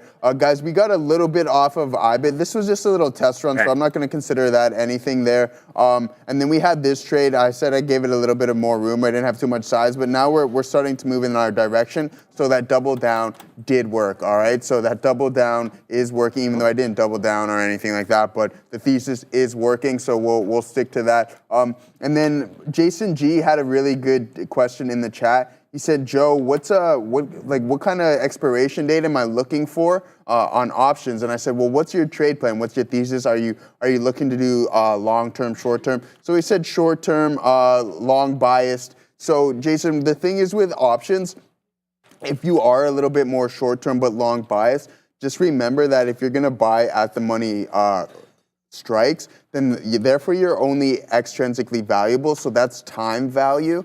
And that's the thing about options. The less you're in the money, the longer it takes to get in the money, the quicker that time decay will chew up the value of that contract. So always give yourself enough room. If you think that you should buy a contract that is a month out, buy it 2 months out, so then theta decay doesn't affect the contract that much. So just keep in mind that you are exposed to time decay when you are just flat out buying puts and calls. So just keep that in mind. And again, if your thesis doesn't plan out how you would like it to, you're using a leveraged derivative. So if it doesn't work, just get out of the trade as quick as possible. Because if you hold on to it, it's not like just holding outright shares where essentially nothing happens. You only lose the value of the shares. Again, you can lose with options. You can lose time value, and then the underlying asset can start trading in the money, but yet you're still negative because it took too long for the underlying to start working. All right, so just keep that in mind. Always give yourself more time double the time than what you need when you're buying just flat out options. All right, guys. So just keep that in mind. I really like that question, and I think a lot of people, even myself, had that issue. It's like, okay, well, I'm in the money on my option, but yet I'm still down on the position. Why is that? And that's because the extrinsic value got chewed up. Theta chewed up the value of the contract on that underlying asset, and you didn't have enough time for it to appreciate in order for you to make a profit on that one there. Yeah. All right, man, here we go. We took, I lied, by the way. That was not the last out on API. We took out 92s. Now we're sitting at 99s here on API, 98 HOD. So by extension of this whole thing, we're going to have to take out the high of the day for me to get printed here on API. Good look, good recovery off VWAP. Uh-oh.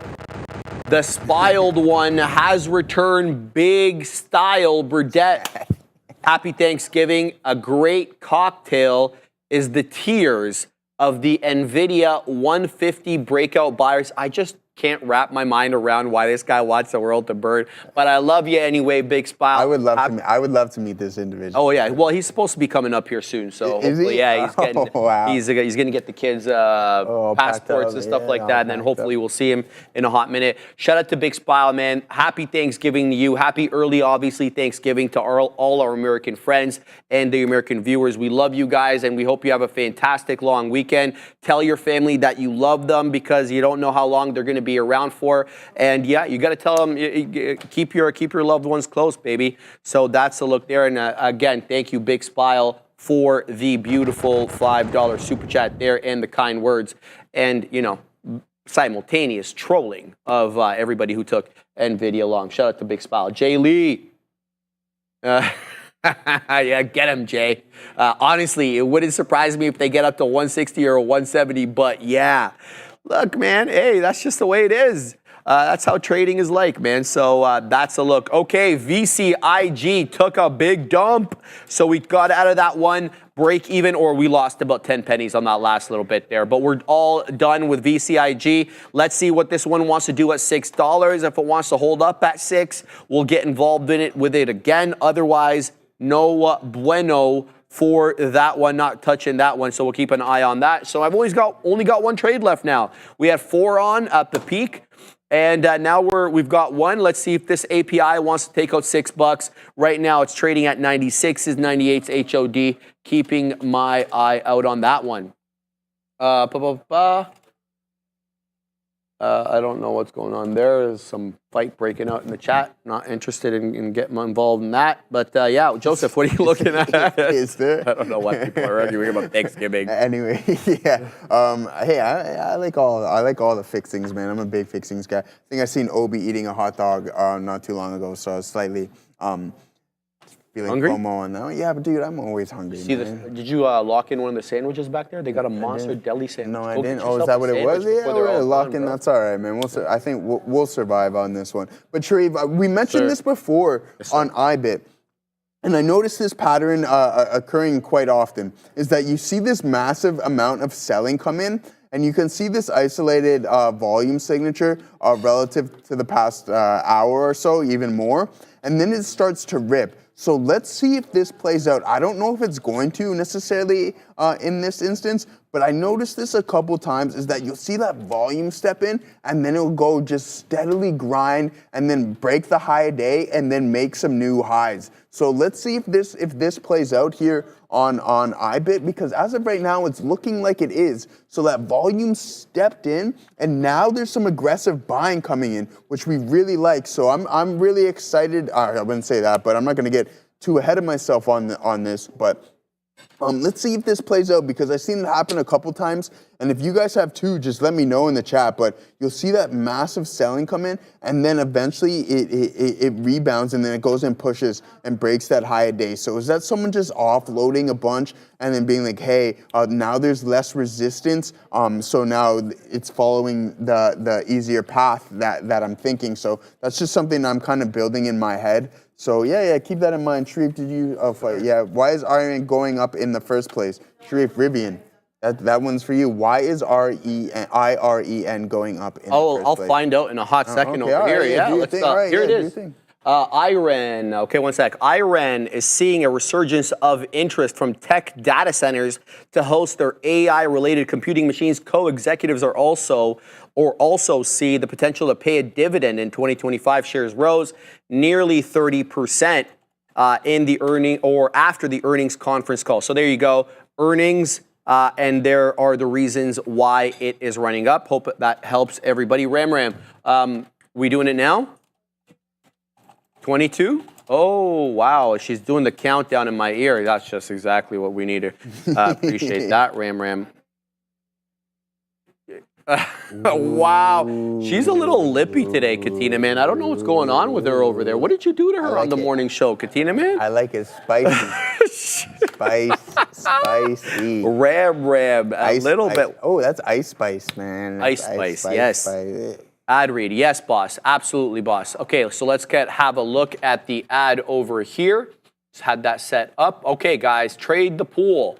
Are you ready to take your stock trading skills to the next level? Trade the Pool and Trader TV have a great stock trading competition that's coming soon, and it's bigger than ever. So from December 2nd to December 6th, you'll receive $200,000 in buying power to make your best moves and compete for incredible prizes. And here's the best part. The top 20 places win. So there's plenty of opportunity to secure a reward for everybody here. Gear up for this intense 5-day trading showdown and prove yourself against other traders. Whether you're aiming for the top spot or looking just to make your mark, this competition is designed to push you to your trading peak. So the countdown is on, ladies and gentlemen. Don't miss out. Click that link in the description or go on over to the bottom right of your screen there and have, or scan, I should say, the QR code. Joseph, what are you looking at? Yeah. We're getting some good positive comments in the chat about Raymond. She's the GOAT. Really? So yeah, she's They must not know her. Yeah. So I like spicy. We see you, Raymond.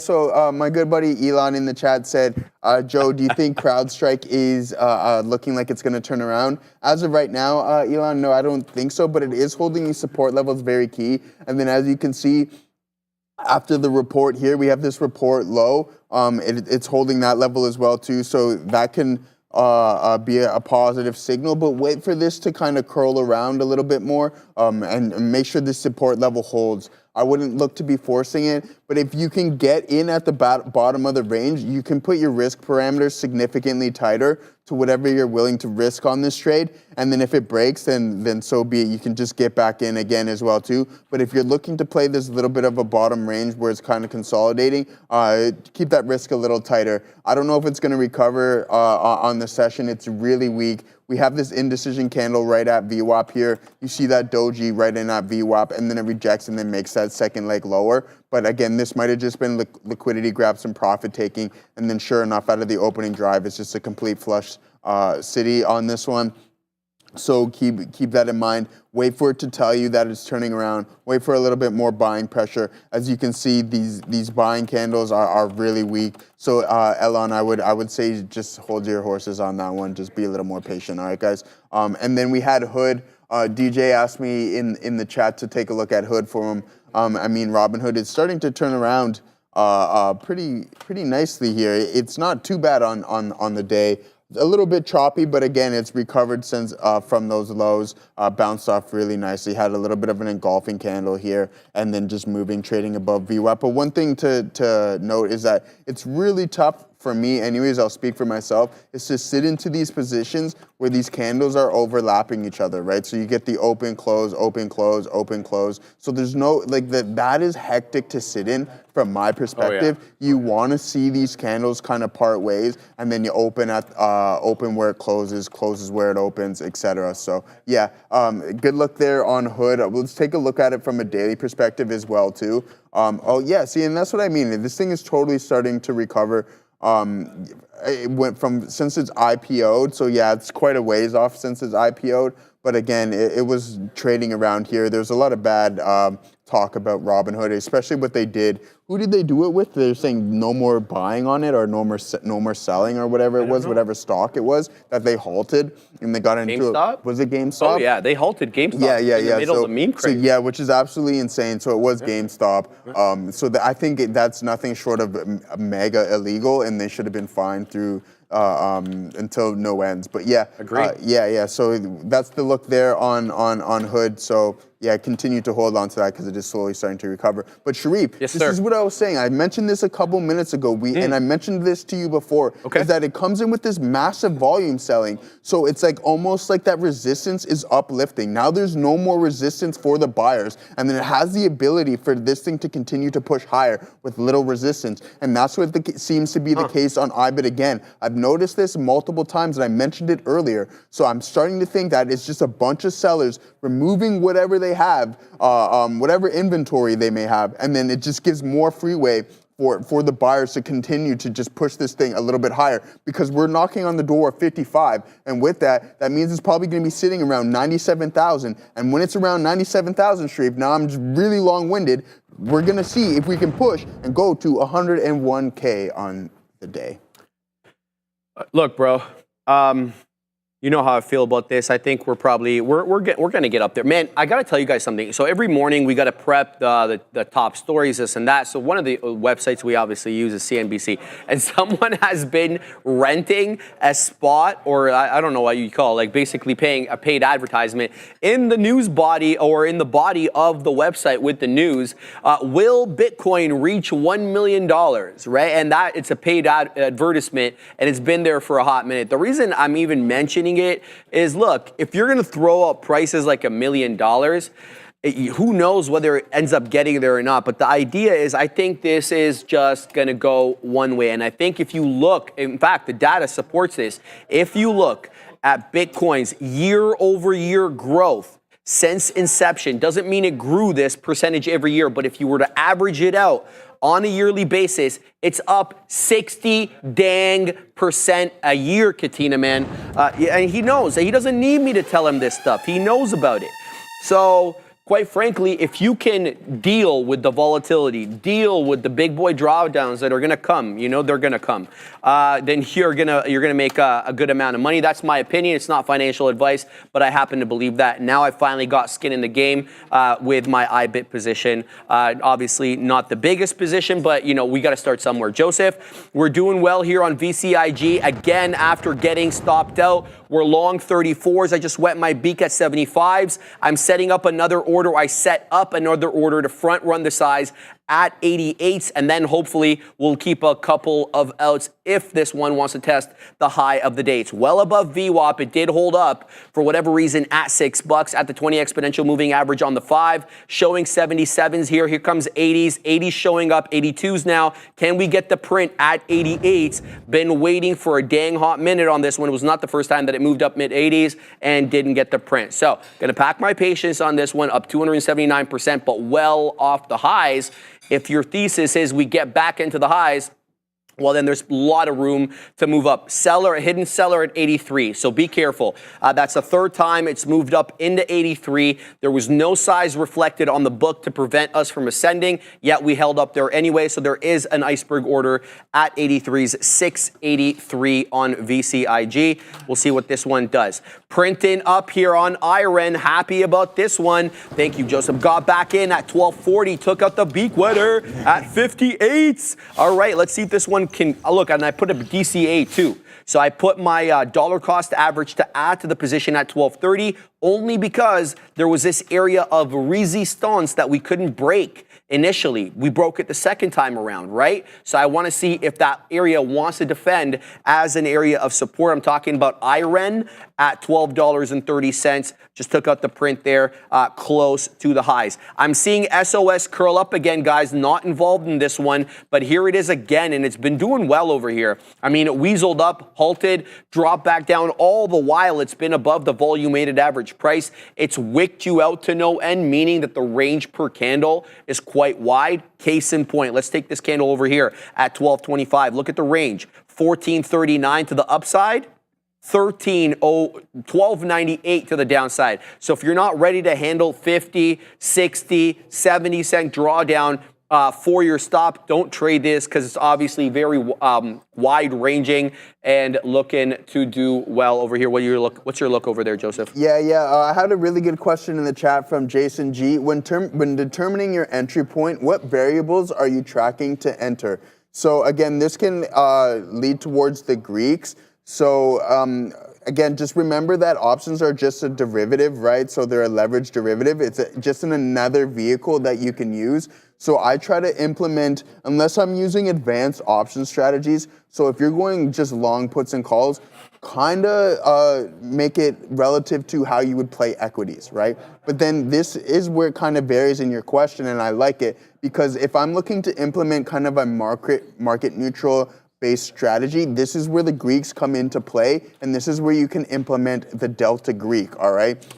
So what you'll notice is that a lot of at-the-money strikes are around 0.4 to 0.5 delta. Well, what this tells you is exactly what delta can kind of lean towards, is that there's a 50% chance that the underlying is going to go higher and a 50% chance that the underlying is going to go lower, all right? So that's a delta neutral standpoint. If I'm looking to base a credit spread trade, I'm going to sell out-the-money contracts with a lower delta, so the delta can be used as a percentage metric, as I just gave you an example. So I'll look to sell the 0.1 deltas. This tells me that there's a 90% chance that the price will not reach my short strike price. But now it sounds like you want to go long. If you want to sell out the money or buy out the money calls, just keep in mind, yeah, you can get that value. They're going to be a little bit cheaper, but you need that momentum to accelerate quicker, and you can profit really well. But when you're selecting strikes, understand delta, understand the Greeks, and this can help determine and you can implement the strategy exactly how you want to in that aspect. So hopefully that helped. It's a little complex, but I like to use delta to determine my strikes. If I'm looking to play gap fills via options, I'm going to go at the money. I'm not going to go out of the money or in the money. I'm just going to go strictly at the money strikes. And then again, just depends on what you're looking to implement. I think starting off your best bet is to stick to at the monies, understand the time value, understand, hey, okay, my thesis was correct. We profited, but how can we profit more? Is that by selling out the monies, especially if you get that really extended move, then you can benefit from that as well too. So I really like that question. Understand the Greeks, and then that's going to help determine your strike price. Yes, sir. So we're in a little bit of trouble here with the short on Apple. Looks like I'm going to get stopped out here. I was trying to short Apple into VWAP, but the market caught a bid. Tesla at VWAP, Nvidia at VWAP. That's it. And then Apple at VWAP. So it looks as if, the market curling back up, and that was not good for my thesis. Speaking of thesis, Joseph, because I was under the bias, or I had a bias that this was basically, yeah, it's working, that we were basically just hanging out at the volume weighted average price and we were going to curl back down again. But that is not the look so far, so we'll have to see exactly what we get. We haven't got stopped out yet, but we are out of the money on the dead one, Apple. Adara, what do you got for us? We're going to start our afternoon crypto segment here by taking a look at some of these public companies that own Bitcoin and the percentage of the Bitcoin that is owned by some public companies. I do want to give a shout out or a thank you there to Robbie V in the chat, who kind of brought up this idea with me in light of SOS this morning, which did announce it's looking to buy about $50 million of Bitcoin. That was a small cap gapper that was running. So clearly companies are looking to get involved, but what percentage of Bitcoin right now is currently owned by public companies? So according to Bitcoin treasuries, about 2.4% of the total $21 million, 2.4% of the total 21 million Bitcoin is owned by public companies. That's about 508,000 Bitcoin, valued at $48 trillion. So interesting look there. The top companies that are publicly owned companies, that are holding Bitcoin are going to be crypto names. MicroStrategy, of course, MSTR, at the top of the list here, owning 386,000 Bitcoin. Mara Digital number 2, but holding a much smaller amount, 33,000 Bitcoin. Of the top companies, Tesla is the main one here that's not actually involved in crypto. They're number 4. They own about 9,720 Bitcoin. So just a quick look here at the amount of Bitcoin that's owned by public companies. In total, institutions do hold about 13% of the total 21 million Bitcoin. So just thought that'd be an interesting little look. Now we're going to look at Ethereum, which is really strong here. Bit of a rounded bottom if you look at this on the daily chart. We did reject this 2,700 level quite a bit on the way back up after falling, of course, with this bottoming tail candle formed on August 5th, Black Monday. We've been really strong since the election. This is November 5th when we get that push to the upside. As of right now, we're trying to break above, or I think currently breaking above previous resistance going back to July 2024 here around that 3,500 level. Of course, we have a lot of strength in Bitcoin as well, but I thought Ethereum would be worth talking about. It's up about 6% right now and nicely pushing higher, though we're very removed from all-time highs right now, which are above that 4,000 mark. So keep an eye on ETH, guys. I can't wait for this one to actually break out. So when Sateo was on, I was asking her, I'm like, what's the situation here? How come we're not seeing ETH? Yeah. I'm like, how come we're not seeing an equivalent move on ETH? And she brought up a really good point. She's like, it's not finite. There's no finite amount of ETH coins that can be mined, and the staking issue is a little bit different as well. Absolutely. So it's not that I pretend to understand all of that kind of stuff and all the intricacies there, but it seems sound. Like if there's an unlimited amount, you stands to reason. Exactly. It's kind of like Shiba, right? Like even though there's a burn rate on Shiba and Doge, there's an unlimited amount, and that's and to speak about kind of just supply. That's why I'm so bullish on Bitcoin, is due to the limited supply with the increasing of demand, right? So it's just literally, I'm not trying to complicate the thesis. It's literally supply and demand constraints is why I am so bullish. Limited supply, more demand, things appreciate and tend to go crazy. But I'll send it to you in a second, Shreve. I have a really good question here. From Danny Nahas. Hey, Joe, thoughts on trading same-week options? I like to keep it simple. Buy calls or buy puts, depending on the direction. So, yeah, Danny, we're talking a lot about time decay and extrinsic value. Just keep in mind when you're buying same week and depending on what kind of strategy you're implementing, so you're just buying them, you need that to work out relatively quick and relatively fast, all right? So otherwise the value of the contracts would just get chewed up, and the closer you get to expiry, the faster, the more fierce data is and the faster time decay kicks in on the contract. So I'm not opposed to them. I sell weeklies, so time is working essentially in my favor. But when you're going long, just make sure your thesis is, you have to be a lot more accurate and simple. So just again, you need to be a lot more accurate because time is working against you. You need the underlying to move fierce and fast, in my opinion. But yeah. What you got going on there, Sharif? You're putting up a stellar day there, man. Not at all, bro. Not at all. No. I don't want you to think that at all. Did I, what happened here? I just saw something trigger. Not sure exactly what triggered there. Let's have a look. Oh, API. We still got another beak wetter. Okay. We're going to hang out a little bit lofty here, Joseph. We're going to take that $6 air. So we're long here at 62s. The last beak wetter there at 99s. Let's see if we can take out 6. We've been dancing at 6 for a hot minute, but it really hasn't been breaking. So $6 on API, 26.16%. Let's see how that one jives. I'm still short the dead one. I'm just going to stay short until I get stopped out. So that's a look there. IREN, dang. It didn't come into that 30 area to add me.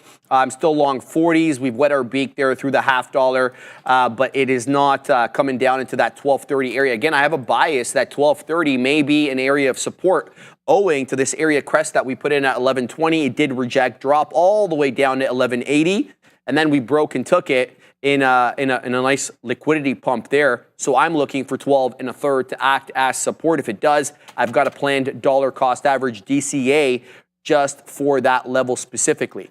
So we'll see what it does there, and we will not get upset, even if we don't print. So IREN doing its thing. Apple still at VWAP. It's putting in higher lows. So let's call a spade a spade. The future is on the way up. 20,750 we're at right now. That's not good for me because we defended 700. We look like we're putting in a multiple green candle pattern right now on the NQ December contract. And by extension of that, Apple could also find its way up. Now, what are the levels here on the future? Because we're trading Apple, so now I have to involve myself with the NQ. So we have resistance here on this 2-candle holdup at 1135 and 1140. The closing prints there are the 50-point area, so there is possible resistance, not just psychological resistance at 50 points, with the ultimate wick there weaseling into that 62-point area. So number one, let's see if we can break and take 50. If we do, my thesis is I get stopped out of my Apple position. What we're going to have to see if the bump up on the future is going to assist Apple or assist the Teslas, the NVIDIAs, which are both at VWAP. And there's a new entrant now in the VWAP club. You may know him. His name is Amazon, traded formally every day by the one and only Amazonian over here. I just got punked there. Obi told me her name is Amazon. He said, look, don't you see how fine she looks? So, dang. Yeah. Hold on. Is there a particular candle you happen to like there? And is any of the bodies of the candles to your liking? If you don't know what I'm talking about, you missed it that day when he's like, dang, look at that body. Dang. Remember that? Dang. Anyway. What song is that? It works out. Shout out to Ob. I work out. That song. Dang, girl, look at that body. Girl, look at that body. I work out. Can I get a light bulb thing here for a second? I don't know. Is there a light bulb? Well, Ram's got she's on the ones and twos over there, so it's really going to depend on what she wants to do. Stop. Get some help. Hey, stop. Get some help. That's Fabian's right there. Stop. He loves that one. So that's a look. Get some help. Sorry, Michael. Stop. Jeez, bro. Get some help. Got to interrupt while we're doing a show, man. All right, so that's a look right now. I'm involved in this Apple trade. It's not going my way. And we're about 20 pennies out of the money on this one, so not a good look. But we did get the IREN ad, okay. So it did dip into 30. Now, what is needed here is for it to hold up at 30s. We got the planned dollar cost dang average that we wanted, so let's set up some beak wetters. And I'm gonna hang out. How much did I add? Here on my, what's it called? IREN. Okay, so I added a good amount. Nice. All right, so I'm gonna wait over here. Let's put that beak wetter there. And then I'm gonna set up more beak wetters in the higher areas over there. So we'll see what we get there. On IREN, let's see if that one wants to continue to run. Did we get the print on IPI? No, nothing doing there. Oh, we got Big Spile. He's dropping cash in the chat. $4.99 super chat by the styled, smiled one. Obi talking to Amazon like the guy on Big Bang Theory talking to Siri. That was Raj, man.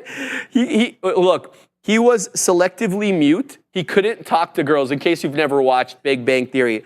So, it was a welcome change for him when Siri came back, because he could talk to her. She was, as female as it was gonna get, and he would ask her questions about where to go to eat, and she'd answer and be like, oh, she gets me.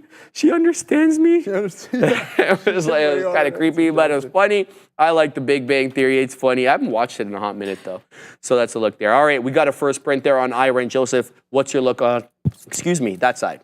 I'm avoiding the mega caps right now, but I was looking at Apple there, Sharif, because I was my guy is short it. I'm out. The dead one. He's out now. He got stopped out. Suck. But dude, we're creeping in on all-time highs.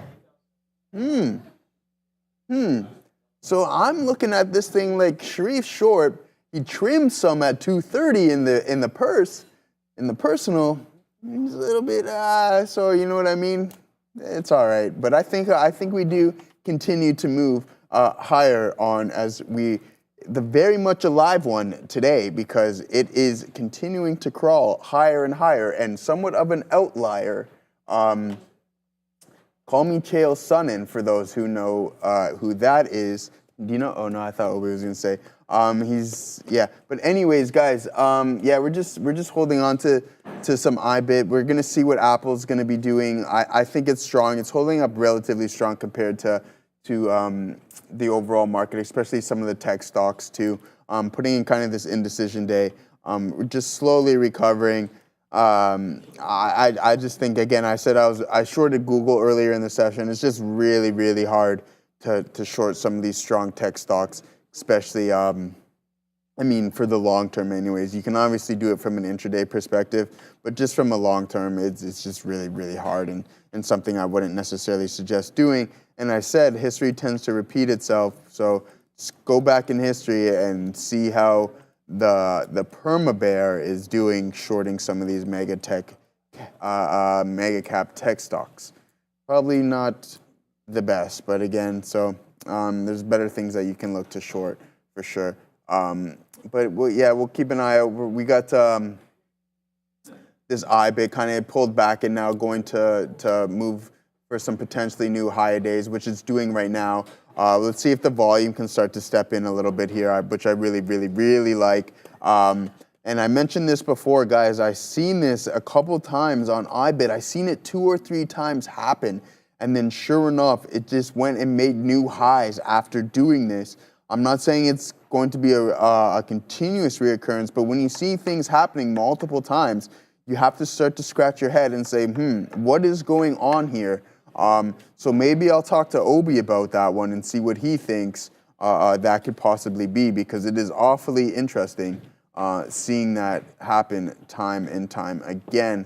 But yeah, guys, let me know what you're looking at. Hood, yeah, what happened, DJ? What's going on with Hood? I'm looking at it right now. Fuck. Are you still in it, or?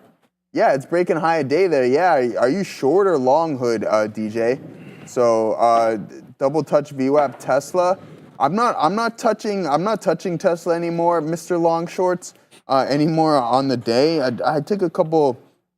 I was building some things on it, and it just wasn't working out for me earlier in the morning. So, I'm not gonna mess around with Tesla today, especially with tech being extremely weak. But what do you got going on there, Sharif? I'm keeping my eye on the one that I'm involved in with right now, which is IREN, defending that 1230 area. We wet our beak there, but it's going to have to hold up above this area. So I'm watching it right now as it dances with that 1230, 12 and a quarter. I'm going to pack my patience on this one, see what we get. Shout out to Big Kyle, ForexAU, Enron, all over again. What are you talking about? What are you in ForexAU talking about there? State of Texas sues BlackRock, State Street, and Vanguard for illegally conspiring to manipulate energy markets, driving up costs for consumers.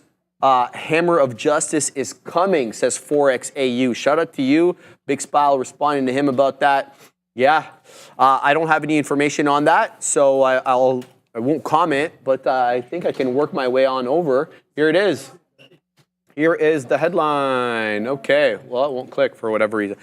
Reuters reports the FBI has been investigating ExxonMobil. Did Adair just cover this? I'm not sure. I don't think so. Yeah. Mobile consultant over alleged role in hack and leak operation, cyber spying operation, and targeting hundreds of ExxonMobil critics. Really? Okay, Adara, I think she's got it, so we're going to send it to her as soon as the production team is ready. But yeah, that's really interesting there. I'm not plugged in, Ram. Are we ready to go? Okay, go. Yes, this came out here around 12:01, so that's when we got a little bit of a bounce actually on XOM. So it doesn't look like it has moved the stock too much as of right now. This big drop that we got actually came a little bit before the story came out, so a bit unsure. But basically, Reuters has reported this, citing sources and leaked documents later cited by ExxonMobil, basically saying the FBI has been investigating an ExxonMobil consultant not the company, but one of its consultants, with regards to this person's alleged role in a hack and leak operation and cyber spying, targeting critics of ExxonMobil. So basically, the FBI is reportedly investigating a consultant of the company for cyber attacking and cyber spying on people who criticized the company. So they're not investigating the company itself, just one agent of the company, reportedly, again, according to Reuters, guys. So interesting there, because you've got to make the assumption that that individual wouldn't be motivated by their own self-interest. No. That they were probably, doing the bidding of somebody else, unless they really had a lot at stake. They're such a big position that they would be motivated to do something like that. So you got to wonder what the investigation is going to turn up. We'll see what happens with Exxon. I've never really been the fan of XOM. But can we talk about that since we're on energy now, Joseph? Yeah, for sure. Like, the thing is, Donald Trump's coming back January 28th. That's a fact. Donald Trump wants energy independence. What does that mean, Joseph? That means more like national drilling. They're going to exploit the Permian Basin, the Gulf of Mexico, right? Exactly. And, they get the majority of their oil from us. 60 some odd % apparently of the oil that's imported by the United States comes from Alberta. From Alberta. So is this good for energy companies? We know Exxon. They got an area in the Permian Basin. They were fighting with Chevron. Remember, they wanted to take over Pioneer or whatever it was. I didn't know that. There, yeah. So, do these energy companies catch a bit of a bid? They're not yet, though. And that's what's making me question that thesis, because Bitcoin's catching a bit of a bid because everybody thinks that's going to be in vogue. So, what are your thoughts? I don't know. I think just from an asset standpoint, it's maybe a little more attractive. Like Bitcoin being a little bit more attractive, more volatile, more memey kind of cultish type culture, opposed to you're going to these energy stocks. And I just pulled up XOM, and there's other companies. I'm pretty sure like CVX. That are just absolutely amazing. But Exxon isn't something that I would necessarily be looking to take a part of. But let me pull up CVX, Chevron. That's not. And MPC is actually what I wanted to pull up. Marathon Petroleum. Whoa.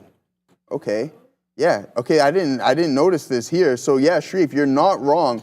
So it went on an absolute run. I was looking at Marathon Petroleum not too long ago, but from catching a bid standpoint, I do think that can build a bullish case, especially from the energy sector and these home-based companies, I think. So at some point, it may be just a little laggard until people start really noticing and taking use of this. But eventually, if it's real and here to stay, and Donald really wants to stay from an American standpoint, America first standpoint, then I think at some point these stocks and companies will start to vastly appreciate for sure. Yeah, man. That's kind of my thesis as well. Just I was surprised that the market didn't really react to that. Maybe there's something in there that we're not discounting, or in other words, really factoring into the stock. So let's have a look. Oxy. You think that that's when Occidental. Yeah, let's have a look at the daily on Oxy over here, because it was locked in a hot range. We were calling this, I think it was it was around that $55 area. That was the Warren Buffett level, because it kept bouncing off 55, but we've given up the ghost on that. In fact, it looks like 55 is resistance now. So that's no surprise on Oxy, because when you give up a level of support, typically acts as resistance. So 50 now, the level of support on Oxy, and that's been a hot minute that it's been defending that 50 level. It's not on a strict basis, and it's not giving you much of a move. Like, you can get $2 if you swing it for a couple of days, something like that. So, again, this one below the 50 exponential, below the 200. You got the death cross on this one back in July, which is where, in case you're wondering what I'm talking about, the 50 crossing below the 200 on the daily, we call that the death cross. The opposite, obviously, is the golden cross. So, yeah, man, oil not breaking out, at least not yet. So we'll keep tabs on that. Yeah, we'll definitely keep an eye on it, especially considering what we mentioned here before. But which is Umbrella Inc. What is this? Sorry. Do your thing, man. There. What do you got for us, Adara? We got a little bit of a spike up here in MSFT. Not a ton of volume of this, but it is worth noting. I just saw this story coming out here now. Apparently, Microsoft rejecting allegations that it uses customer data from its Microsoft 365 applications. So that would include Word, That would include Excel, basically denying that they uses this data to train AI language models. I guess what happened here was some people were concerned because they noticed that they had been opted into Microsoft 365's connected experience feature. And basically, apparently, this feature was introduced in 2019 to enhance cloud-based functionalities. I guess that led to some concerns that customer data was being used in, I guess, inappropriate ways there to train AI language models. Microsoft has confirmed, apparently, that is not the case. So basically, the TLDR, Microsoft saying that they do not use customer data from their Microsoft 365 applications for training AI models. We did get a little bit of a move up on Microsoft here, so just wanted to address that story, guys. Yeah, that's a big deal right now, Joseph, because we saw the market cap of Reddit skyrocket because they got data to sell for these large language models off which to train. And then we also heard beef between Google and OpenAI because OpenAI didn't deny that they trained a lot of their LLMs on YouTube videos. So so that's going to be a bit. Who doesn't have beef with OpenAI? Yeah, I know. He's an interesting guy. Right? Like Elon I like despises him. I like him. I like Sam Altman. You can like both guys, I think, at the same time. You don't have to choose sides. I'm not choosing sides. I like Altman. I think he's more of a level-headed guy than Elon. I think Elon is more brilliant than Altman. But I think Altman's like... I don't know. I look at Altman, I'm like, this guy could be like the ultimate villain in disguise. Yeah, I agree. Yeah, because he's calm. His calm demeanor makes him look sinister. It just looks like he could be. But I mean, hey, his technology is revolutionary, and we're just getting to the brink of it. And you got to say, that was like one of the best plays of all time. Let's start up as a nonprofit and work our way into profitability, and then we're going to change our mind. Yeah. We're going to change our mind. Exactly. You can't hold me to it. No longer open source. You didn't say no takebacks, right? So then I can change my mind if I want.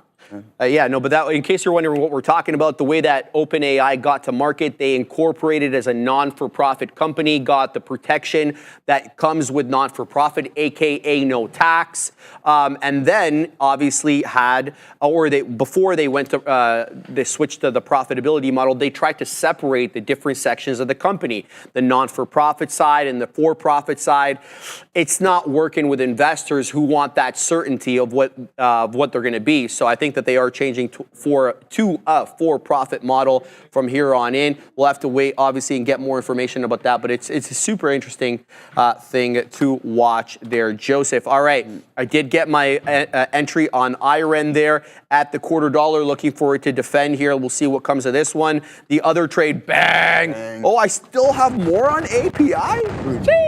Dude, sorry to interrupt you there, Sharif, but dude, just look at that volume step in there on IBIT on this 5 minute. That 5 minute IBIT volume is absolutely insane. That was really wild, eh? That's insane. But you mentioned too, you're like, why is Google breaking out? They all broke out. Why are all these tech stocks breaking out? Unfortunately, Tesla did not participate in that potential breakout. But again, just like, look at this. This is the volume stepping in on a 5 minute time frame. It's now dwindling here. So we broke those key resistance levels, and that's what you want to see. Is you want to see the backing of the volume breaking those levels. So let's see. We're starting to pull back now. I don't know if that's just the market breathing, and then we can take a little bit of a bigger move higher. But again, I'm going to keep my eye on this one, Sharif. Yes, sir. Yes, sir. All right. So. Keeping my eye on IREN, but I'm really pleased with how we've been trading API. I just took a beak wetter there at the highs at 607. I've got, I think, one more out left, and I actually mean it this time, yeah. So now we're going to set up over here for a lofty target of, let's just sit at 619s. We'll see if we can front run that size at 20. So API continuing to run now, but I'm keeping my eye on VCIG. So this one had a big move down, the drop of 7. It's still above the volume weighted average price. It didn't quite work down into 5. I'm talking about VCIG. And now it's put in a 2-candle green pattern, looking to curl up here with higher highs and higher lows. Now, I don't know how I'm going to trade this one or whether I even want to get back in. It's up 212%. It's a good look here. It's a first kind of 2-candle series that we put in, 2-candle green series that we put in since 11:55 and 12 o'clock. We haven't put 2 back-to-back green candles on this one since that time. So I'm going long. Let's give this one the old community college try, and we're going to take out everything if it breaks that 520 area because it defended the 520 area. So that's the look there. And where are we long? We're long at 58. Okay, so let's set up some targets up here. Let's throw out some orders and get those bad boys ready. The stop is already in place. Let's see if this one wants to curl. We're going to give this one the old try up here. Back to IREN. Let's see what this one's doing. All right, we got the print finally at 35s. Now we're long 29s on IREN. This is the second stint into this one, though. So we've already taken out the entire position initially, and then we got in again, and now we're in a third time. This is the third time, hopefully a charm here on IREN. We don't get stopped out, taking out some beak wetters as we go. Keeping my eye on VCIG, nothing doing there, still hanging out basically at the same level. We haven't looked at the poll, though. It behooves us to look at the poll. All right, what do we got up here? So I'm kind of unsurprised by this. Obviously, NVIDIA takes the cake much in the same way that Tesla took the cake in the first poll. NVIDIA with 58%. Second, your boy up there, Palantir, up with a quarter of the vote. Third after that is Dell, reporting earnings yesterday, and it was a bit of a tougher look for them.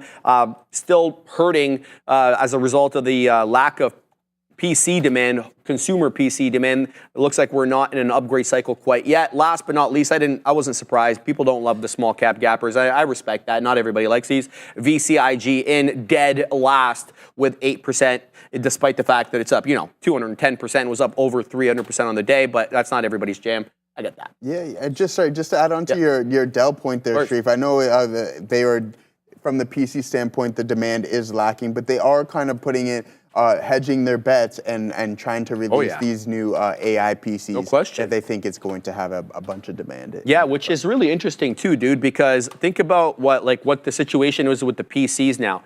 Intel is falling out of favor.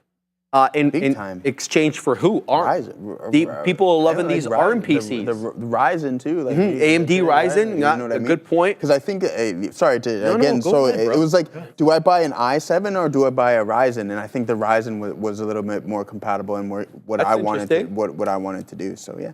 But the thing is, like, my understanding is people are loving these ARM chips for a couple of reasons. One, the battery life on them is amazing. Oh, okay. So really good for mobility purposes like laptops and whatever else. But here's the issue. So the other side of the coin is ARM is better for battery life, but apparently a lot of compatibility issues with the ARM infrastructure on there. So not all the programs are running as smoothly as they were prior to that. So maybe that holds that back. Yeah, just absolutely. I totally agree with that. Yeah, that's kind of the way it works there. All right, keeping my eye out on these trades. Joseph, here we go. API back into that 607 area or above $6. So looking for that lofty 619. Let's see if that's forthcoming. What are we doing here on IREN? I don't know about this one. So we got the beak wetter there at 35s, but it broke 30s and is right back into that $0.25. Now, the reason the $0.25 is important to me is because it's the area I'm gauging to be resistant. So I'm going to work my stop a skosh below that fifth of a dollar, so below 20. I'm going to put it in the mid-teens over here. So if it breaches that level, then we're going to give back some money on that. So that's going to be the look on IREN. I'm going to move up the stop a skosh to defend that 20 penny level, up 28%. We'll see what this one wants to do. All right, back to VCIG. Where am I waiting? I'm waiting at 69s. You're going to go up to 68, not print me? Come on now, bro. Let's go. So we got a 3-candle hold up, but let me tell you, they are anemic in look and in volume. These 3-candle setup right now on VCIG on the hold up of 5. They don't look that good. I'm looking at the 5, and I'll show you exactly what I'm looking at there, and we'll look at the corresponding volume because there isn't that volume coming in with it. So despite the fact that it's catching a bit of a bounce, I don't know how I feel about this one. I think this might be a dead cat bounce, as my friend Neil likes to say, and I don't want to be involved in that, obviously. So we're gonna keep an eye out on this one, and if the volume doesn't really kick up here and we don't get any prints, I'm getting out of Dodge on that one. SOS, guys, is still continuing to do really, really well. Despite the fact that its problem, which was the range per candle, is continuing to persist. It's very directional and putting in higher lows. So the dip trades here have worked. If you've had the presence of mind to throw out a dip trade order possibly off the 20 exponential, where it's really been defending well. So SOS still in play. Yeah, so that's a look there. Joseph, what do you got? Yeah, I just entered some Google here, guys. I like the pullback here. I like the indecision within the 5 minute, and we had that breakout volume. So let's see if this is the bottom of the pullback. If it's not, that's totally fine. We'll just cut it, and then we'll be able to get a better price, maybe closer to VWAP or where this prior resistance was, and now could potentially act as support. So am I in a little bit earlier? Let's see. But as of right now, I think that this pullback, this just might be a pullback, and then we can kind of continue to grind a little higher. Someone said, Joseph, can we look at SMCI? Absolutely. We can look at Supermicro for you, but we're going to look at Supermicro for you right after we get back from Adara. Should take a look here at this DXY because it's worth noting we have the DXY on the weekly chart. This is what I have pulled up here. This is poised to be our first red week after 8 straight weeks of buying. We went from a base of around 100 at the end of September to a top here of around 107.5 as of last week's close. We actually wicked into 108, but in terms of a closing basis here, about 107.5 for the DXY. This week, however, we've had 3 straight days of selling. Today, particularly sharp selling. And as of right now, we're kind of resting, interestingly enough, on this previous resistance level, going back to June, July of 2024, around this 105.90, 106 area. So maybe some support resistance forming here on the DXY in the weekly chart.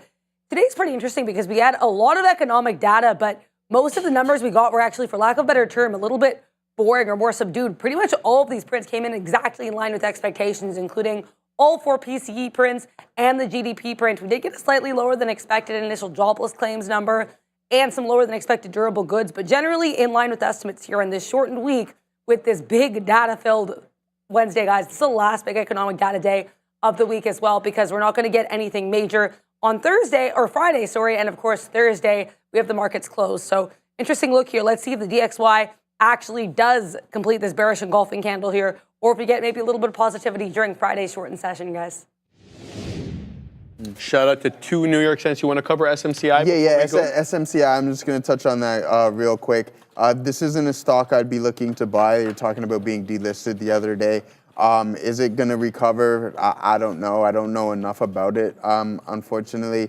Let's see from an intraday standpoint. It's looking like it might want to take another move to the downside. So if you have any relative profits in this thing, which I think, I don't think too many people will, but if you do, just look to get out of it. We're entering this gap in some key resistance levels, some support, and some things that can be potential key resistance levels. So just keep that in mind. Not something I would be looking to get into. So sorry, Darius. I know I said someone and I seen it was Darius Golden. I'm like, oh, okay, yeah, Darius. Obviously, I'll look at that for you, brother. So hopefully that helps, even though I didn't give you too much there. Yeah, your buddy in the chat, Greg, saying that it's actually tough to get delisted. We already know that SMCI got delisted prior in 2018, weaseled their way back 2020. How? Joseph, I don't know what they did. I didn't actually get the story, but I know for a fact that they were delisted. Really? And they worked their way back in 2020, I think. I'm pretty sure during the pandemic. Not 100% sure if it was, yeah, it probably was the only stock that I ever seen delisted was SVB.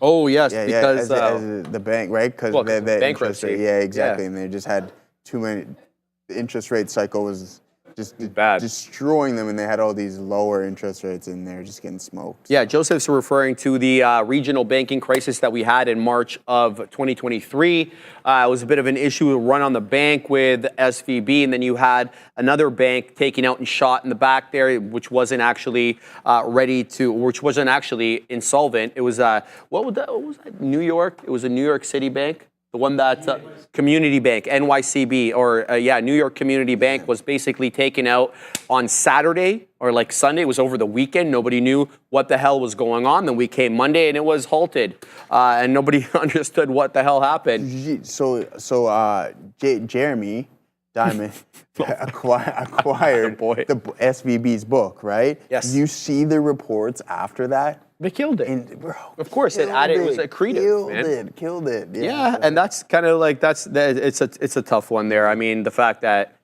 well, hey, look, they put up money. Jeremy had to throw up money in order to do that. Anyway, I want to mention this NVIDIA, guys. NVIDIA is really going here. Shout out to 2 New York cents. Raymond, can I show the chart? Rounded bottom there through 132. Fantastic. Yeah, wow. 132 defend, taking VWAP, taking all the moving averages along the way now.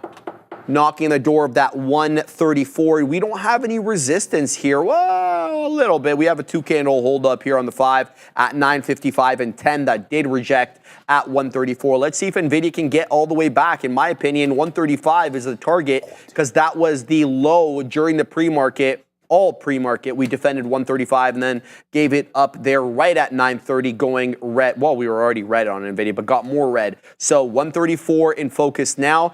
In my humble opinion, though, 135, a decent price target to account for that consolidation area low in the pre.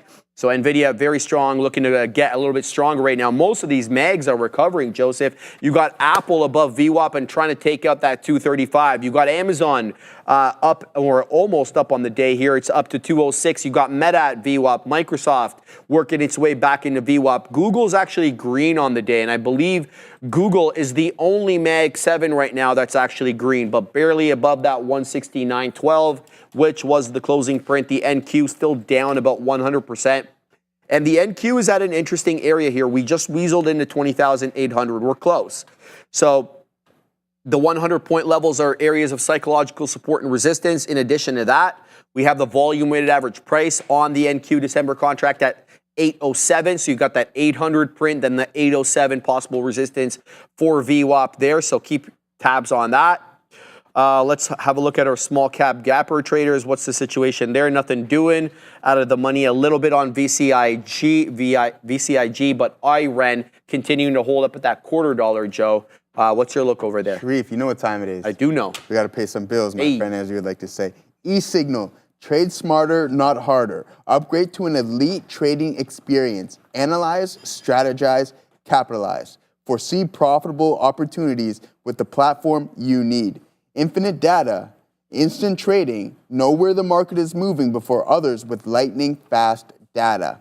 Better backtesting and scanning, predict the future by understanding the past. Reliable real-time data, up to the second market info from hundreds of global markets. Everything you need all in one place. Don't miss a beat. Execute your best trades now. Ready to elevate your trading? Scan the QR code or check the link in the description. Scan the QR code. Just do it. Just do it. Or check the link. Yeah, you can do either. What other one? Everything's fine. Everything's good there. Whatever's easier. We need more of these QR codes. Toast. Oh, yeah, I told you about the Toast platform.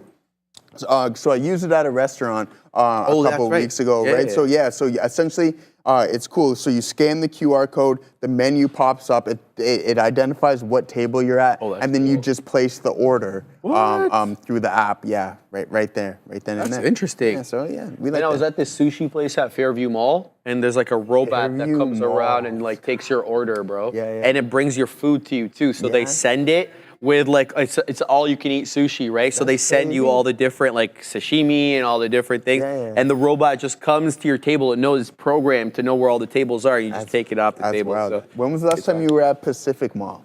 Hot minute. Hot minute. One of my favorite malls, though. Nothing illegal there, Joe. No. Everything's fine there. Okay, there's no bootleg stuff. If you want bootleg stuff, don't go to Pacific Mall. They don't have it. No, if you're looking for straight shooters, you go right to the Pacific Mall. Yeah. We're getting a breakout though, for real though, on the Meg here. So let's talk about it. 20,800 incoming, fast and furious. We took 134 on Nvidia. Look at this. Amazon's really going. Here comes 207 on the Zon, and then Meta just took VWAP, weaseling into that 569. Lots of strength right now, Fabian, as Google gets a little bit higher as well. What can I do for you, my man? Oh, no worries. Fabian's caressing my mic pack over here, making sure that everything is good, and it's having a good day. Dude, I really like, sorry, you continue with your thing, but I really like NVDA on the daily, especially if this print holds. Show everybody why. Okay, no problem. I got you. Yes, sir. So I seen Sharif, he was talking about it just before that, and I'm like, it was curling over. I kind of put the stock on the back burner. I'm like, I don't want to look at this thing right now, but this is what I'm seeing. Guys, you see this definitive support level here, but then that potential hammer candle, I'd like for somewhat of a signal. So now I can base a trade off this having definitive risk. 133.69, the low of that candle, Thesis invalid. That's fine. But we've put in consecutive red days. What is this? 1, 2, 3, 4, 5. Going on 6 consecutive red days. I'm going to look to play a bounce on NVDA. I like it. And that's a great technical level right there, especially on the daily where it has more credence. Shout out to you. Good look there, Joseph. Let's pack our patience and see what's going on with the IRAN. Okay, it did defend that $0.25 Ram, but it still didn't work its way and make newer highs. So I am concerned still about IRAN not putting in higher highs, but defending that $0.25. I don't want that flat bottom break. I am concerned about that. What's the other look over here? Okay, API right back into highs at 608. Let's see if, I just saw 9s. Here we go. Let's see if it can take out 10s. I'm waiting at the lofty 19, so I'm a little ambitious here with where I'm looking on API. We may flatten out before that if we got to get up, because I don't want to manage this while I'm at the green screen. But API continuing to go here. What are you guys looking at? Throw whatever you're looking at the chat. Cash money, gobble, gobble, gobble. And you're going to be doing a lot of gobbling, hopefully, as it is Thanksgiving south of the border. I mentioned this earlier, but I want to mention it again. We want to shoot an early Thanksgiving shout out to all our American viewers and our American friends. My sister is celebrating. Obviously, she lives in California. So a little bit of a connection with you guys there. What is everybody else talking about in the chat? Adrian saying AMD, the Advanced Money Destroyer. What's the Advanced Money Destroyer doing? It's at highs. That's, well, not highs, but all the way up, says Optana. Is it all the way up? Not really. It's curling, though. Much like NVIDIA, it's looking very similar to NVIDIA in that rounded bottom shape. Obi says, what a beautiful rounded bottom. No. Okay, give me the fail stamp, Ram, please. I'll give you the fail stamp. Ram's too slow. What are you doing there, Randy? How do you feel about this AMD chart over here, brother? Take a look at the other side there. There you go. Katina Man, what are your thoughts? Thumbs up or thumbs down? Oh, he said all the way up. No, so you gotta do the gladiator. This up or down? No, you got to start neutral. Yeah, let's go. Do you remember that when Triple H went like this to what's his name, the Legend Killer? No, I watch wrestling. Sorry. That's all right. I know. It's I used to watch a lot. It's of interesting stuff. It's scintillating television. It's as real as it gets. Oh, yeah. Nothing realer than that. No, shut up. I haven't watched it in a hot minute, but that is a look. Yeah, we're still nursing the same positions over here in VCIG as well as IRN and API. Haven't been really doing anything with the MAG, so keeping my eye on this VCIG because it's really the one that is it's not out of the money, but it's not in the clear. So let's set up some beak wetters on this. I'm going to wait at 88. So let's see if we can make some money on this one. Gave back everything I made straight up on a VCIG. So we're negative on it now. Looking to get back into Greensville. Triple J. Double J. That's Jeff Jarrett. This is Triple J.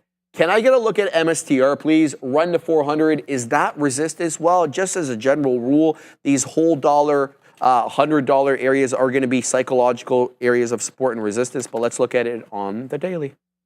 Here is the look at MSTR. Okay, so big boy move up. In case you're wondering what happened over here, that was a Citron hit piece where they basically said that MSTR's price action was no longer correlated with Bitcoin and it was extended.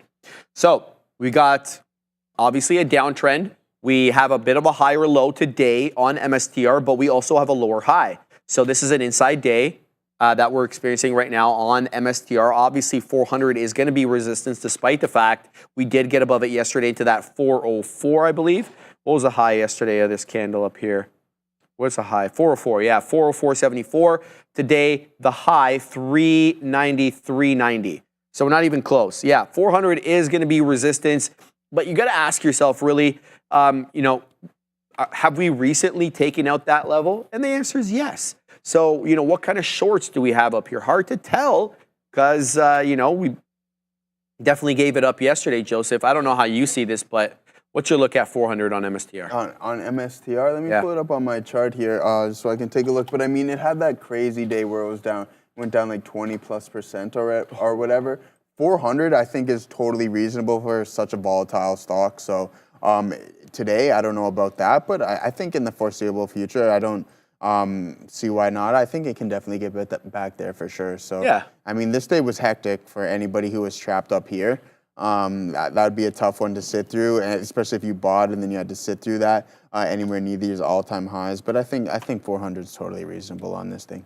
And I want to make a point, too, about this. Michael Saylor was pressed by Andrew Ross Sorkin on CNBS, and he was basically, he pressed back. He is trying to make the case for how MicroStrategies makes money. They're not just a hoarder of Bitcoin and, looking at their market cap as, basically just connected to the value of Bitcoin. He was positing that he was adding liquidity into the market. He was basically doing multiple different things. I'm not going to go into it right now and wax poetic about that, but if you want, go onto YouTube, find that interview. It was like a week, maybe 2 at the most, and you can, hear for yourself what his theory or what his belief or position is about how MicroStrategies makes money, and it's not just dependent upon the price of Bitcoin. I, for full disclosure, don't have anything in MicroStrategies, nor did I obviously audit what he said enough. But if you want to invest in it, you might as well hear what he has to say in that regard, Joseph. So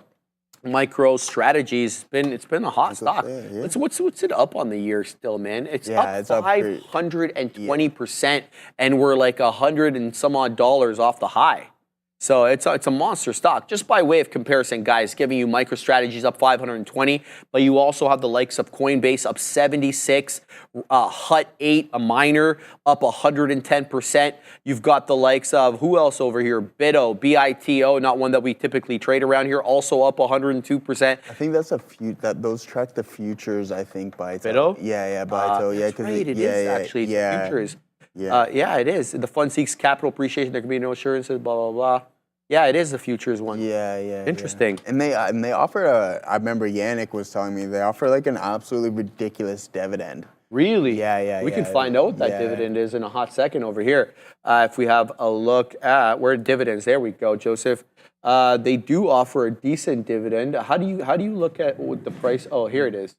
So they offer about $1 a share, 99 cents know a what I share. mean? That's insane. And they offered higher at one point, man. Yeah, Look at that, exactly. June 24, they offered you $1.77 a share. On a dividend. $25. That's ridiculous. Like that's not insane. bad at all. Yeah, dude, that's I did not really know that. that's absolutely insane. So I want to mention one quick thing before I send it to you. API is continuing to go, guys. We took out that level at 610. Now the high of the day on API is 615. I'm waiting at 619. Just a random level to take out the size there. It's a good look. It's been continuously putting on higher lows and higher highs after that VWAP dip. We're going to pack our patience, see if we can get that 619 beak wetter. Sorry, just caught in between two minds there.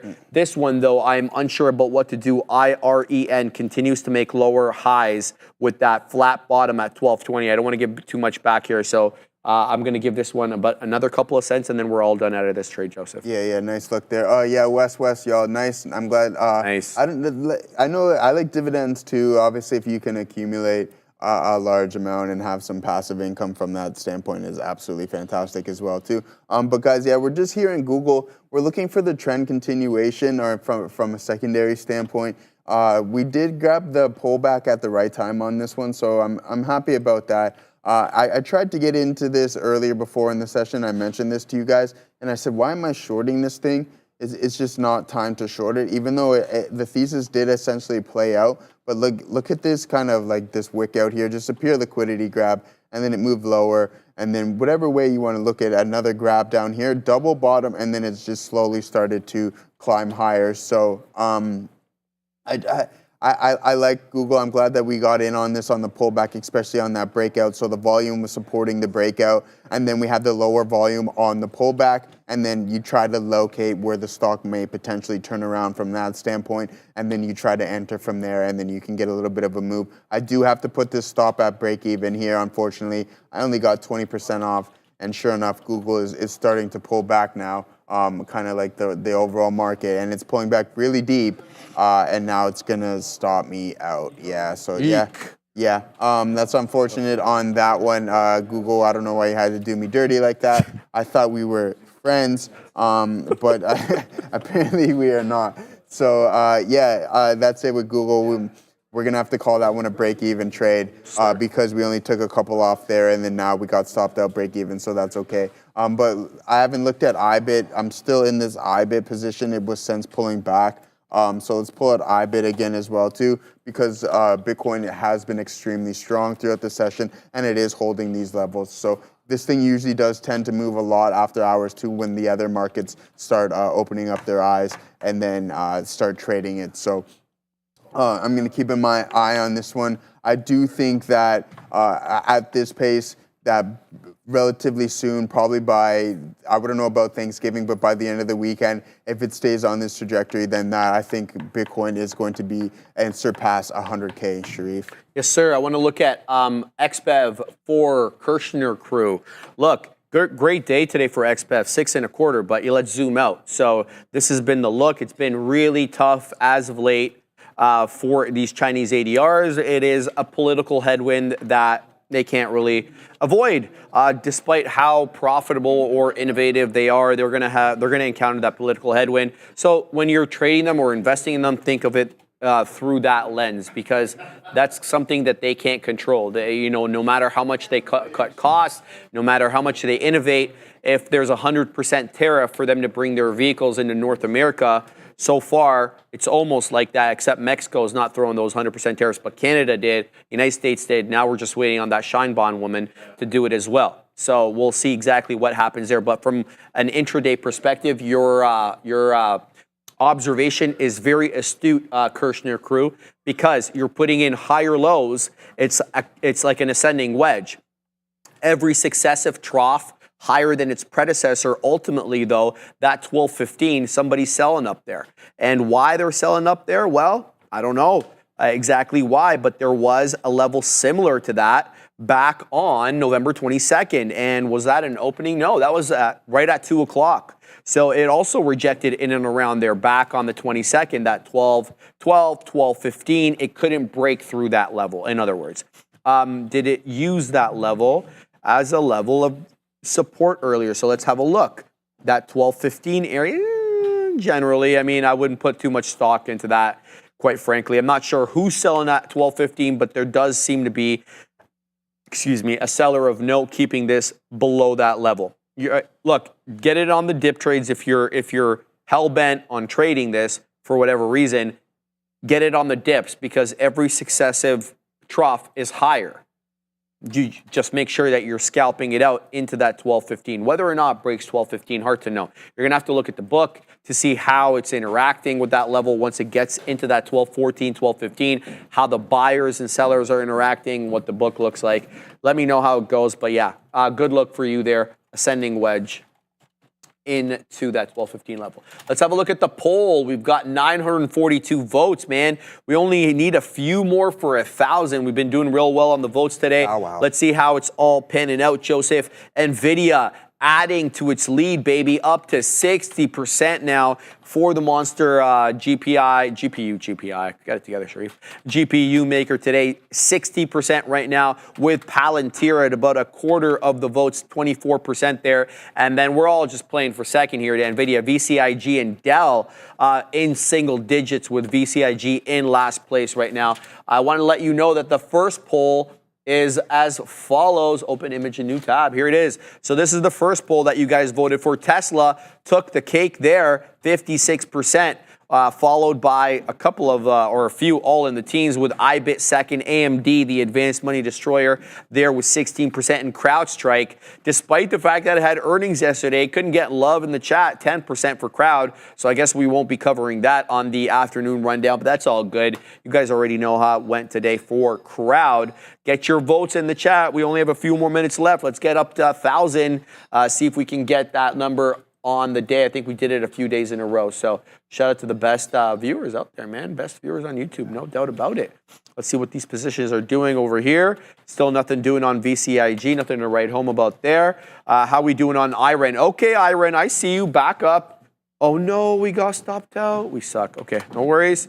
Oh, that's right. I did take that out. But bang, there we go. API, we take out the high of the day there. That's I'm happy with that one. That was a good one there. That was like the best trade I've had on the week. Go back. I can zoom out. Yeah, I can do on the 5 minute. That's not a bad look right there on Iron. I just couldn't trade everything else like this, but this one was a good one over here at API. Not bad look. Absolutely. Yeah, that's a really nice trade, man. That's picture perfect.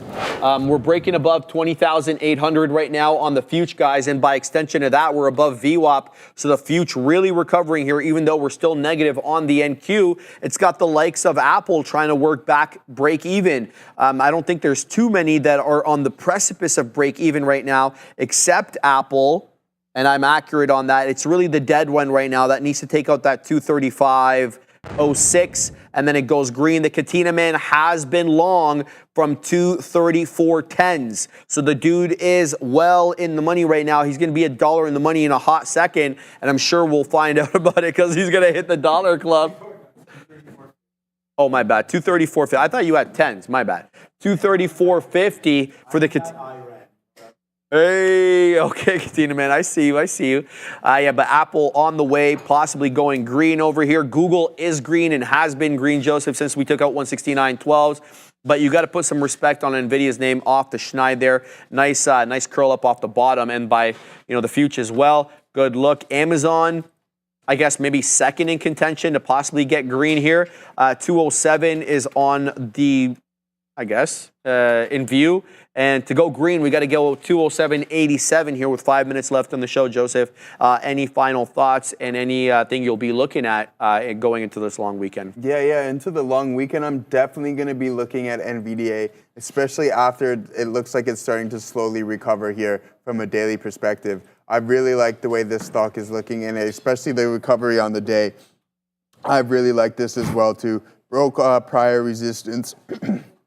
Broke through VWAP, and now it's just trending. So let's see, we had this really massive 5-minute opening range, large volume stepping in, and sure enough, with that 5-minute range being extremely bearish, it continues to the downside, and then it held this 132-ish level, and then said, nope, we're not going any lower right now, we're gonna go higher. So Joseph, your dreams of getting in at the teens are slowly dwindling, but that's okay because we will get in on the chosen one eventually. Yeah, exactly. We will, dude. We will get in. We will get in on this. We will find a way. Where there is a will, there is a way, folks. Always, no matter what. But I am really liking this.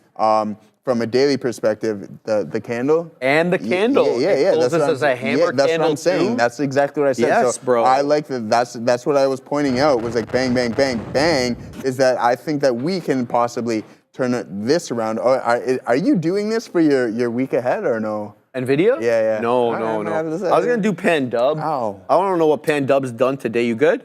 Pandub is, you just got to be ready for beta when you trade or invest in any of these cybersecurity names down into 387 again. But I'm of the opinion that we're accumulating on Pandub for a 400 break and take. Quite frankly, it's been above 400, but it's had a hard time holding above that. Let's have a look over here on PanW Ram. If I can just show them the daily over here. So this is what I'm looking at. It's a symphony of higher highs and higher lows. There's, the trend, excuse me, the trend is certainly intact there.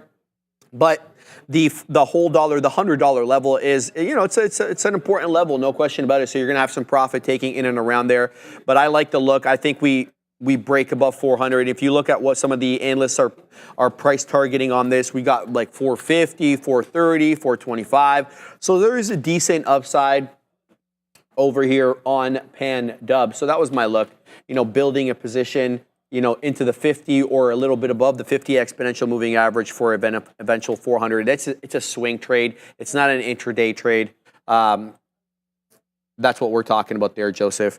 A couple of minutes left on the show. How we doing here on the MAG? Let's have a look at the MAG. Review those quickly. There goes Amazon. It's above 207 now. So Amazon doing work. Looking at taking out that 207.64 high a day, and then a couple of shekels above that at 87s, it goes green. Apple at 235, Katina, man, it's been hanging out there for a hot minute. It looks like it wants to go green as well. Apple, though, has a bit of a higher high today, 235.69s there. So we'll keep going on that. And yeah, everything's really looking on the up and up right now, curling to the high side. We'll have to see whether that sustains into the afternoon. Quickly having a look at some of these major averages. The only major average in greenery right now is the Russell 2000 and barely. It's up 0.14. Everything else either kind of flat like the Dow up 0.17 or decidedly red like the NQ, Joseph. So that's the look there. 999 votes. Come on. No, we need one more. Yeah, get someone put it up there. Come on, bang, boom. Someone vote. There we go. Whoever you were. Hey, the funds. Hey. Okay, good stuff. Yeah, we got 1,000 votes, Ram, so we're happy about that. All right, guys, 30 seconds left on the show. Yeah. Well, the Katina man, he's in a position, so. Yeah, that's the look there, guys. I hope everybody has a fantastic weekend, as we already said. Be safe tomorrow. Eat a lot of turkey, but make sure to hit the gym, baby. You got to get those calories off. And I was going to say to you, because I just gave myself a paper cut on my notebook. Speaking of the gym, you see that video where the guys are training in the gym, and like the one guy's like giving himself paper cuts and then like banging the scooter against his shin. I got to pull this up. That? Yeah. You never seen those? Yeah, you're just like training. Anyways, yeah, I thought it was. I got to pull that up. No, I've never seen that one. It's Super Bowl. But yeah. All right, guys. It is now 2 o'clock. We'll see you guys on Monday. Same bat time, same bat channel. Take it over, big boys. Yo, welcome back. How's it going? Boom. It's going, man. It's going. How's everybody doing out there? Great midday show. These guys are always and consistently killing it. Welcome back, everybody. Welcome. It's going to be quite a show we've got lined up for you right now. Yeah. We're going to have great conversations. We're going to have great trades. Yes, sir. We're going to have some comedic value at some point. Hopefully. We're going to have a rundown brought to you by our viewers. You know what's always going to do some laughs. Oh, you got on. Have you always wore that smart watch thing? Yeah. The Fitbit, yeah. Fitbit, I've had it for 8 months now. 8 months? Yeah. And? Pretty good. What are you using it for? Monitoring? Mainly sleep tracking. Yeah. Actually, that's what I'm using mine for. Yeah. I noticed that when I wasn't feeling that well, it's like I woke up about, I think it was 1,400 times over the night. Not that many, but yeah, something like that. And it's just like you're looking at it and you're like, okay. You're now starting to make sense. Hey, you know what else? You know what else is pretty good here? What else? I'm not even logged into Unity, so I can't hear anything Ram saying, so that's all good. So on purpose. So the other thing too is that I'm not plugged into you. Because none of us are into Unity. Perfect. Hold on, let me plug myself in. So what they show you is like inefficiencies, like outliers. So that's pretty cool. Your respiratory rate overnight, if it's an outlier, it'll show you that. Yeah. So that'll give you an opportunity to maybe think that you're coming down with something. I was looking into all that. No, I was like, oh, why am I waking up and feeling kind of groggy? Right. I thought I had enough sleep, and then it shows that okay, well, you've been incrementally waking up, and your restlessness is higher than average. That's what it is. And you can kind of compare that to like eating times, what you're eating. When you're drinking during the week, like you're always going to be a little bit more restless when you've been drinking. Alcohol might do that. That kind of. Yeah, and I was going to say the more water you drink, I think the better those reports are. Yeah, definitely staying hydrated, not taking, and sugar as well. Sugar before bed. I've found that definitely increases restlessness for me. Yeah, so I'm just like, all right. Well, you know what sugar does to you, my guy. Yeah, exactly. Yeah, it gets you also, going. Ramin wants us to remind the chat that there will not be a market recap today. You want to speak? So the great thing about Ramin is she has a live mic that she can just instantly talk to everybody and remind them of that. Ramin. Come on, Ramin. Why don't we do that? Give the people what they want. You know, they want more Obi. They got more Obi. I'm here. I had today booked off for vacation. Yeah, you did. You know, but we came. Guys, there's no recap show today. All the fun. See, now I feel FOMO. Hopefully you guys heard her there. Now I feel... What? She said something? No, she said... FOMO. Yeah. Oh, man. Like, all right, now like, I'm in. Now we're we're not recap having show. Unity. Now I'm in. Now I hear her. Okay. Oh, boy. All right. So we're $1 in the money on the TQs. We got that trade going on. You're in AMD. Oh, it doesn't show it at the bottom. All right. We'll get out. There we go. There we go. I took something out on. There it goes. Right back in there right now. So we'll be very, very patient with our trading here this afternoon. It's embarrassing what happened to Tesla. Tesla absolutely rips off, and we have the bottom of the day out there on Tesla. So your boy ain't the happiest about that trading there today, but we made it back. We didn't make it back, but we made back some money there with Apple being long now, 40 cents in the money, and we're also long the TQs. Obi and I are going to take lots of questions, lots of anything you have from us. We're doing the week to review trades as well. That's going to be coming up later on. That should come through. That was a great one. We had iBit, was a great call for us last week as well, so that was popping off there. Tesla, you're in AMD again. Lots of stuff to talk about, man. Happy Thanksgiving to everybody. I want to see what everybody's watching. Some football tomorrow. What are some Thanksgiving traditions? We'll talk about that in the next couple hours. And then tonight, again, as Ramin's reminded us a couple times here, no recap show tonight because it's... What just happened to Uber? Please tell me it went up, dude. Someone in the chat said Uber just tanked like crazy. Sorry, I didn't mean to cut you off there, but... We can, no, Uber let's... and SPEC, TVD in the chat. Ooh, Uber's back to $72, eh? Okay. FT. Is that a tank? Yeah, so there is definitely some sort of news. Adara's around, but all so we have the. That's okay. Nothing. I'm looking it up. I don't see anything really on Uber right now, but there is the move down 72. Well, you know what? I think it could have just been this break, dude, of $72 right there. Flushes down, a little bit of volume, not a lot there. So I am not overly concerned about this move down. We've actually bought some more Uber over the last little while. We bought some more down here at 68 and change. It went all the way back to 74. Okay, Adara will be sending me some news ASAP on Uber. But I hope everyone's doing well. I mean, what's up with the chat? UAMC, USMC? No, what was the one? From this morning. Yeah, UMAC. That's what it was. UMAC. I'm pretty sure. UMAC. Yeah, there it is. Unusual machineries. Yes. Again, down now 10%. Or sorry, that's still Uber? Oh my God. UMAC right there, 75%, just now underneath view up and trying to go the other way. So look how good this was holding view up until it wasn't, and that was the cascade right there. So you may get a little bit of a bump back. Wow, what a wild day. This was 1150 last time I saw it, down to 750. Oh boy, one man you don't want to get upset because he's got to get ready to get some turkey on. It is Sharif, and he's over at the screen. So let's go find out what he's up to. The TV. Am I on? Welcome to the Afternoon Rundown, the show where you decide what we talk about every afternoon. The big kahunas. Obi's in for Neil today. They're locked, they're loaded, and they're ready to look at the tickers as decided by you. So join Joe and I during that midday How to Trade show and get into the chat and vote for your favorite tickers every day. 2 polls, one at 11, one at 12:30. Have your say every day. The Future really off the bottoms and continuing to go. This is a look at the triple Qs right now. It's still in negative territory. Likewise with the ES and the Dow. The Dow is almost flat, down 0.13. The Russell 2000, the only one in green territory after it made all-time highs on Monday. So we'll continue to watch that rotation trade take place. The first ticker, though, as decided by you, Tesla, 1.6% negative at the moment. Still reeling from that decision by Gavin Newsom to exclude them from any possible future EV tax credits that California may offer if the federal one is canceled. Separately today, though, they did have this headline referral program where they're sweetening the deal, trying to get those deliveries up by the end of the year. They're offering $1,000 for the referrer and $2,000 if you're referred and you buy a Tesla. Different discounts, though, on the different models, guys, but still down 1.5 on the day. Tesla with a bit of sell-off there, man.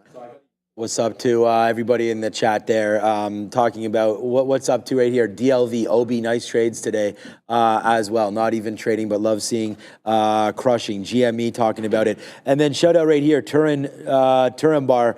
The anchor view out from highs and lows in election of the NASDAQ has been printing. Shout out to B. Shannon. Yeah, man. I mean, I've tried to tell you guys, we are always going to have the best guests on this show. And Brian Shannon never, ever disappoints. My guy, BS, Brian Shannon. No BS. Yes. From Brian Shannon. So shout out to that guy. That was really bad. Okay. At the end of the day, though, really bad. I just got it. Nice. Yeah, that was a little no slow. BS. Yeah, Brian Shannon. Yes, nice. That's dope. I like that.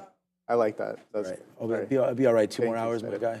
Okay, so just all right, just real holiday quick, man. trading for you guys. You want to talk about bad trading and stuff like that. I don't think it was bad trading at the end of the day. I mean, I don't know. What wound up happening here was we got a pretty bad slip here when we broke through 330, and we tried to protect it. We wound up getting out at like 229, so that turned out to be a bad trade for us. We were actually in the money early on Tesla. I liked the stock. It was up against a negative NASDAQ at one point. Now, obviously, Tesla's more red than the NASDAQ. So yeah, sort of pie in my face on this one. We went long early, able to get it out, and it was great, man. We were really, really printing. And then we realized, this stock does not want to break view up and break through the 200 period. Then it started collapsing. The good thing is we almost got out of it all. It was like a really good day, and it was a really good stock at one point. Then it came in, and we wrote down on the sticky note, 336. All right. Doesn't age well. Here comes 336 coming in right there. It breaks out and then breaks down, I guess, obviously. And there's a bunch of covers here, but the problem is they're all in and around 335. So that's already $1 and change of a hit on that side of things. Then as it fell back in, we thought that we would zoom back out and find a 332 level. Well, that didn't hold at all. And then we started messing around with 330, which didn't hold. And then we said, you know what, one last long. Okay, well, what if it breaks 327.50, I guess. At the end of the day, it was this little bottom wick that we were holding out for, 327.50. It breaks and we get out. Well, the pain pretty much stopped there. It goes down to 326.60. So the fact that we got out did save myself some kind of pain, because at least we didn't choose 327. But then the rip happened, and it's been kind of like pretty much ripping all afternoon or all midday. Not ripping, but like it had one move back down there at 12, but since then we touched view up and now we're above it. So I think Tesla can continue to work to the upside. Not a bad day overall, but a rough one early because I just kept on believing in it a little too strongly. We should have really waited, to get the call from the person that's probably long the most Tesla in the world, besides Elon, Kathy Wood and ARK Invest. That might be true, actually. On ARK Invest. So we'll just continue to watch out for it. Again, thinking positive thoughts about it. But Tesla, yeah, we could have done better. Yeah, that was an aggressive selling that came in on Tesla in the morning session right here. Opening range low, VWAP sellers definitely kind of dominant off of the open there, and then getting crushed through that opening range low, which is sitting in and around 336 halves or so, and then flushes down aggressively all the way down to 326s. That's absolutely crazy. So flushed almost 20 points. Yeah, that's wild. And then the reversion doesn't catch as sharply, but a nice grinding reversion all the way back up to VWAP there. So definitely wasn't clean. Was a little bit mean. The reversion definitely was there, but now we're trading back at VWAP here. You can see the market ticking back up as well. And I saw that Mirek Formek asking in the chat, how did you get in at AMD 133.16? Well, the price was there, and I hit the buy button. Is that how it works? No, I had to try a couple of times. It wasn't a single trade. It took a couple of tries there. Action definitely was slowing down on top of the 133, and that after getting stopped out twice, I guess the mean reversion was pretty nice after it hit that low below 133, I think 132.96 there. So happened to work out there. Nice little confluence with the bounce off of 20,700 on the NASDAQ as well. So, but yeah, with that, I guess we're talking about NVIDIA. NVIDIA is the next one, guys. Good look not a good look today, down 1.9, but definitely off the lows. They did have this little tidbit, not specific to them, but looking like NVIDIA's and Intel suppliers are rethinking producing anything in Mexico now that Donald Trump has warned that there could be a 25% tariff on anything imported from either Canada or Mexico. So I'll have to keep an eye on this to see if it affects their costs at all, guys. NVIDIA for tariffs? I mean, what do they do again? NVIDIA? Yeah. I think it's like a taxi company. Oh, okay. But at the end of the day, has some pretty decent price action. Yes, I've heard of them something about this company before. Oh, you know what? I tweeted, thanks to Dara for this. Check this out, man. You want to talk about it? Maybe. You want to talk about something here? So look at this. Boom. This chart is here, the 25 best performing stocks in the S&P 1500 over the last 5 years. So you take them all. This is the last 5 years. Okay, so if you dropped right now $1,000 into NVIDIA 5 years ago, I'm gonna take a cup of coffee. I'm gonna take a sip of coffee here. Wow. 25 grand. Hydration Nation with a little bit of beans. Yeah, so pretty impressive there. Alpha, I don't even know this, metallurgical there. Yeah. So that's a mining company. Oh, wow. There's Celsius Holdings. Yep. M to the R to the A. There's Mara. Look at GameStop. Yeah. Right there. I mean, that can't be right. 5 years ago, market cap. Oh, market cap. Yeah. My bad.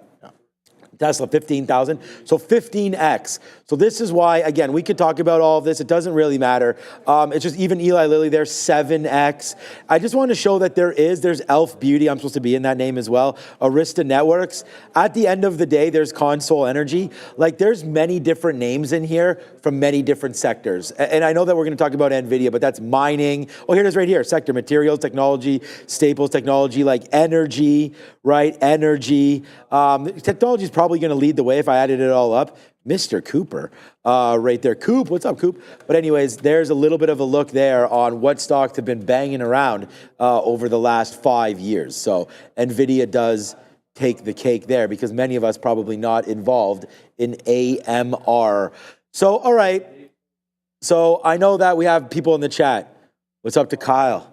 Up to a lot of other people that are like, yeah, man, the market's going downside. Is it really? I mean, the thing is that obviously, if you're breaking from 150 short term, I think there's been a decent, our charts still don't show it, darn it. There's been a decent pullback right into the 50-period moving average. To me, and again, not to like rain on everybody, I like buying good stocks at 50-period moving averages and then loading them up at the 200. So unfortunately, our chart won't go back that far. Let me find out where the 200 period, I haven't traded NVIDIA today. The only trade that we have is AMD, and that's going to be you, and that's coming up next.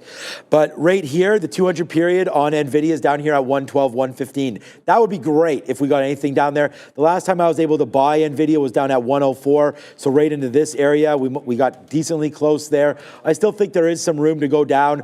I would like to start maybe the bidding in and around 130, so a couple more bucks in, I think, for NVIDIA, and we start to buy it. But don't forget about where this stock has come from, right? This is last December. We were $44. This December will be $140. So it's like, you know, you're still up pretty nice with NVDA. I still like the stock, but it's getting beat up a little bit right now. Many of these names have gone through this sort of revaluating phase. It is a fail off of 150. Congratulations, anybody that saw this pattern. Fail, fail, fail. Earnings day break. I remember I was long 150 and celebrating getting some out at 153. Then the Tank City happened. And since that earnings day, it's been 1, 2, 3, 4, 5 straight downside days for NVIDIA. So unfortunately, right now, NVIDIA is not taking a breather. It is trying to catch back up. Maybe we found a bottom there at 133, 132. I like the stock. Yeah, no, NVIDIA's been pretty wild one on the day today. We're seeing that reversion come in on chips. This morning was distinctly different. I was like, all right, well, chips were sold off quite aggressively yesterday. If you look at, I mean, NVIDIA not as much as some of the other ones, but if you look at AMD, you look at TSM, you look at Intel as well. SMH, again, giving us that nice direction there as well. Yesterday sold off all day. Little bit of a pop, but coming in today, we reject prior day's lows, and NVIDIA, more of the same on that ticker right here. Not even prior day lows, we reject pre-market lows and just continue to the downside here. VWAP being, again, a little aggressive on the sell pressure there on the way down. Bit of a triple bottom here at that 132 before we finally pick up the bid and go. We do a little bit of a lick grab of 20 pennies below the dollar there. 131.80s is the day low, trading now at 134.5. So we've pretty much reverted a decent chunk of the move. Opening prices at 135, and we're only about 50, 60 pennies away. So is this going to be a V-shaped recovery into the close? I have no idea, but absolutely beautiful action on the chips today, both off the open and the reversion. It's been quite nice. Beautiful rounded bottom. Isn't nice. All right, guys, IBIT up nice, 6% after a multiple day sell-off today. There's no specific catalyst on this one, but it could have been helped by the PCE, the GDP numbers, and the jobless claims that we got today. All were looking quite strong. Separately, Bitcoin making a nice recovery after dipping into that low 19,000s area. But I was talking to Joseph about this off camera. It looks like it defended that area quite well. Moving up now, looks like, you know, we may break that 100,000. Who knows on the weekend? Talked about some Bitcoin, talking about 100,000 at the turkey table. I think that's still a very, very strong possibility. But what you can do is actually trade IBIT and trade Bitcoin with Trade the Pool. Join us with Trade the Pool and our new competition. We've got something exciting prizes lined up, including a massive 160K extra buying power valuation for first place. There are 20 first place wins. The competition kicks off December 2nd. So get it now. We'll join it next week and runs through December 6th. You got a week. With winners announced on the 9th, the competition is your opportunity to push your limits and see how far your skills can take you. Mark your calendars and make sure to click that QR code or scan it and click the link in the description to join this challenge. It's an exciting one. Get that extra buying power, Obi. You know, you and I actually talked about this earlier, and that is for different trade opportunities, you know, that we talked about. Sometimes you look back and it's like, not enough. Why didn't we maximize? Why didn't I ask for more? Right, that's always. Was this guy holding a Bitcoin pillow or something right there? What kind of an AI thing is that? Okay, so chip. Bitcoin chip? I don't know. Yeah. It doesn't even look like a coin. It's like a flyer. Can you fit all your Bitcoins inside of that one Bitcoin? Probably, if it's on a ledger. What is the size of one Bitcoin? One node? I have no idea. All right, IBIT. I mean, look, it was the #1 trade idea on here, and we wrote down 52.50. It was the #1 trade idea for the week at 53.50, and it's at $55. So it's a win right there for all the bulls riding up this wave. I mean, 96,000 and change for BTC. I'm going to call up the Bitcoin chart right here and have a quick look at it with you guys, because IBIT, I mean, it's always a buy. What I'm noticing here about VWAP is it seems to always be a buy if you like what Bitcoin's been doing, right? You're not going to get that many opportunities to get into this name, especially on breakouts, because realistically, the best breakouts are like every $1,000, you know? So you want to wait for that. And right here, 96.5, we've had a little bit of a problem on that. So here's the 96 hold, pretty much clean right here, right back into there. We bounced around it, fell back in. And then look what I'm talking about. There's 91, right? Like 91,000 is where we stopped. I'm going to have to get out of this TQQ. We're over 100 handles in the money on this futures long right now, by the way. Sebastian, I'm long TQQs, so I'm going to maybe get out of this in a second. That's what I'm looking at, so get a little nervous. But I only have about 20% left. All right, there goes Bitcoin, straight to the upside. It does bounce. This is the 50-period moving average on a 30-minute chart. This is the 200-period. You'd like to have it hold the 200-period. Obviously, the last time we broke through the 200-period was all the way back into here, and that puts us back into last week. So look at this move. Look at this 200-period moving average. It goes back even further than that. You don't have a break of the 200-period moving average back until we are November 5th, 69,000. Okay, we held it. It's all the way up. Held it all the way up. Okay, then fell back in, and right now is trying to dance at, what a surprise, the exact same level that we had broken before. So here's BTC. Here it is right here, 96,000 for me. Enjoy your turkey dinner, winners. Stay long crypto. I mean, you're holding 96. If we can keep holding this 96, 95, 8 area, I like the stock, baby. I mean, I just showed you how far back you can look at this. This is the breaker right there. I feel like you can hold this, man. I feel like if we hold 96, that's your key. There's a hundy, man. How close did we get? 99.5? Come on. That's close enough. So we're gonna break it. I feel like today or tomorrow. I like Bitcoin. I like the hold here of 96. Let's see if it continues to work. So if we're going to use that on IBIT, it's the same kind of a chart. We'll drop down a 30-minute chart here on IBIT, IBIT, and we'll find that quick little level. Here's a 20-minute chart. Let's flip this over to 30, give ourselves a little bit more room. And of course, it's going to be a little bit different because Bitcoin, that's a 24-hour chart, right? This 30-minute chart gets interrupted because, of course, it doesn't trade off hours. So it's not going to be the same. But I'm looking down into here. Remember I talked about the last time was back into here that we broke a little bit higher. So it does kind of play. So $53.50, $53 for IBIT. As long as we're above that, man, we good to go. And that's where we started the day. I like the stock. I like it all the way back to flat. Let's see if we can buy IBIT. I bet it's going to have to be sub 54.50 for me to get involved. Obi. Yes, sir. I like the stock. I like the stock as well. I think that Bitcoin, again, in my head, we've pretty much tested that 100K mark. We got to what, 99,860 was the high. And that's just under a 20th of a percent left to go to actually hit that that 100K mark. We're only $160 or $140 away from that 100K mark, and pretty much in my head, that's pretty much as good as a 100K test. Sure, we get back up there. That would be pretty nice to see those the six-figure digits on Bitcoin. Another iconic moment, but yeah, IBIT pushing to the upside. Very strong bid off of VWAP in the morning session. We know that Bitcoin has been running a little bit as well. Back up, trading right now at 96,450s, and IBIT is coming back up into this $55 level. So if we go up to a higher time frame right here, we can kind of look at where IBIT was over the past couple of days right here. You can see that some support coming in just on top of 55s. High is sitting at 56.86 on the ticker.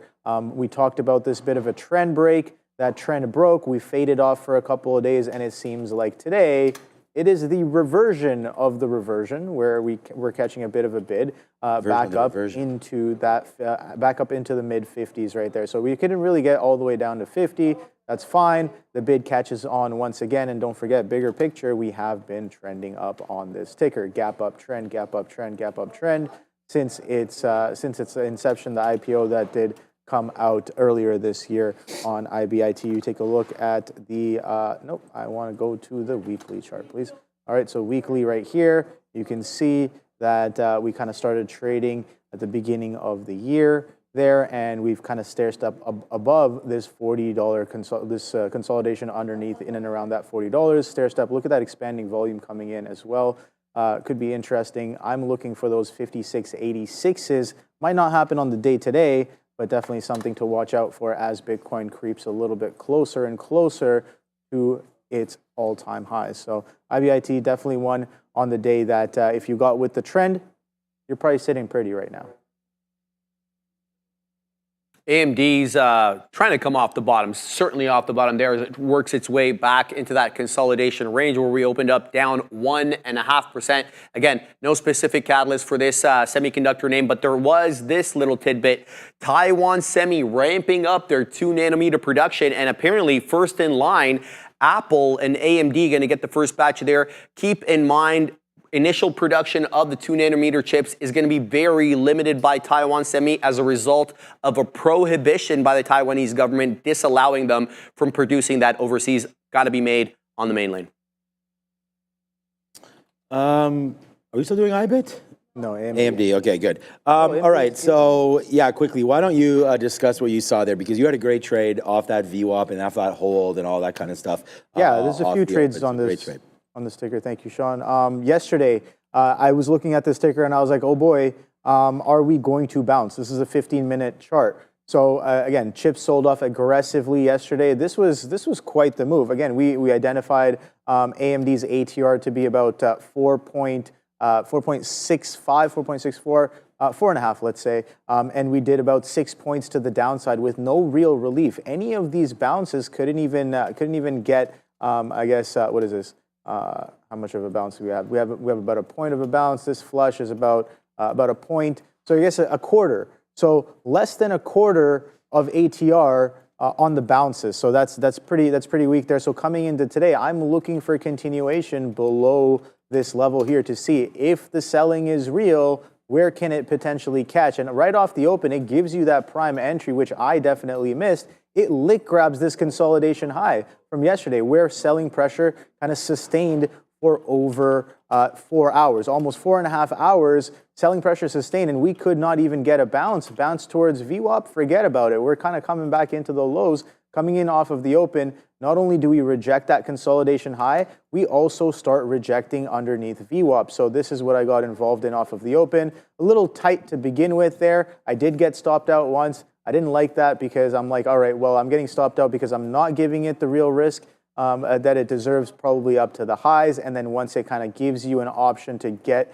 your risk in a little bit tighter, maybe on the hold of VWAP and the breakdown of this opening range lows as well, kind of trail it down. That's where I should be getting a lot more aggressive, but with the trend there, and we continue to sell off all the way down to 132. 96s on AMD. Now this broke down a couple of levels. So you go up to the weekly, right? So let's take this VWAP off. You go up to the weekly right here. Not only did we break prior week low, we also broke this prior week low as well from the week of November 11th. So 133.76s, we come into some previous levels here, 132s, and start to do a bit of hold, right? So it's like, all right, well, we get a little sideways, market starts to bounce as well. Nice little confluence with that 20,700, and we start to turn. It happens to work out. We got the reversion all the way back up to VWAP, and I got a little bit, I guess I took out a decent chunk on top of VWAP, but we're starting to continue. I have a little bit of a runner left going just to kind of see how far this move can really go. We kind of broke back through VWAP. We're holding VWAP, and we're coming into this morning consolidation area just underneath that 136. So I'm curious to know, well, the VWAP sellers are no longer there. The 136, let's see if some of that support turned resistance is continuing to be resistance on the day if we get up to 136s, but VWAP hold as of right now. Nice little reversion on the chips, very similar to action to that of the NASDAQ and NVIDIA on the day today. So AMD, pretty solid continuation on I guess, a day 2 from that selling from yesterday. So that's the look I had on AMD, and I guess got a little lucky with that one today.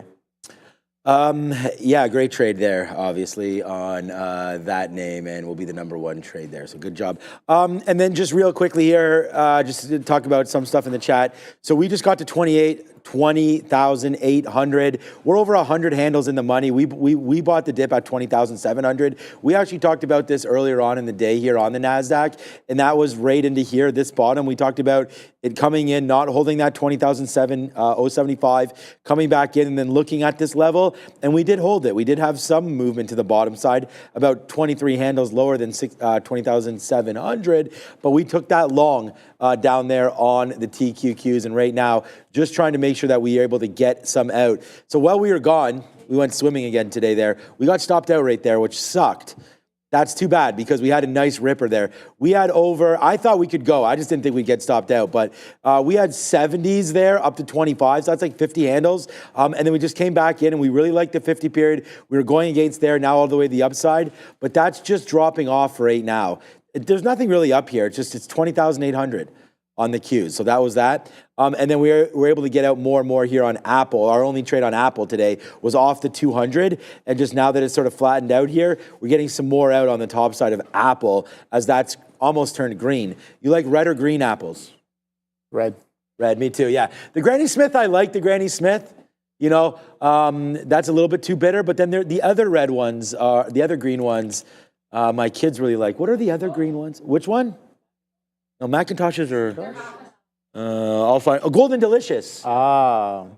Those are delicious. The apples. Golden.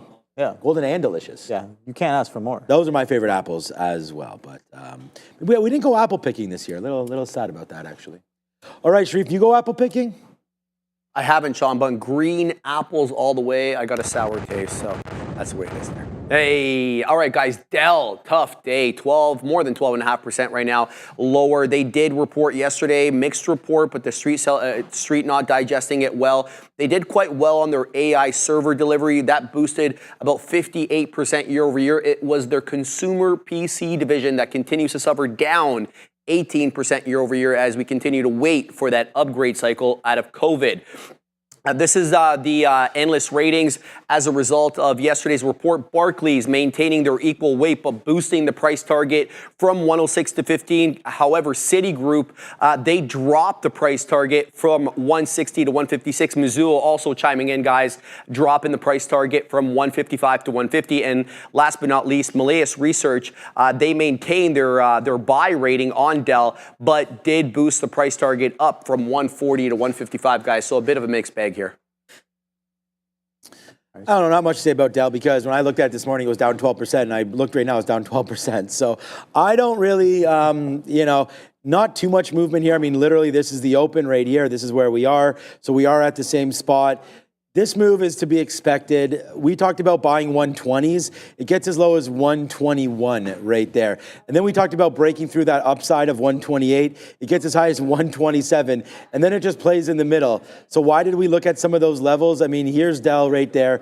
I liked 120. We talked about it right into that level right here. So on the daily, again, good report, not a good guide.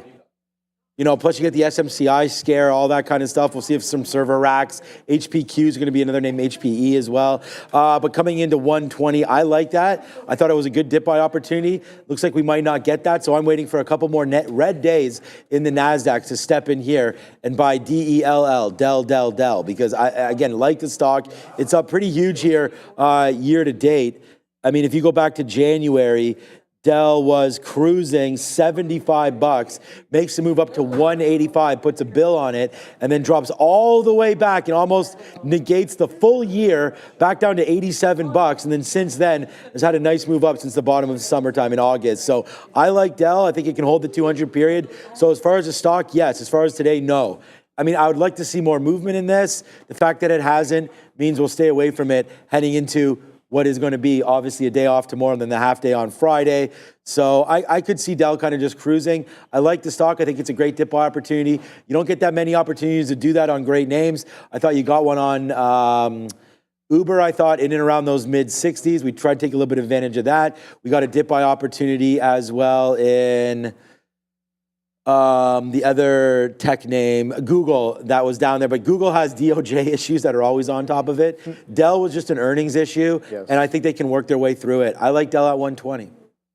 Yeah, I mean, I was looking for a move on Dell today as well, Sean. And yeah, I guess where did our anchored go? So there's that anchored from the morning session right there. We held it quite well. So I guess it did do what I was kind of looking for in the morning. Right off of the open, we get that rejection of that anchor to the downside, but it holds quite well at that 120, 130. Don't forget that this was also opening up as an SSR name, down over 12%. So we pretty much did nothing after that move. We kind of had this strong flush. We had the hold, maybe a bit of an SSR bounce as well, break through the highs, revert that as well, and then look at that price action.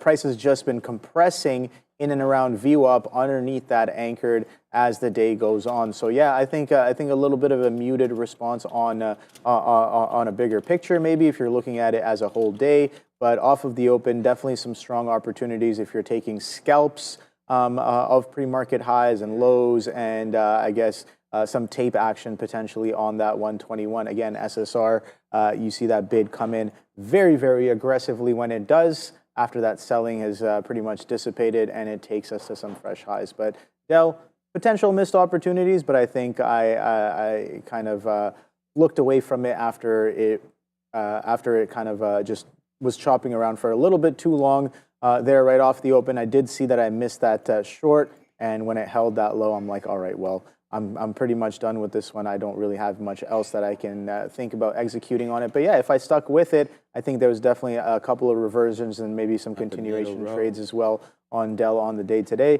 But okay, we come back to it tomorrow. This is earnings day one. Earnings day two might be interesting because we have defined pretty much a range, a range for the day here. 127.15 is the high, 121.30 is the low. If those prices come in on day two, don't forget prices compressing. If those one of those sides come in, maybe potentially perhaps we have a trade on our hands. But yeah, we'll have to wait. I'm going to be waiting for a day two on that one there as the market comes back in through that 20,800. So we did have a nice little reversion there. You can see it on a lot of different tickers, not just AMD, NVIDIA as well. Let's see what Softy did off of that. Did Softy revert?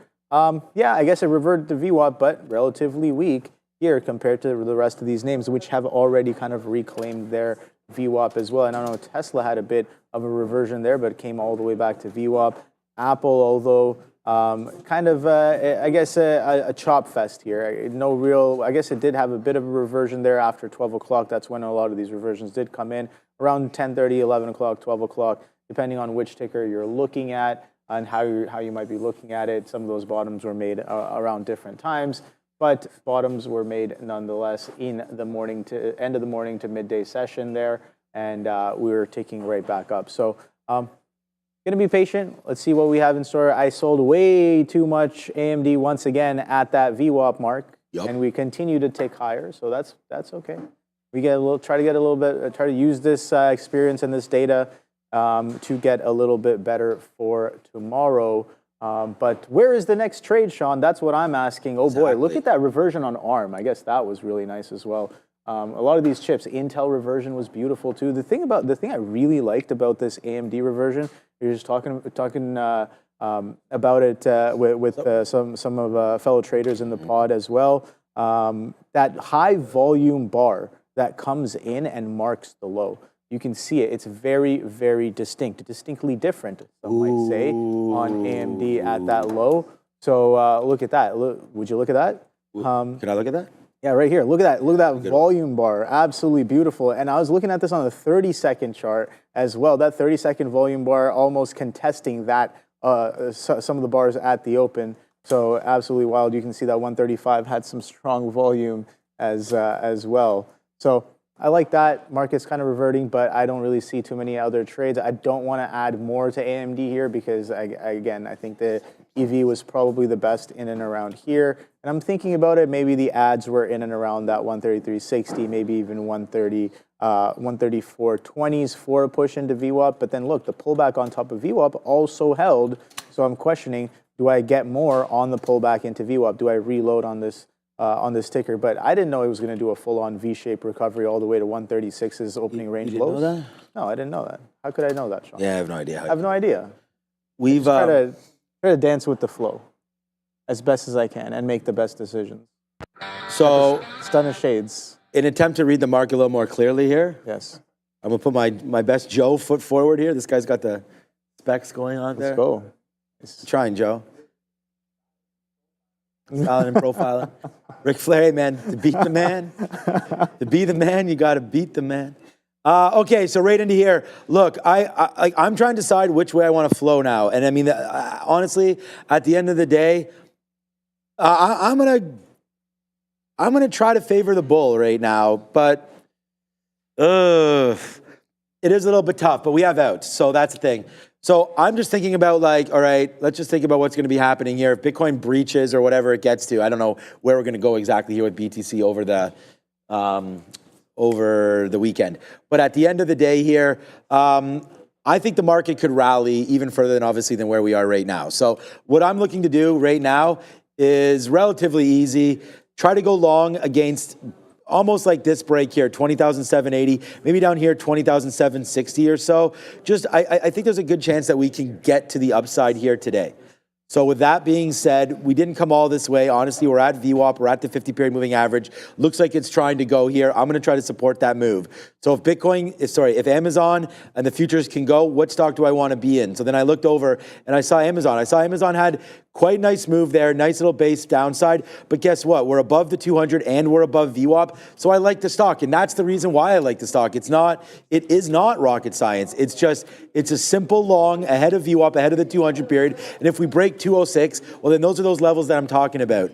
So we'll have a baby position right now. Started off here in Amazon. We're long. You can see at the bottom, I'm long the NASDAQ, I'm long Apple, and I'm long now Amazon, which is 5 pennies in the money. But we'll wait to see where it goes. Hopefully a little bit higher, obviously, than where we're looking at right now. We did have a little bit of a problem with the 50-period moving average last time. So I feel like that's a decent out, 206.80 if we can get up to there. That'll put us right where we need to be and feeling it. So if we could do that, that'd be great. Bottom out, 206 and change. Sharif, I'll see you on the webcam, my guy. Yes, sir. So I'll see you on Friday. Look, we're going live. I don't know if you're gonna join us or not, Obi. I mean, we're gonna go live on Friday morning. We're gonna take a Q&A. It's gonna be hilarious. If you're Friday is a PA day. Oh no! So I'm gonna have my kids running around. But actually, they're both doing something. They've got hockey that day, so you will be able to see. Maybe Brendo, maybe he'll be there. Okay. Maybe Joseph will be there. Maybe Obi. Without any further ado, it's the sweet, sultry voice of Obi. Yeah, VinFast. That's what I'm going to pull up on Friday with. All right, so VinFast. Exciting news from VinFast, the electrifying story of 2024, guys. Hold on to your seats. VinFast, Vietnam's EV trailblazer, just released its Q3 financial results. Here's why the buzz is real. Q3 delivery skyrocketed by 115% year over year with nearly 22,000 EVs delivered. How about revenue? A solid $512 million, up 42% from Q2. And that's not all. Gross margins improved by nearly 4,000 basis points compared to Q2. VinFast is now Vietnam's undisputed EV champion. After pivoting to a pure EV strategy just 2 years ago, they've zoomed past global brands in the market, growing their retail sales in Vietnam by 159%, quarter over quarter, and an unbelievable 504% year over year in Q3. So, what's next? VinFast isn't not slowing down. With Vietnam as its launchpad, the Vietnamese EV OEM continues to balance growth and cost optimization. And with new funding of $3.5 billion from its founder and parent company, they are set to stay in the fast lane for its global expansion. VinFast. Beautiful. Beautiful. Yeah, sure, Costco. Yeah, send me these Black Friday deals right now. That's hilarious. I just got another message from Marissa. She said, don't yell at me. We got to pay this hockey guy another $320 for camp that they're doing over the Christmas holidays. Okay. It is going to be something else here. I need more, Obi, I need more buying power. Need more buying power. I know, man. Give me some more shares. Stat right up in here. Okay, so just real quick. The TQs, man, continue to go a little bit higher. So, all right, I'll be happy to be wrong on that one as we continue to go higher. I mean, nice bounce there off. I mean, I like the trade now, right? I mean, there's the bounce off view up. If I didn't like the trade, I'd get out. So that's the other thing. You can always say trade more, do this, do that. But the thing is, by holding on to your positions, it means that you're believing in that direction. Man, that looks like a nice little hoagie over there, man. That's sub. Yo, when you get a second, show Joe's screen there. That's an Italian sandwich right there. You know what I mean? Show it. Yeah, show it. What do you mean don't show it? I'm waiting to show it. Ramin, where's my guy over there? Okay, look at that. All right, yeah. Is that like a little prosciutto? What is in there? Some salami? That's some mortadella? Oh, it is. I mean, that's tomato. Some bocconcini in there too? What the hell's going on? Damn salads. Eating good. What did you have? You had one of those? I had one of those, and? yeah. It was solid. Bang. Solid, yeah. I liked it. And a little touch with the potatoes as well. Potatoes is a little I mean, the salty kick was nice, let's say that. Oh yeah, I saw those potatoes there, those new potatoes. Smaller ones roasted, those were... Yep. Oh, there he is. There it is. Oh, yeah. Are those roasted peppers? Right there, hanging over the edge there? Some of them might be. Some of them roasted. Those tomatoes... Those are. Yeah. Those are roasted peppers. Those roasted peppers, yeah. I'm telling you, these guys are stepping their game. The show about to end real quick. Oh, boy. Right now.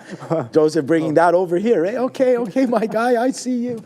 No, we're having a good time here. As we get ready for turkey, man, I mean, any traditions in your house for Thanksgiving? Usually family dinners. Family dinners, yeah, same. Yeah. We have family coming over as well on Friday, if I'm not mistaken, yeah. Yeah, but this, I mean, we don't do anything for U.S. Oh, yeah, you have a lot of family in the U.S. Yeah. Are they coming up? You guys going down? Maybe. I don't know for sure, but yeah, I think... A little late to make those plans. Yeah, I mean, usually, here's the thing. Nobody tells me plans until they actually happen. Like, I show up and I'm like, oh, cool, there's people here. Nice. I just show up. Like, I don't know. Yeah, I'm with you. I had my how old is this guy? 21 or 22-year-old phone me last Thursday as I was taking my son to chess, and he's like, "Oh, I want to take you guys all out for dinner. How does next?" I think it was Wednesday. It might have even been today or next Thursday. Sound? I'll just make a reservation. I'm like, no, you got to book way in advance around us because of all the different activities. That's the one thing. Yeah. When you get married and have multiple kids, yes, then you will see it's your life completely gets turned around. But for a what do you think is a good number of kids? Yes, 3. 3? Yeah, I have 3. I have 2. That was my family as well. I have 2 siblings. So no, I mean, look, to each their own. Obviously, I think that it's so. The one thing here is that we could talk about this for a long time. We will get back to trading. It's become infinitely more expensive. Yes. So that is I'm not, it's easy to say that because everybody is complaining about prices and everything like that. But try to feed growing kids. Oh yeah. You know, and you're trying to do the best as a parent and give them like higher quality foods.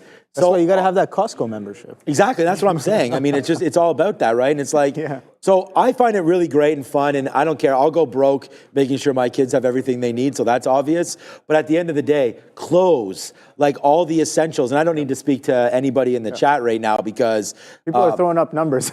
Merrick saying -2. Negative. Oh, kids. Yeah. So that's what I was going to say. So I don't want to, I've been fortunate enough to be able to do this, basically have Marissa work at home, like not even just sort of be the at-home mom, take care of everything, organize everything, do all of that, and be able to do this all while basically on one income, which has been really a blessing, but that's tough to do. Wow. So I would say it's tough to do everything by yourself. So I would think that you would need definitely, like nowadays, it's great to have a partner to help you out, and it's great to be able to have something saved up for expenditures. Because not only that, here in Canada, we're really lucky because you get sick, anything happens, like my kid breaks something, it's to the hospital. I've never received a bill at all. Yeah. And I've raised 3 kids. I mean, I think like if you take an ambulance maybe too much, I think you wind up I don't know. I think there might be a $50 fee for taking an ambulance. Yeah, I think that's where I just send the kids in the Uber. You know, they don't need to take an ambulance. But no, you don't pay for casts. No, I think it really depends. I think there's like Neil. Like Neil just had that ACL. He didn't pay for anything. The only thing that he was telling me he had to get was the cane. Right. But then you got insurance. Like insurance will cover some of that as well. Yeah, it's pretty solid. But yeah, if you stay relatively healthy and here goes the features a little bit. Yeah. It's not really that bad, I would say. So. All right. So back. Yeah. Good. Yeah, we're just really, and again, health of the problem with having kids is you're always worried about them. That's fair. Yeah. So, you know, I used to be like, 50 pounds lighter. Do you live close to a hospital? I used to have no dust in my beard, huh? You live close to a hospital? Because like when growing up, my parents, like that was one of their, like in terms of like housing, like where to buy a home. It was like let's go to both of us. Best schools. So they wanted really good schools for both elementary and high school. And they were like, it's important to have like a hospital nearby. And we live like I think it's less than a 3-minute drive from Stouffville Hospital in Markham. Beautiful. And yeah, that's helped out so many times, especially in emergencies. Like you can literally hop in your car and it's right there. Yeah. So school was important just because not necessarily, I mean, so like I went to, obviously me and Neil went to public school and it was fantastic. It wasn't like it was a pretty decently quality school, but public school, very, very diverse. And I felt that was a fantastic experience for myself. So yeah, for me, I wanted school somewhere close, easy to get to. If there was a problem, we could sort of get there ASAP and deal with all of that. 10 minutes away from school as well, like high school. Yeah. Okay, as we go, man, Apple just continues to go, so bang. And remember what I said, like we're gonna have some talks here this afternoon. We're gonna let our positions try to get going a little bit. I want to thank Obi for engaging in all these talks. I know I can be a lot, but there it is. Nice move up to 235.20. There goes the move right there as we continue to hold on to Apple as it continues to go higher. So again, another name there that we like. The TQs, I mean, bang it out for that. It's holding as well. But you know what's not doing anything? We put on our little Joe glasses there and we tried to find a trade. And you know what? Amazon hasn't done anything right now. Like meanwhile, Apple's gone up 20 cents. The Qs continue to hold. So maybe we're wrong. Maybe we're wrong here on this play. So I could see Amazon making that move back in. But the thing is, we have cover for Amazon. I'm actually not buying any more until 206.20. So I'm going to wait, man. And if it comes back into here, we'll give it back through 206. If we break 206, we'll get out. We're not going to dig our grave here with this stock by any stretch of the imagination. We have a very, very light position. I have the same amount of shares now on Amazon that I have on the TQs. And we're 130 handles in the money right now. And we've already pieced it out. And we only have about 15% left. So we're starting light on Amazon. We are getting out of Apple. We have 5% left of Apple. I know, I wish, we actually got a lot out there just above 235 just recently. So those were some good outs for us as we talked about getting a little bit nervous. So let's just look at some other names that are moving. Bitcoin, 96.4. I've liked trading Mara. We saw that list there, how Mara has been the FOMO play. It's up 7,000% or something in the last 5 years, maybe even more than that, as Bitcoins are hot, right? And Mara, although hasn't been following crypto, like Bitcoin's not up 7% today, but this name is, right? And again, I'm a little bit torn on investing in Mara because I don't know exactly how the halving works. Like there's 33 more halving cycles. So if that continues to happen, as far as I know, that makes hash rates that much more difficult. But the benefit of being in a Mara or looking at it is they've already got everything built out. They've already got the system. So the barrier to entry may provide difficult for anybody else. So maybe Mara, Riot, all these blockchain mining companies, you know, they've got it right now. And Michael Saylor's dropping as much money into these as he possibly can into Bitcoin. So there's still going to be demand to mine these things. And there is a finite supply. So maybe Mara's on to something there, needless to say. Nice move up there today. But again, until we get a dip down into like 26, 26.40, I'm not just going to punch long here. I like the long for sure, but where? You know, right here, it's not really giving it to me. So I don't see that. Unfortunately, I don't see much clearly because the only position I recently punched into was Amazon. So let's find something else out. Coffee trader, I mean, look, even SMCI, I just clicked on it because it did show up on the scanner, but it's only showing up because it's bouncing off the 50 period here numerous times, not really giving us a trade. I said there was some major tech names that have fallen down that you want to take advantage of. And then Coffee Trader said, yeah, there's a couple good examples. One was CrowdStrike and one was SMCI. So I just want to talk about the difference between the two, right? Like I said, CrowdStrike's a great example, Coffee Trader, but SMCI is not really. The reason why is that this dropped on, obviously, insider selling, the report from Hindenburg or whoever it was, they're the hit piece on that. There was another piece that followed that, talking about they're selling, it was a family-run sort of inside business there. You guys can look it all up on SMCI before I, quote what's incorrect. And then all of a sudden their auditor left. And then you had this huge drop down. These are different businesses than a CrowdStrike where you're just simply catching a falling knife, but you know what's like sort of the sharpest part of that knife already. With SMCI, they had threats of delisting. So if you were sitting there and bought 16s or 20s and it went to 37 for you, fantastic. But the difference between CrowdStrike was somebody, and I don't want to say like what a fool or anything like that, you may be watching. I don't know if you're still employed. But they basically released here, and I think we talked about this on the show.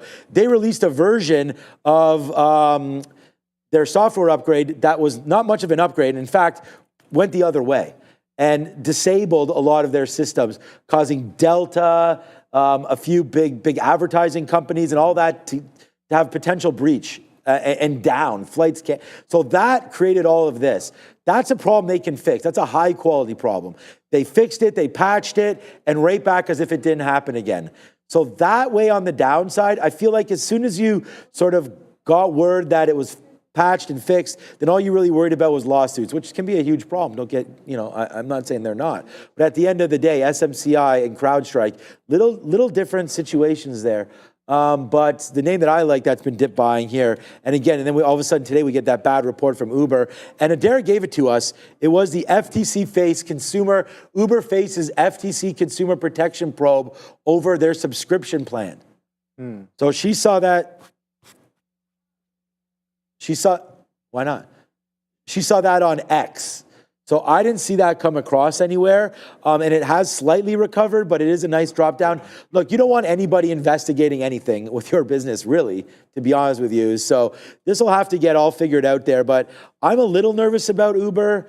Other than the fact that we're at the 200 period, I would have liked to hold it. I thought we did a good job buying down there. We did have a nice gap up over the weekend into $73, and I'd like to see that hold. So this negative news, not great. Let's see if we hold $70. But there it is, the gap up into 73, now fading on that news. So a little worrisome there for Uber and some of this trade. We did not average into Amazon down there. We're still waiting for... Maybe we'll put it to 25 now. We were waiting for 20s. I'm going to flip it over to 25 and start bidding some more Amazon. I still like the stock. Apple continues higher. TQQs go higher. And your AMD is now almost $2.50. ITM. In the money. Or in the moment. In the moment, yeah. What's up, Adara? Just a quick refresher there for that Uber story. So UBER, you can see this volume spike to the downside in the 15-minute chart. It's the highest volume candle of the day on the 15. That's coming through there. at around right at 2 p.m. We dropped to the $71 level. Bloomberg News, I guess, reporting that Bloomberg is facing this FTC consumer protection probe with regards to its subscriptions. Apparently, the investigation was actually opened earlier this year, and Uber's lawyers know about this. They've already complained to the FTC, saying they've basically rushed a settlement. Not seeing a lot of details on that, but basically, again, this is Bloomberg News reporting that Uber is facing this FTC consumer protection probe that sounds like it's actually been ongoing for at least a few months now, guys. Yeah, that candle was definitely pretty interesting, probing all the way into this double bottom here on Uber. So yeah, that's an aggressive selling. So I was looking for a continuation move or maybe a reversion as well, but it's been sitting there. I've had this chart up since that news kind of came out, being interested in that candle right there, but it seems like that was just a scalp. If you were already sitting there, that reversion pretty much came right in pretty aggressively after that. The selling came off of the ticker, and we bid back up for almost a full % off of those lows. So we're pretty much trading sideways. So I was looking for a pushback up into VWAP, but that didn't really come in. But something worth maybe watching going forward. But yeah, if the news is old, as Adair just pointed out, and market just reacted to it because Bloomberg posted an article. I think that's a good time to look at a reversion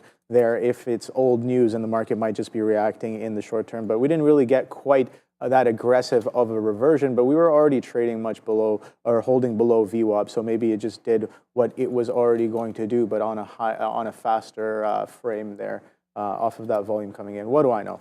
But yeah, no, AMD still holding that trend to the upside here. I actually want to get in, I guess, for maybe a potential push to the downside. I'm waiting for this market to kind of make a decision. We're still consolidating and holding above that 20,800 for a pullback in. This opening range low at that 136. We came right into it, and a bit of a trend break on a shorter time frame. The 15-minute looks perfectly fine, but if you go down to a 3-minute, you can see that we're starting to kind of creep a little bit lower here as of right now. So holds that VWAP, pushes to the upside, and attempting to break that trend as of right now. So I'm looking for strong enough reason to sell, so strong that I might even want to look a little bit the other way on AMD. So that's what I'm kind of waiting for. Let's see if that 136 morning support turns resistance again after, again, look how long this bid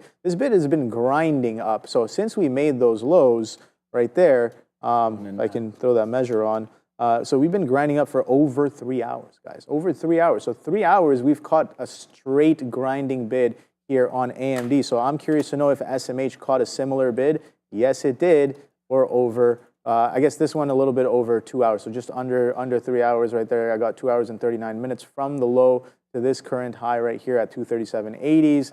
So maybe I want to see this take a little bit of a pullback. Maybe I want to see that 20,800 also do a little bit of cracking. And but the thing is, NVIDIA is holding consolidation, AMD is holding consolidation, SMH is looking like it wants to tick higher. If AMD ticks higher as well, that's perfectly fine. But I'm going to use I want to look for a strong reason to sell going into the close. And if that does not show up and we continue to bid up on what seems to be much lighter volume, I mean, especially if you compare it to the morning session, we've been bidding up on relatively lower volume here, and similar kind of story here on AMD, relatively lower. Look at that aggressive selling. You can see those tall bars there, and absolutely beautiful that we make also a pretty tall bar on that low a day coming in on AMD. I think it shows up a little bit better on the 1 minute, if I'm not mistaken. Yeah, so you can see that towering bar that came in with the low. Sure, we had other bars that were pretty strong there, but I think those bars came in when we broke through some significant levels. I think that bar is through the break of 135. I think there might have been some size there, and that shows up on as a tall volume bar here as well. But this little grab of 132 was quite significant. I actually got stopped out on that grab of 133s, and then got right back in after I saw that kind of price action come in. So it's like, all right, well, if I were to go back and watch the tape, where do I want to watch it? I definitely want to watch it in and around here, and also coming into that level, looking for that distinct difference and the bid to start picking up. And again, a little bit of a missed entry here, and then 133.60s when it pulls back and holds a prior high for that continued push post-reversion there on AMD. But yeah, what are you guys trading? I want to know where's the next trade? What do you got? Amazon. Okay. Yeah, man. We bought that. I mean, we were just like, you know what, man? I mean, 40s is right here. We've held it a couple times. Obviously, as VWAP continues to make higher moves, as does the 200 period moving average, our stop was going to be 206. So I said, let's get a little more aggressive here because we're right. I mean, we're not right or wrong right now. The futures aren't doing anything, but at least we're starting to go back upside. I said I preferred the long, but that really hasn't given you any sort of a push through, right? So we'll take this out right there. We're only long at 45s. We just got a 50. We actually got two outs there. I think we got a 50. No, yeah, we got a 56 and a 57. So I actually didn't realize I had a 57. So went up to 56 and I offered out again. So we got out up there of about 10% or so in and around that, maybe a little bit more, about 15% there on the way up to that top side. So it's a small scalp. It's 15 cents, but hopefully we can get, 12 cents. Hopefully we can get a little bit more on that naturally if we continue to move higher. All right, so that's Amazon. So I've only got 3 longs on. As far as shorts, I mean, we can look at this hot list again here that we've looked at a little bit there. NVDL. Oh, this PGHL stock. Wow. PGHL. Someone, and shout out to whoever you are there in the chat, that gave me a message on Twitter today. And it was early this morning, and it was PGHL is all that it said. And honestly, like, I don't know anything about this name. You brought it up to me there, Obi. And it had, I guess I can't even zoom out that much here. Let's go to a 5-minute range. Crazy. Like, apparently this was real? Yeah, that was real. $200 at one point today. Yeah. And then now it's at $1? That was in the after hours yesterday. Oh, this was the after hours yesterday. Okay, my bad. So right at 4 o'clock, they opened up. They actually halted 9:48 in the morning, halted, right. Okay, so, and then opened up at 200. That's what I'm saying. So there's yesterday. But then where do we open up today? We open up today 9:30 when the volume comes in, down at $9. Yeah, and we've been fading all day. Straight fades. Actually, no, we open up at, what does that open? So this was $200. So this is the thing. $14 we open up. Like, the DOJ and all this kind of stuff and all this, honestly, all this crap, they're investigating like legitimate companies that are paying huge taxes, that are employing tons and tons of people, like an Amazon, like a Google, like an Apple, largest taxpayers in the history of their country. I mean, Same we know thing in why. Canada. Huh? We know why they target those and not these. Why? Because they can't make as much money off of these guys. No, but I get it, and I understand that. I mean, look, it's they got to exist, right? Lawyers have to sue people, or else they don't have jobs. Yeah. But at the end of the day, let's look into something like this, man. Like, let's look into because people are losing. People are losing a lot of money in this. Who's making the money? I don't know. Like, just a huge move up, huge move down. You try to buy this all day. It's $12, $13, $14, $15, $16. Halt. All this is a highly manipulated stock right here. And yet we looking at Chrome is too popular. Like, let's get them to sell Chrome.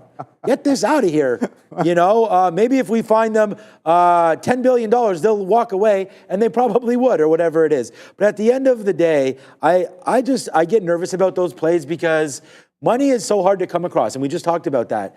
And then you get sort of these scams that people get caught up in, where it's really the people that are manipulating the stock that are the ones making the money. And I didn't lose or make any money on that. I just hate to do it, because what we talk about here is real trading and actually trying to make real money and trying to trade. And then we have to put up with people that will post and say, I just made $10 trillion on PGHL. First of all, A, you probably didn't. And B, is that really trading, or is that just something nasty that seems to be happening in the market at that time? So, all right, there it is, man. Amazon, let's go. Money.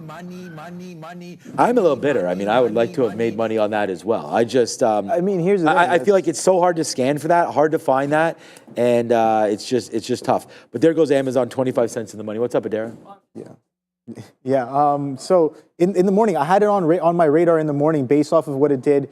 In the pre-market, came up on some scanners, and again, there were a couple pretty, informative Twitter posts on it as well overnight, and that's how I kind of found out about it. And I was like, okay, I guess these games do exist in the market, and I guess it's pretty nasty business. You halted before 10 o'clock. Yeah. opens up at 4 o'clock after the close, so you know you can't halt it, and then spends a few seconds. Just if you look at the second chart on that ticker, spends a few seconds in the 200s, doesn't even fill that much, probably clocking out a lot of people who are maybe potentially sitting short on the ticker, and then just straight flush to the downside, all pre-market and all of the day as well. Again, absolutely crazy chart on PGHL here. So some nastiness nonetheless, but definitely something to study, in my opinion, if and when things like this show up.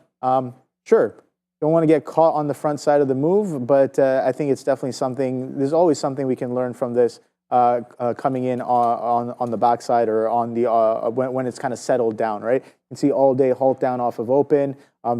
Here's the thing though, if you saw that happen prior day, are you really trying to get short on day two, thinking that maybe they pull the same shenanigans People get caught on the second day, right? I don't know. Like, what is your ultimate risk here? If you can risk, maybe like is your risk that those prints at 200? If so, are you looking for it to get to zero? Like, I don't know what that really is. But again, if you can halt a ticker, and I don't even think it was a momentum halt? Yeah, probably. I mean, here we got Vinu in the chat right here. Look, I mean, I lost more than 40 grand. I mean, that's a lot. So we actually had a question on the Ask Trader. A question. Sorry? Was that no? I'm just asking Vinu. Was that an account blown? PHGL. I'm assuming PGHL. I had 1,200 shares when it dropped from 200 to $50. I mean, yeah, I feel bad for that, Vinu. But we had a chat. We had a question on Instagram today that I answered that Andre is going to be putting up, and it was like, how do you get started into day trading? I talked about prop trading. Everybody has a different journey. Mine is starting here. I've been here trading prop for 20-something years, and same company and everything. But what I learned at a very, very early part of my career, and thankful to have learned this again, obviously, would be the risk management. And yeah, that's what can happen. These stocks are going to halt. They're going to do things that you don't like. And unfortunately, losing that kind of money is the kind of stuff that I'm talking about. People get caught up. They're reading blogs. They're trying to follow traders that aren't real.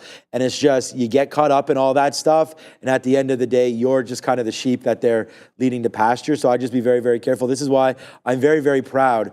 When we have traders like Obi, like Joe, like Sharif, Neil, myself, and all that are honestly like, this trade on Amazon, is it going to look, like PGHL? No.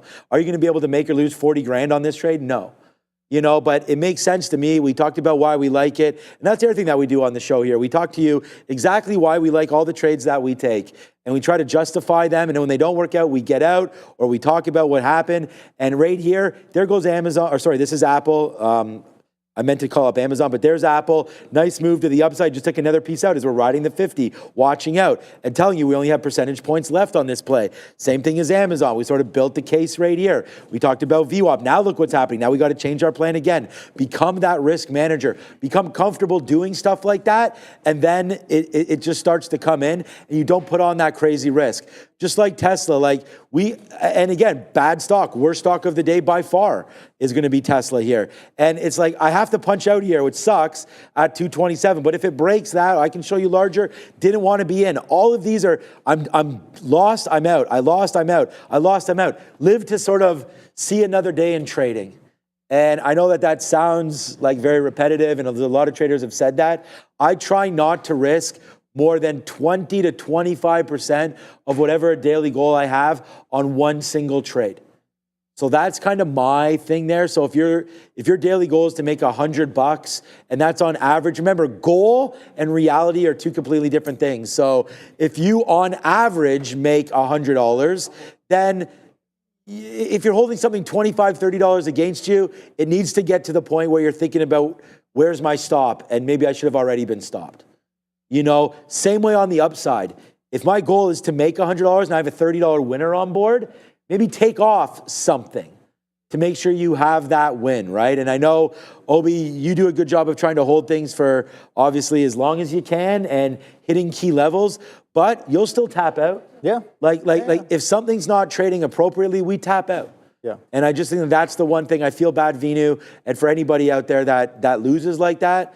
But at the end of the day, follow us all over Twitter, all over the place, and you'll be able to see, hopefully, our trades, what we break it down. And I even make a sticky note so you can try to follow along on some of that. So there it is. Thank you. I don't even know what this is, but there's 2 NY cent here. This is why the show is different. I mean, this is why I'm here. I don't know. I haven't even read what's off here. You guys talk about it and then take the trade live. Whether we take the trade or not, it's our option. At least we see what we look at and we learn. I mean, that for me is perfect. That's like, we started this show talking about, it's been so long since I've said this, but it was like inform, educate, entertain. There might have been one more involved in that. But that's what we're trying to do. Show you that we can have a good time here, put on some good trades, and make money with our hands and not with robots, right? And not try to charge people to come. We don't charge anything. This is a completely free show. We do obviously have that advertising aspect to it, but that's what it's about. That's how we keep the show live for you guys. So again, hit the like button, hit the subscribe button, and if you haven't done so, please do that. Make sure you hit that bell. You know, come back every single day and let us prove to you what we're doing here, and let us prove to you our value. I pity the fool that doesn't hit the like and subscribe button. Yeah. I mean, right there, he pities you if you don't do that. I don't necessarily pity anybody for that, but shout out to Mr. T right there. What's Mr. T's full name? I should know that. Tylenol? Ted Tylenol is what did he just say over there? I have no idea. Anyways, there it is. Thank you, Elon. Everybody liking these words of wisdom, and it's just talking, right? So, all right. Let's move on. All right, so there comes Amazon. Amazon dripping in, right? So again, we take out some profits there at the 50-period moving average. Get this guy an iron, by the way. Like, we can't film those things after I sit down here forever. All right, there it is right there. We just got some out at VWAP. We'll see if it fades back in, but let's now change. You can see live here. I don't know if we'll average in anymore. I mean, this is pretty close to where we're in anyways. 206.25, so 206.20.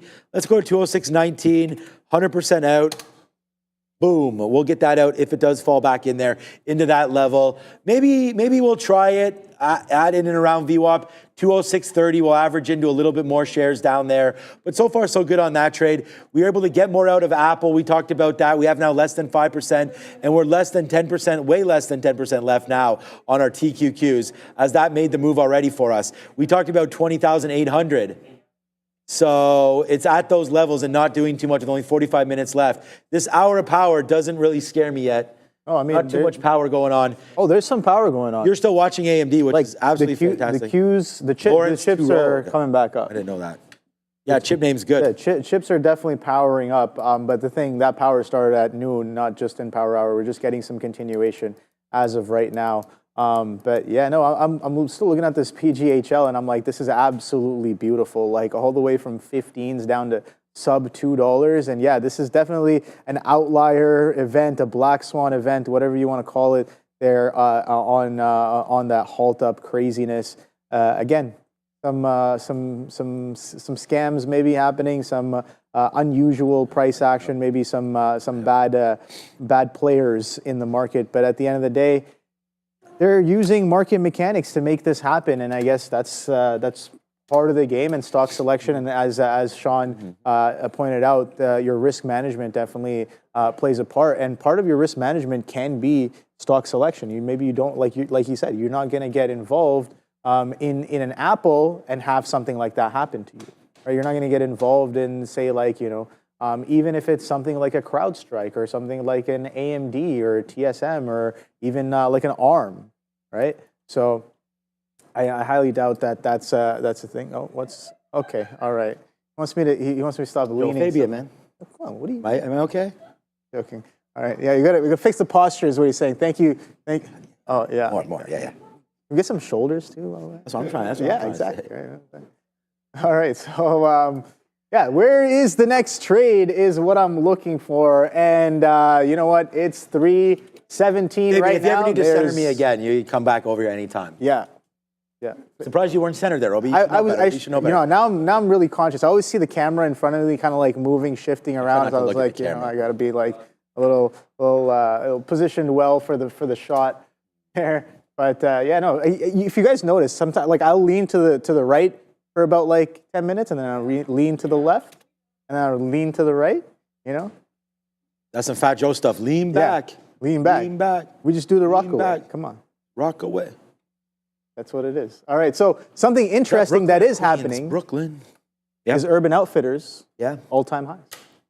So let's Some of those retail names are just. Yeah, I was not. I have my Amazon basket here, looking at the earnings names on today, and Urban Outfitters definitely looking quite nice here. If we go to a higher time frame, would you look at that?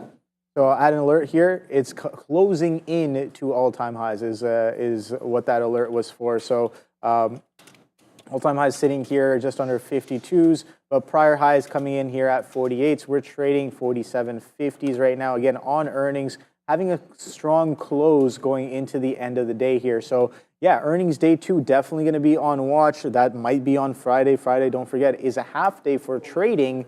But that move may come in on Friday. That move may come in on Monday as well. But right now, 48.05s are the high a day. We've held that opening range. We've held that VWAP, and we've continued up for some fresh highs on the day today. So looking at some of these other earnings names that we had on the day, this is one of the ones that's looking distinctly different. Other than Workday. Workday was the other one that pretty much is still continuing to trend up. A little bit of a strong sell coming in over the past few minutes there on Workday. Is this setting up for a reversion? I don't know. I don't think so. But even then, yeah, I don't know how much. It's very, very strong on the day with only about 40 minutes left. I don't know if I want to get in and chase a short down here and risk what is that? Risk 4 or 5 points to the high. Yeah, maybe not that. I like to sit there, kind of watch it, and as soon as that selling comes in, I think I would prefer something just underneath some of those highs. But yeah, strong ticker on the day today. Definitely putting in that work on the day is Workday, and it kind of reverting a decent chunk of the sell-off that we had off of its earnings report. And you can see that anchored, reclaimed, and held early on in the morning session before we started to accelerate. Intraday VWAP, I guess, was the place to be. That anchored, not really playing too much of a role right off the bat, even in the pre-market. But again, once we hold and reclaim and then hold a little bit higher, seems like that was a good place to kind of keep an eye on Workday. But AMBA, was that Umbrella? Yeah, so Umbrella, yes. Still continuing to the downside, trading near its lows there. That was a beautiful short right off of the open. Didn't really do what I was looking for. I was looking for the long, but it did quite the opposite. And I was like, oh boy, I don't want to chase it short down here, or I don't want to get long on a hold on 75s, which I guess was nice in retrospect, but it only pops up to 79s.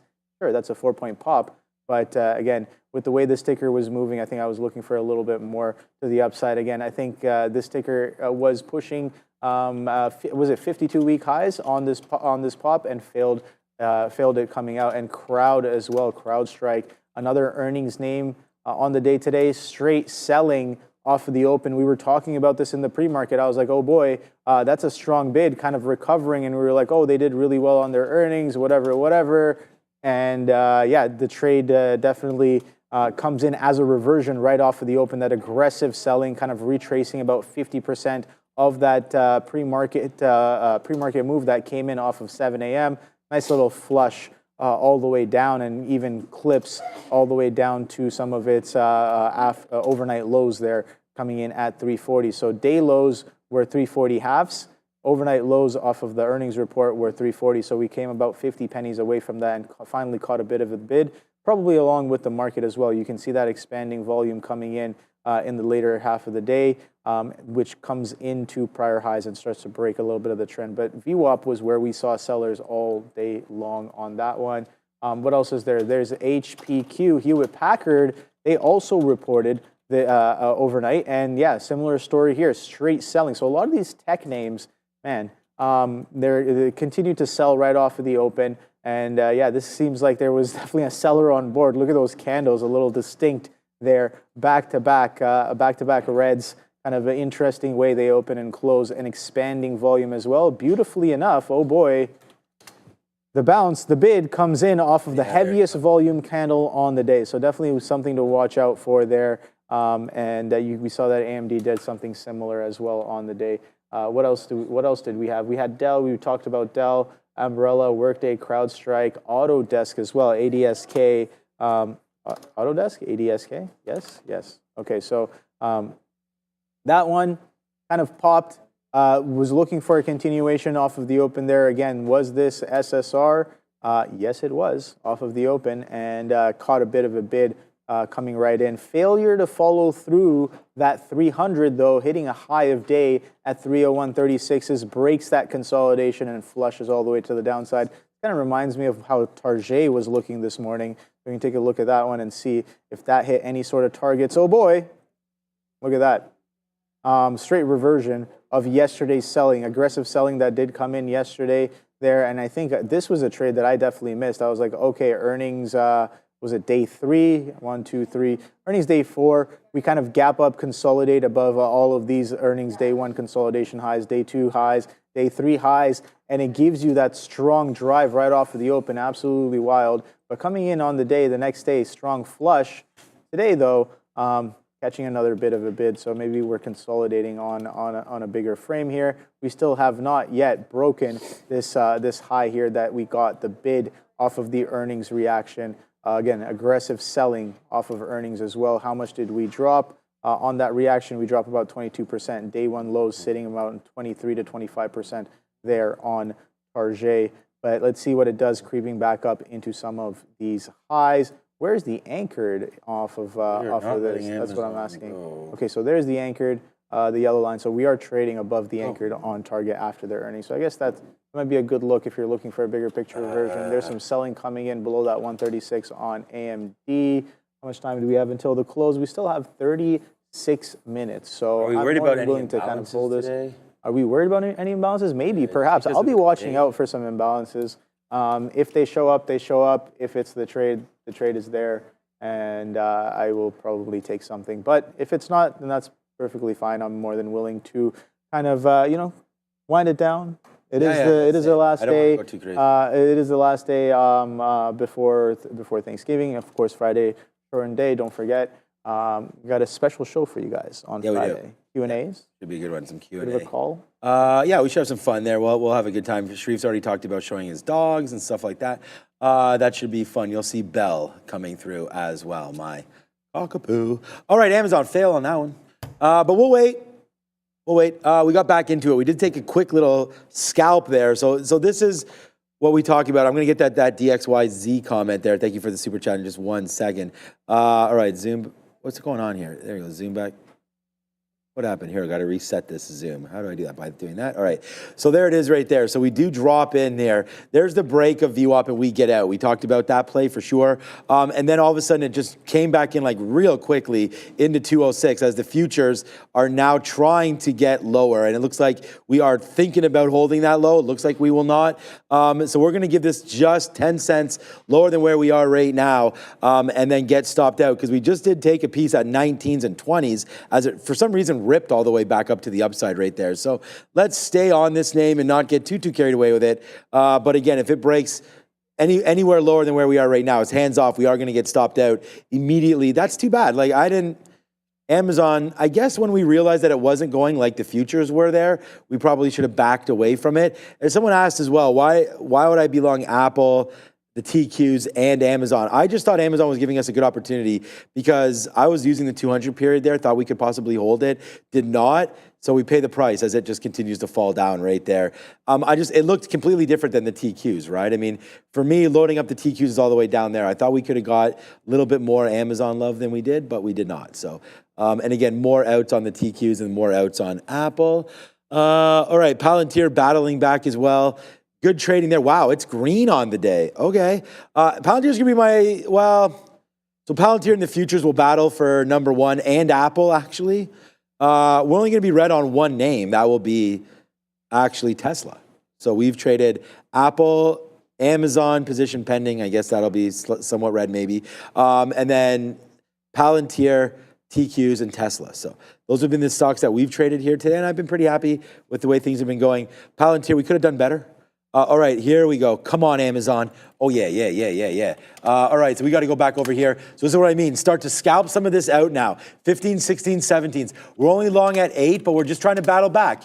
That's it, right? We saw this move almost clock us out there on the downside. So if we do get a little bit of a bump back upside, let's take it. We're long at 8s. We just took 16s and 17s and even more than that. 18s, 19s on the upside. We got to be very, very careful here. The market, a little tipsy-turvy. I asked about those imbalances. I didn't hear what Obi said, if there was anything scheduled. We will look up to it. Where's my imbalance locator? There it is. All right, so size so far. Pfizer.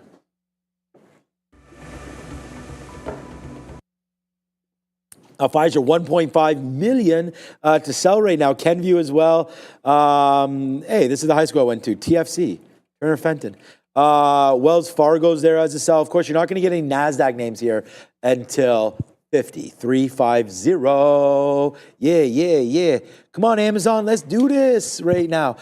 In the money, 10 cents, but you know, the hit we took was 10 cents. So we'll see if it can continue to move upside right now. And if these futures go great, maybe we do get a little bit of an Amazon buy. We had a good report, or well, a good move earlier on Dix. We talked about that up to, Again, that 218 was a good break early, and then it's just gone back to sleep. We talked about that a little bit. Alibaba, quick little look on this one. So again, when we left you guys at 11, we talked about this bottom of 86.50. That did come in again. It did rip up to 87. Now it looks to fade out. I would say if you're looking for a short, I mean, if BABA doesn't hold this 86.50 level, first time breaking today, so that could create some panic and get traders out of any longs that they've been holding all day into this 86.50. So that could be something. And this is why we get out of Amazon, man. It just, not why we get out of it. We like to hold it for a little bit longer. I'm going to put another piece at 17s. And then if we can get upside, great. But we'll try to hold the rest of this. But look at Amazon just dancing right now. PGHL. Okay, PGHL. Someone wants us to have a quick look at that. So again, 23 million shares. Maybe it's worth going long here. I mean, zooming in on this, just halted, trying to hold out for 150. Yeah, man, PGHL. Maybe it's worth a shot against that 150 right now. Let's go back over to Adara. What we're going to do here as we head into this power hour ahead of our Thanksgiving holiday in the U.S., we're going to take a look at the larger movers to the upside and downside on the S&P 500. I like having a theme for these. So what we're going to do right now is take a look at some names specifically in this tech services sector. So we're going to take a look at some tech services names, most of which are pretty sharply to the downside. I believe all of which are pretty sharply to the downside. Starting with Palo Alto Networks, PANW. This one's down about 3%. We did have here some movement here in the option space, some insider selling, if you will. Nir Zook, who is the CTO at Palo Alto Networks and also one of their co-founders, basically exercising almost $500 million worth of options here, selling 1.5 million shares. So some insider selling. And the Palo Alto Network move to the downside could also be a sympathy play with this next name here, CrowdStrike. CRWD has tried to recover a couple times here, still down almost 5% though after earnings. They beat on EPS and sales. Their guidance for fiscal 2025 was pretty strong across the board, but their Q4 revenue was and non-GAAP EPS guidance was a little bit disappointing for the market. HSBC downgraded them as well. And last but not least, another earnings name here, ADSK. This is Autodesk here, basically beating on EPS and sales, but their guidance was also a little bit more mixed here. They also are focusing on apparently some cost-cutting efforts amid some pressure from Starboard, which is an activist investor, according to their CEO. And they announced a new CFO here, Janesh Mirani. So lots happening here in ADSK. Overall, some big moves to the downside in this tech space, as we've seen all day, guys. There, good little update right there. All right. So we're going to get out something here on the futures on TQs because we just broke the VWAP there. So we'll get another piece out right here. It's a good win, man. It's 80 handles in the money right now off that bottom. And we got stopped out when we weren't here, which we put it at the bottom. That's going to happen. And again, you shouldn't really leave your station. You know, we have some orders on there. We did, and we got stopped out, but then we came back and was like, all right, let's take that long again. We liked it. These have coded purple because I had offers higher. So unfortunately, that's not unfortunately, that's the way the software works. So if we have orders that are a little bit higher than where we are, then it codes into that level again. So we'll have to watch out for that. We did get a super chat about DXYZ. So just really quickly there about Destiny. And it was like, what do you think about this as a long-term investment? Well, I just looked it up. Off their last report, so right here, their hold on a second here, right here. Their market cap, according to this, which is the Benzinga Pro platform, is 474. Their reported portfolio is 58 million. So I think it's close to 8x on what they're actually holding right there. But they do hold, of course, many interesting names such as C3AI, OpenAI, not C3AI, SpaceX, and a few other names. So if you're interested in getting involved in that, fine. But again, it's about 5x right now, the value there. So what that means is that if you're looking to invest in it, right now the portfolio itself has about, it said 58.2 million as the current value. So again, other rounds get raised and things like that, funding happens, which will definitely change the value of these the securities in their portfolio. So just be careful with it. I do think that there is some value there, but what you're doing is you're investing in private tech companies. So it is one of the only ways to get involved in that. So, you know, for that reason, I guess I kind of like the stock if that's what you're looking to do. So, yeah, that is long this with the super chat right there. Need another super chat? Right? Yeah. So, boy. long this with the. Do you want to cover that one or? No, I just talked about it. I'll say thank you after, yeah. Yeah, no, thank you for the super chat there. Sold 10K RKLB, keeping on to 15. Let's take a quick look at that one as well. And yeah, and all 6K of his DXYZ going more cash for the tax harvesting season. Have a great holiday season all back in after the new year. You too, long this. Hope you have a good holiday. We will see you again in the new year. Let's take a quick look at what our Rocket Lab is up to. You're saying you're keeping, I guess, over half. Was it over half your position? Keeping 15K. Yeah, okay, so over half your position here on Rocket Labs. So let's quickly go to an hourly. I want to see. Was that you long this? Was that you on that sell candle this morning there? How many shares? 10, 15K, 10K? 10K shares. So yeah, it seems like there's some strong selling that happened from 2650s all the way down to 25s. Nice. Is that, you know, it always feels nice to wipe a little bit of the book. The best. So nice little pullback on the day today. But let's go to a higher time frame and check out what Rocket Lab has been up to over the past few weeks. Wow, this thing has been trending, dude. This has been trending from a good chunk of for a good chunk of the year. Yeah, it seems like we've been making higher lows since about April. So we've been making higher lows on this thing since about April. Got through 5, hold of 6s. Wow, a nice little stair step as well. And we really started to accelerate through some of these earnings reports as well. We saw that earnings report come in on when was this? On November 12th? Yeah, November 12th. So the night of November 12th, we're trading significantly higher as we broke back above that $20 level, back into 27 highs. 27.35s are the highs on Rocket Labs as of right now, trading at 25.56. So yeah, good, solid trade, man. I'm curious to know where your entries were along this for both the Rocket Labs and DXYZ. Yeah, no, DXYZ is building, right? It's building. It's kind of they hold what do you call what do they hold again? SpaceX, right? SpaceX. So it is a private company, but this is a company that holds private company, I guess, shares. I think they're about over 30% of their holdings are SpaceX. So you have to, I think it's like 37 or something like that, if I remember correctly. But DXYZ, definitely an interesting name. But, company recorded an increase in its net asset value, $5.32 per share. So yeah, it's a little expensive. Was it SpaceX that got a reval? Well, that's the problem. If you have a down funding, if you have a down round, then it's going to affect the stock. But I mean, that's what investing in private equity is basically. And you know, you're going to take the risk, and you're sort of out there. Come on, one time, Amazon, one time.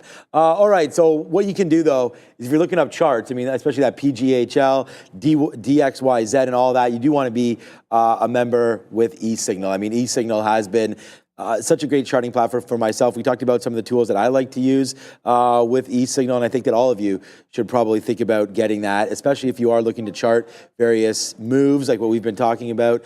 eSignal has been a great tool for me. Charts that change the game, reliable, real-time data. I mean, here we go. Even this hot list that I use right now for eSignal is something that I look at. Like there's NVIDIA, Mara, all of this. Scan the QR code there below. The best part about it is you control what you see. You can get your own entitlements and all that with eSignal. So you want, NASDAQ, here's DXYZ. You can completely do dark mode, light mode, scanners, tick replays. Like watch this, 1 second chart. Just type in there 1S. There it is. There's your 1 second chart. Amazon's coming back up. I'm going to take out a little piece here if I can get some. I mean, this stock making me nervous. But look, I mean, like just for example, NVDA, right? It's moving around. Here's a 1 second chart for it. It's going to give you a heart attack. Where's the 50-period moving average on NVIDIA here on a 1 second chart? It's going to take a second to load up, but here we go on NVDA. Make sure you do. Anyways, it's requesting it. It's going to take, there it is. So here's this chart blasting off right there. So here it is. Here's your 1 second chart. Use all the data. I mean, look pretty smooth going with NVIDIA as I zoom back in right there. But there it is. Nice moves back in. 1 second chart capabilities, tick replays and everything. I like eSignal. I like the platform. All right, so here we go. Now it's Amazon. Let's go. We said one time if we can get going a little bit. We took some out at 08s there. We'll see if we can get something at 11. Come on, man. I'm not holding it with that many shares. There we go. We get a little bit of a fill out now at 11. We'll see if it starts to rip back to the north side right now into the close for, oh yeah. We said one time, and boy, oh boy, Obi, there it is. Wow. That's why you sit there, dude. What is happening? There's something different today that I'm noticing, and maybe it's like, I noticed this with Palantir. Like that just smoked all the way. Like look at this thing. That just went out. We got 23s there, Obi. Like out of nowhere. It just wiped. Like look at this. It's wiping again. And then it'll just go right back down again. Yeah. See? Man, people down taking to 16s. People taking out the book, man. Yeah, but there's no follow through. Is what I'm getting at. Normally, you'll see some kind of a move higher there, and it's really a short-term pulse. Yeah, it's a little pulsative there. And the thing about it is, the futures aren't really doing anything. And this makes a difference. Like for you guys that are sitting there, maybe not trading, scalping the way we do. I mean, you're kind of holding on to this. But for me, like those kind of moves where I can just get quick 20 cents, those are going to mean something and add up at the end of the day. So yeah, that was a pretty good little move there for us on Amazon. Covered that out. We actually got out of half right there because we're sitting at VWAP. So I'm sitting there again. So let's see if that happens one more time. All right, man. I didn't even realize the time, my guy. It's 3:40. Oh boy. So, oh boy, we are getting later and later. Some more outs for the TQQs, some more outs for some Apple right there. Like, look, you got to sit there to take it as we come back in for AAPL. Let me have that again, Ramin. The oh boy. Oh boy. Oh boy.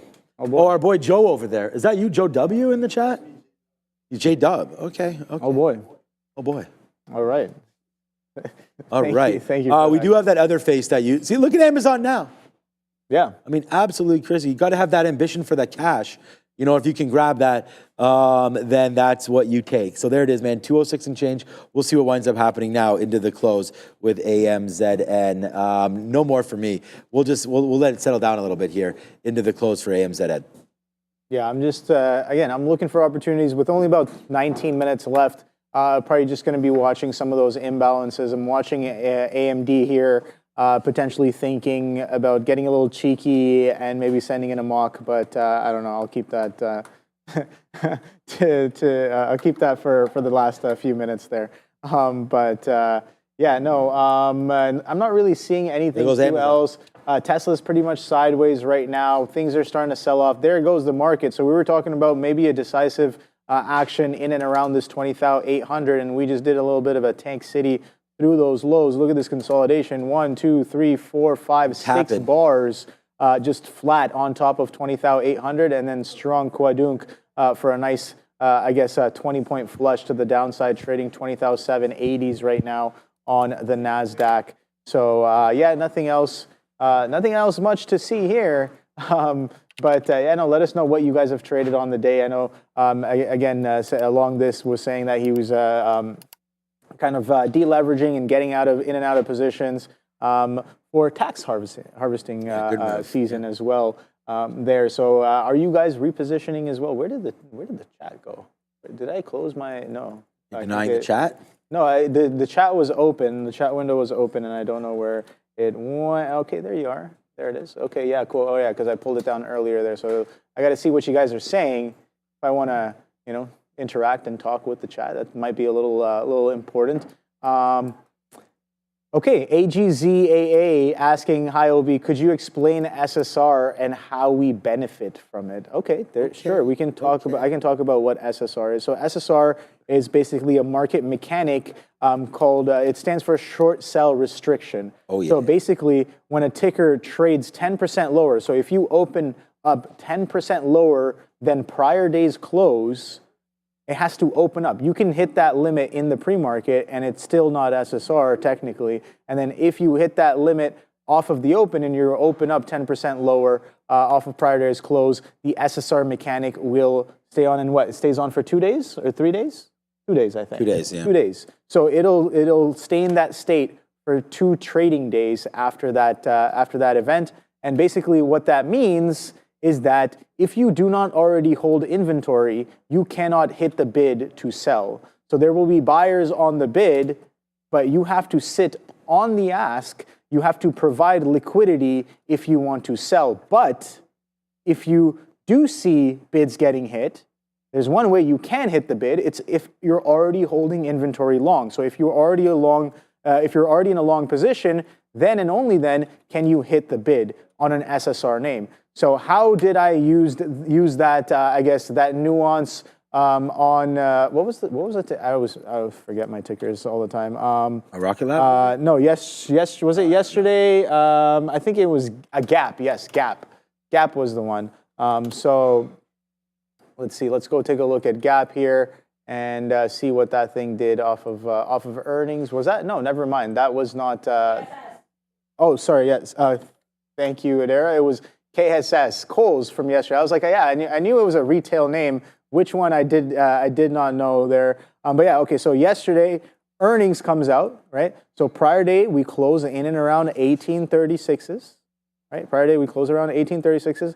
Earnings come out, and then we open much lower. How much lower, you may ask? Let's take a quick measurement, right? Obi, how much lower? About 19% lower. Okay, wow. Nice. 19% lower, we open. Tool. So that SSR is definitely in play. That mechanic is happening on this ticker right off of the open. We get a strong bid, and then if you were observing what happened in and around that $15 mark, was that bids were getting hit, which kind of signifies that, okay, we're trending in we're in a downtrend, but all it's telling you is who is selling. So people who already have inventory, now they could have accumulated that inventory in the pre-market from before, maybe longer term participants, whatever you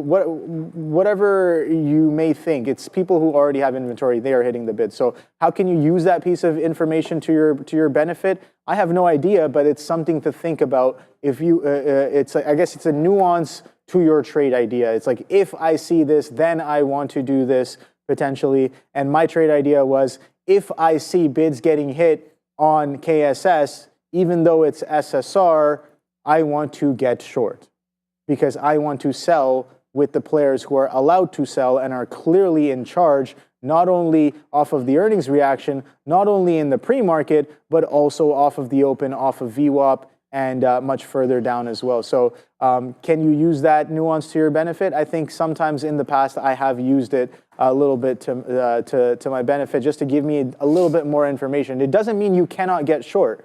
It just means the ticker has to uptick into your order, and you have to already be sitting there in the market with a sell, and has to come and hit you the bid has to come and hit you on the ask for you to get short there. So that's kind of the SSR mechanic, and that's how maybe potentially you can incorporate that mechanic into a trade idea. But again, I think there's a lot more to it than that. But that's in a quick nutshell.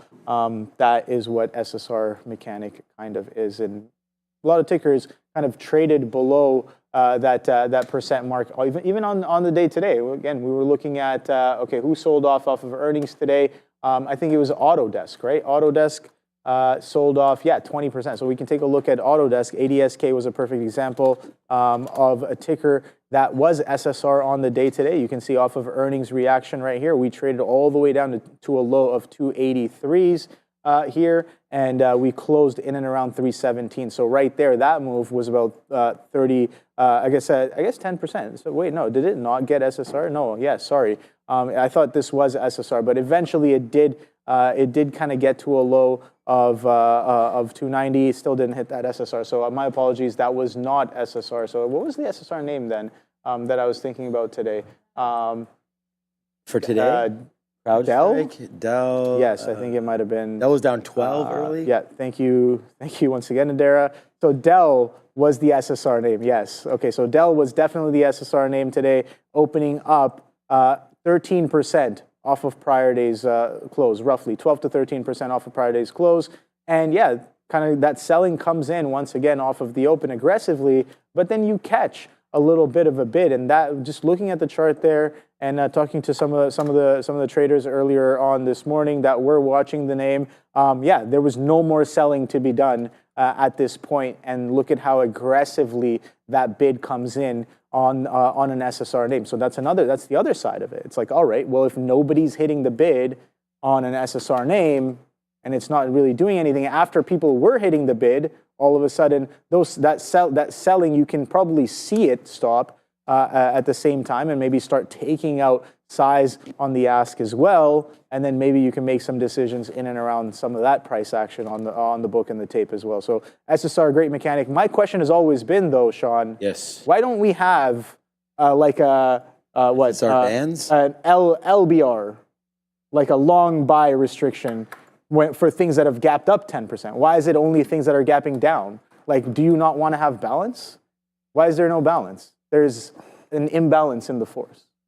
There is an imbalance in the force, yeah. It's because on the way up, the mechanics obviously wouldn't work the same, because it's not about being able to. The reason why you went on the way down is to protect those that are long, because there is no bid.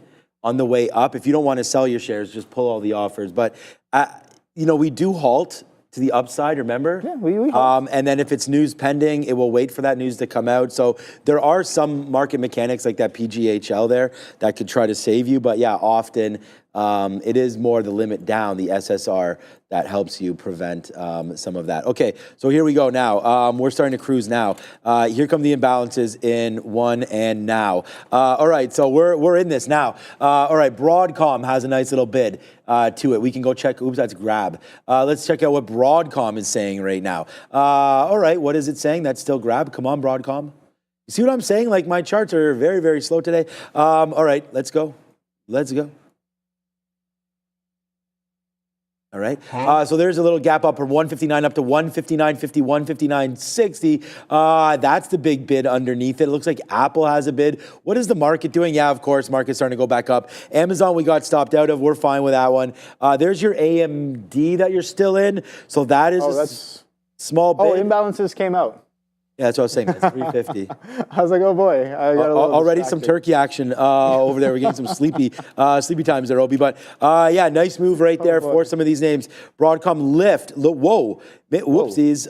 Was there some rebalance action there on Lyft? Lyft with a buy imbalance, half decent right now. So Lyft nicely up to 17.30 right now. Nice move there for Lyft, just getting that bump up, and there it is. Now it's back down to 1.6 million. So yeah, I think we're doing the right thing by looking at these names. Doesn't seem to be too much movement though here early in these imbalances. So we could just check back on Tesla, 333. So that's going to start getting out. That's the regretted spot there today. We're not green today. We would be green if we had a better decision, whoopsies, there on Tesla. But for now, we don't. So yeah, there goes Tesla at 1.5% there for the day, as Grab is the big one there, and Broadcom. So yeah, not much happening with Grab. So are you able to get out of everything? Oh gosh, Randy's still here. That's right. Yo. Are you here late today or no? I thought you were late. What's up, Randy? I thought you were going to be staying late over the weekend. Oh, that too. Okay. Yeah, apparently they're starting immediately. Brendan was already like, guys, as soon as, like, this is the best part. Oh, boy. It's like, I've never, ever been told this before, basically, in my life. As soon as the show's over, get the hell out of here. What about we do my the market? screenshots? What screenshots? Never mind. No screenshots for you, Mike. What do you mean? No screenshots for you. I'm not leaving. No, you are not actually leaving. Yeah, so we got to get out of here because it's ASAP. It's all even on the other side. There's some pipe action happening here, and we got to cover everything up. We have the caution thing over there. Did you build that? That's not that impressive, actually. Yeah. So that's going to be put over. We're going to protect everything. And then fingers crossed that we're able to host this show live and in living color on Monday. But for those of you that were wondering, tomorrow, Nepa. Yep, market's closed. And then on Friday, half-day Q&A. Q&A. Randy, we'll send you the Zoom link, man. You can come in on the Q&A. We're going to be ready to rock and roll. Could be, Neil, myself, everybody. Obi can get the link. Joe, everybody who wants to be part of it. We'll be here. Ramin, Fabian, what's up, Joe? No? Are you going to be on the Zoom call tomorrow? On Friday? Yeah. The only thing is I got to do brunch with the wife. That's going to be happening tomorrow. Okay. And yeah, that's about it, man. Amazon falling, free What's fall. your? I think. Did you ask me? What's your favorite brunch item? Brunch menu item. So if I was for brunch, is a little bit different, but for breakfast, it would straight be toasted Western. Okay. Like I like a Western omelet, like a nice Western sandwich. I'm like an egg guy, but not a huge egg guy. Okay. So, but yeah, that would be it, man. Like some kind of a sandwich I really like. Are you bacon or sausage? I think I would rather go with some like a sausage. I'm more of like a hot dog kind of guy. But Yeah, I know. no. But for you know for, when you for brunch, my favorite brunch food. guy. Favorite brunch food. Would you like Bottomless bacon mimosas. or sausage, sir? Do you have hot dog, boiled hot dog? With my side of I mean, no, that sausage is Is more that is a sausage? close. It's a closest thing to like I don't know. Oh man, Obi, But- this guy's hilarious. Anyway. Yeah. So what was that? So sausage. Yeah. Okay. No, not for a favorite brunch. No. I mean, if you have the eggs and bacon. or Okay, eggs yeah, and sausage. sausage. Yeah. Okay. So I went with the toasted Western. What would you be going with? For favorite bottomless mimosas. That doesn't count. Of course. What do you mean? That's a Liquid, That's dude? a class. It's a Well, classic. then my favorite is coffee. What do you then. mean? No. It's Bottomless mimosas. Yeah, that's a brunch That's dish. like, what's your favorite drink? It's like bottomless beer or something. I don't know. Yeah. But anyways, you know what? Where do they have that? Sign me up. Yeah. Well, we used to have those at our keg parties until the keg ran dry. And that seemed to be happening a little bit too frequently. All right. So at the end of the day, though, I like the bottomless mimosas. Have you had Caesars before at breakfast? Yeah, of course. What do you mean? That's a classic hangover cure. Yeah. Most people on the yeah. chat are not fans or have ever had a Caesar. Clamato juice. Yeah, nice little tomato with a little bit of Vodka. pepper, salt, pepper Vodka. around the rim. I have a Croatian uncle. He says not vodka. Vodka. Vodka. Like with a W there. Yeah. Some random conversations here as we get into the end of the day. But I like that. I feel like you had that ready to go. The bottomless. Yeah. That's why I asked you. I was like, whenever anybody asks me what's your favorite or thing to order at brunch, I'm just like straight up bottomless mimosa. So let's go for that. The wife likes. Oh my God, I'm completely with the hollandaise. Oh man.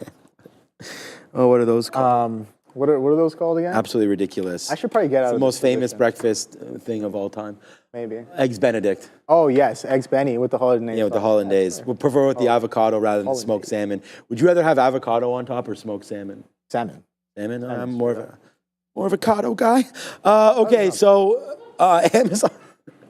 You gotta get that protein. Oh, in what? there.